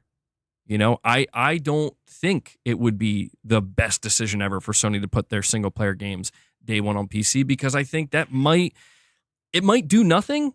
And maybe we're right, Poopy Snoopy. Like, maybe it's just like, oh yeah, it had zero effect on console sales, negative or positive. And that would be fine. I'd be like, hey, that's great. That's an ideal world. But there's definitely that possibility that, I don't know, man, this might dissuade some people. It might affect the sales of this console negatively. So it's not like, we're in situations right now where, as much as we want to try to see it as black and white and, this or that, it's not, we can decide for ourselves, but when we're trying to analyze it and put things under, if not scrutiny, just analysis, we have to be able to understand that how we personally feel about something may not at all be indicative of what would actually happen if company A or B decides to go through with it. So, I don't know. Guys, I am over time, though. We are going to head over to the members lounge for a little bit. Okay? So if you're a channel member, there's going to be a second stream that goes live immediately after this. Look out for that. It's for members only. We're going to hang out for maybe about like an hour or so. And if you're not a member, again, consider becoming one. But before I head out, we have another super chat from Poopy Snoopy. He says, but is it the first party games that push the console? The sales don't equal the hardware to software. It's the casuals or multiplayer games like Fortnite. I mean, yeah, there is a genuine concern from my end where it's like, listen, man, one of the benefits of exclusives, and this has always been a benefit, like no matter what anybody says, it is a factual benefit. It's not that the games that are made exclusively for a console are not capable of running on another console or PC. We know that's not true. But it's a matter of timing, right? Dev time and dev focus. The truth is, when a game is made for just a single piece of hardware, it's easier for the developers in terms of this isn't going to take as long to optimize. And we can really kind of get the absolute most out of this. If not get the most out of it, get it out quicker. There's just no denying that when you decide you're going to like Xbox games are now going to take just a little bit longer to develop because they now have to optimize for PS5. I feel like that's something I haven't seen anybody talk about. It should be fine because apparently it's pretty easy to optimize for PS5, but it's definitely going to add some dev time. You know, you look at Indiana Jones, I think that's like a great example of like, I think there's a reason why that game's coming in spring. You know, they're still getting it up and running on PS5 and optimizing and everything they need to do to make sure it's running well on that platform or on that hardware. So there is this kind of benefit where from a development timeline perspective, and also, again, maybe trying to truly extract as much as you can out of the console, if possible, you know, where that fits, there is a benefit to exclusivity. There always has been, there always will be. But, you know, this is why I think maybe Sony's approach is one that they should just continue with. I don't think it's a bad approach. I just think that Sony is maybe not too enthusiastic about their lack of penetration with their single-player games on Steam. I think they're happy with Helldivers 2, but I don't know that Sony's very happy about the numbers Spider-Man 2 is doing right now. I don't know that they were happy to see what happened with Until Dawn being day and date and Lego Horizon and it flopping. I don't know that they're too happy about the numbers they saw for Ragnarok. So the question then becomes, how do you make a bigger splash with some of these PlayStation single-player games on PC, you know, without going day and date? I don't know. Maybe you can't. Maybe the novelty's worn off. So maybe you just got to settle for what you're going to get or just go day and date. Poopy Simba, you're saying, how many bought the game of the year? Genuine question. Yeah, well, I mean, if you're talking about Astrobot, the last official number we got, I think it was like 2 months ago, was 1.5 million. Sony said they're happy with that. So, you know, that's at the end of the day, I would say that's all that matters. But yeah, I don't know that Sony's going to be able to produce games like Astrobot and then get the same type of sales numbers that they're going to get for like God of War or Uncharted. I think they want that. Maybe one day they can get that, but maybe that's going to take time.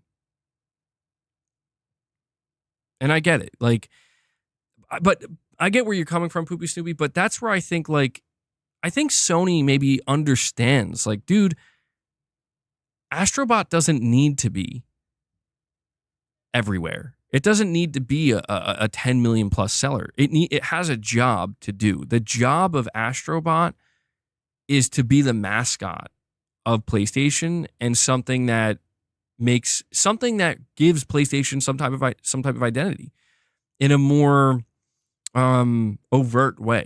Like, not like, oh, who's the mascot of PlayStation? I guess Nathan Drake or maybe Kratos. No, I mean, like, no, definitively, Astrobot is the Mario for PlayStation. You know what I mean? And it may not sell anywhere near Mario numbers, but that's not the point. You know what I mean? It's about creating that kind of, that identity that that identity that I think people really kind of, you know, again, they see Astrobot and they're like, PlayStation. The console, I mean, you know, something else that I think people are not really, they don't really talk enough about is how tethered to the hardware Astrobot is, dude. Like, literally, he flies a fucking PS5. You know what I mean? Like, like, it's funny to me that, it's not funny, but it is funny.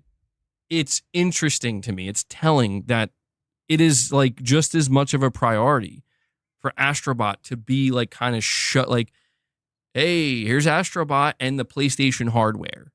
You know, like, I think there's a real intention there. They just released a new ad, which shows Astrobot. You know, it was a really cool ad. They had that kid from Stranger Things, and you know, it's showing off the PS5 and the PlayStation Portal, and I just, you know, I think at the end of the day, man, when it comes to the conversation around exclusivity, I think it's okay. I think people absolutely can have the opinion, and it's totally a valid opinion, that I think exclusivity is important, and I think it's also okay if a company decides they don't want to partake. I think that's fine.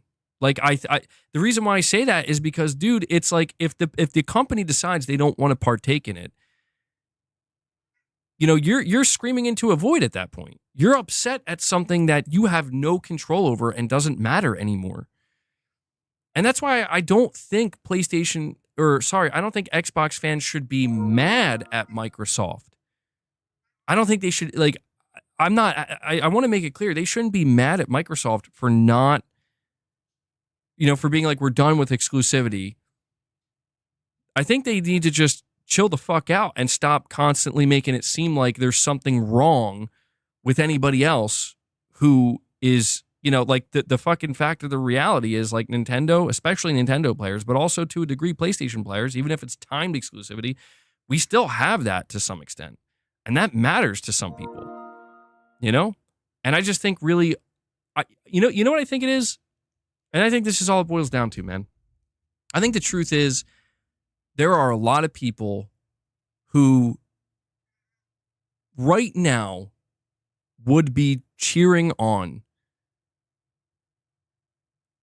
games like Doom being exclusive to Xbox.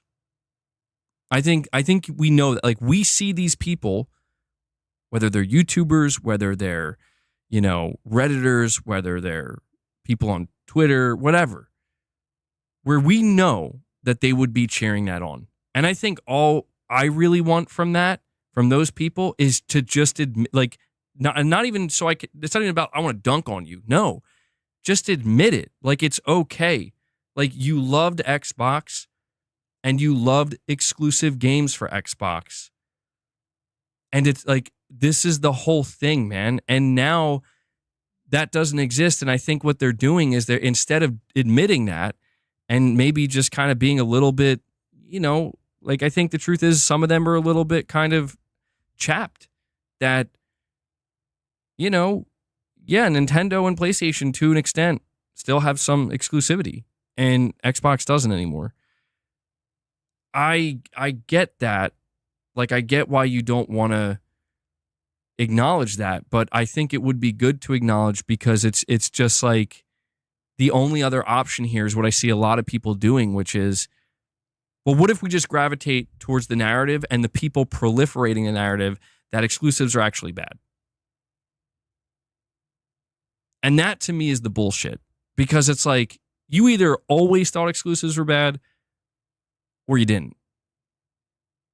And that's why it's like, you know, people were criticizing me because they're like, oh, you're just trying to soften the blow when Sony goes multiple. Like, are you kidding me? Soften the blow? Are you, dude, the day Sony, if they ever do that, if Sony ever announces they're going day and date on PC, or God forbid, if Sony ever announces they're done with exclusivity, I'm going to get ripped to shreds by all these fuckers. It doesn't matter. Like, I could literally come out here and say, I could talk about the weather for 30 minutes and they're going to find a way to tear into me because they need to. They need that content. They need to shine that light on me to be relevant at all, you know? So no, it's not about covering my ass is not my ass is not covered. You hear me? Like, I'm serious though. My ass is not covered no matter what happens. They're always going to come for me. So you can trust whatever I'm saying. It's coming from a real place, dude, where it's like, listen, man, I exist in this place where I love exclusives. I always have. But I also understand that things are changing. It doesn't mean I know what's coming next. It just means that I'm kind of ready for anything.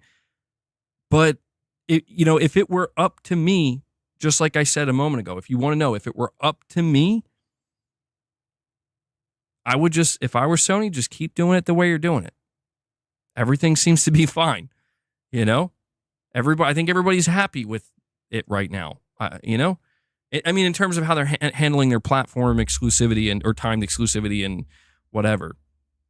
And Dark Cloud becomes a channel member, renews his membership. Dark Cloud, thank you so much, guys. Let's get some W's in the chat for Dark Cloud. Really, really appreciate that. Guys, if you want Philnocchio and Lion Ryan emojis. We got to hit 50 members. I extended the stream a bit. We're still going to go to the members lounge. We're at 33. If we hit 50, you got time. Maybe like 2 minutes. Not much time. But we got 33 members. Somebody drops a 20 bomb right now. We got that Philnocchio and that Lion Ryan emoji. I don't know how much you guys want that. You know, it's there. If not today, maybe another day. Hold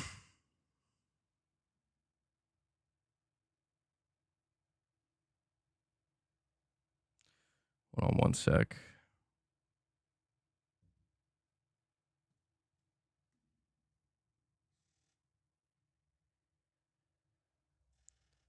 Oh my God, Leia.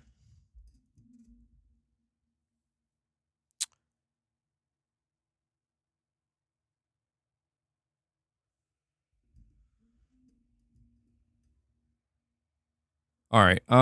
Poopy Snoopy, you're saying don't mean for it to be everywhere. Just pointing out that most PlayStation users don't care for first party. I mean, that's something that Sony's trying to figure out themselves. It's not that I don't want to say that. You're right. Like I mean, you're right, and I think that there are certain PlayStation players that would not want to hear that. Like most PlayStation users don't care for first party. Like technically speaking, that is a correct and accurate statement, because if you're talking about, you know, like 75 million PS5s and a game sells like, you know, 8 million or something, that means most people didn't buy it, right? Most people didn't play it. But we have to look at it in the context of, well, you know, a game selling 6, 7, 8, 9, 10 million copies, you know, within that, having that install base is actually pretty good. Like a lot of developers, a lot of publishers would kill to do those numbers across like 5 platforms. And that's the important thing to understand. And I think what Sony's trying to figure out is, I think Sony wants to get to those Nintendo numbers. Sony wants to get to the Nintendo numbers. They want to get to that level where it's like, how can we get our games to sell like a cool 30 million, a cool 40 million? And I don't know the answer to that, dude. That's a tough one. I think that this is why Sony's trying to get a little bit more involved with games like Astrobot and kid-friendly games, because maybe they believe that that's kind of part of the trick for Nintendo, and they think that maybe they can take a page from their book. Maybe they're completely wrong, but you know, you can't blame them for maybe trying.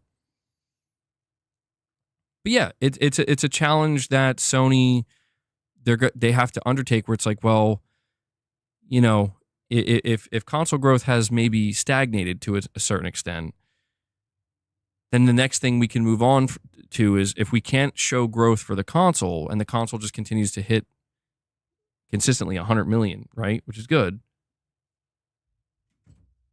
Then, you know, the next thing is how do we get more of those console players to buy these games? It's a challenge, certainly. Doesn't mean they can't be satisfied with what they have currently, but it does mean that they're going to have to figure out the answer to that. How do we get more people to buy these games? You know, maybe, listen, man, we don't know what Sony's PC strategy is going to be, but at least for live service, for Helldivers, it absolutely worked. They had more people buy that game on PC than PlayStation 5. So it's like, holy shit, there's an avenue here. But how sustainable is that? You know, how many times are you going to have that happen with a live service game? That might be the only time. So it's a tough thing. Figuratively literal, you're saying Astrobot is the best-selling platformer in the last 10 years or so, except Mario. That means it beat out multi-plat Sonic, among others. Yeah, I mean, that's the thing, dude. I think people, when they hear about Astrobot, they do expect it to do Mario levels, but it's like, or Mario levels of sales. But I think the truth is there, like, it, compared to most other platformers, it did very well. You know, like I think it shows that there's a massive potential here. And I'm just glad that Sony's happy with it, because I was a little bit nervous about how Astrobot may or may not sell. And ultimately, it seems like it did well enough for them, and I hope the sequel does even better.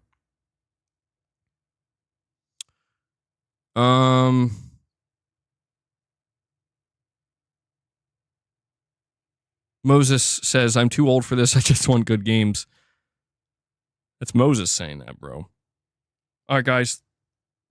Oh, excuse me. Wrapping up the stream now. I want one last big push. If you have not hit that like button right now. Okay, hit it right now. Help out the stream. I'd really, really appreciate that.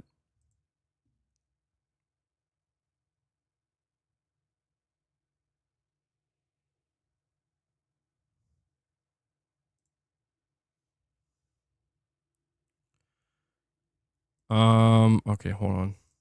All right, yeah, we're going to move over to the members lounge now. So if you are a channel member, there's going to be a second stream going up in just a minute. I'll see my members over there. To everybody else, I'll catch you in the next stream. I want to make sure to give a big thank you to everybody who showed support today. 33 members, a lot of super chats. Really appreciate that. Some direct donations. Thank you guys so much for your support. You are the sponsors of the channel. I can only continue to run this channel because you guys make it possible. The stream should be labeled reality check. We may not all have the same opinions per se, but I appreciate that we've kept it respectful. We had some good conversations, and I had a good time. So thank you so much. And I also want to make sure I give a shout out to Devil Shooter, who does the timestamps for the stream. If you guys see him in the comments, show him some love, give him some thanks. Do I think Sony would make a game specifically to release only on PC and no other platform, even PlayStation? No, I do not think they would do that. I think that would be a mistake. That would be a very dumb thing to do. I'm going to be honest. But all right, to all my members, I'll catch you in the lounge. To everybody else, I will catch you in the next stream. So until then, take care, everyone.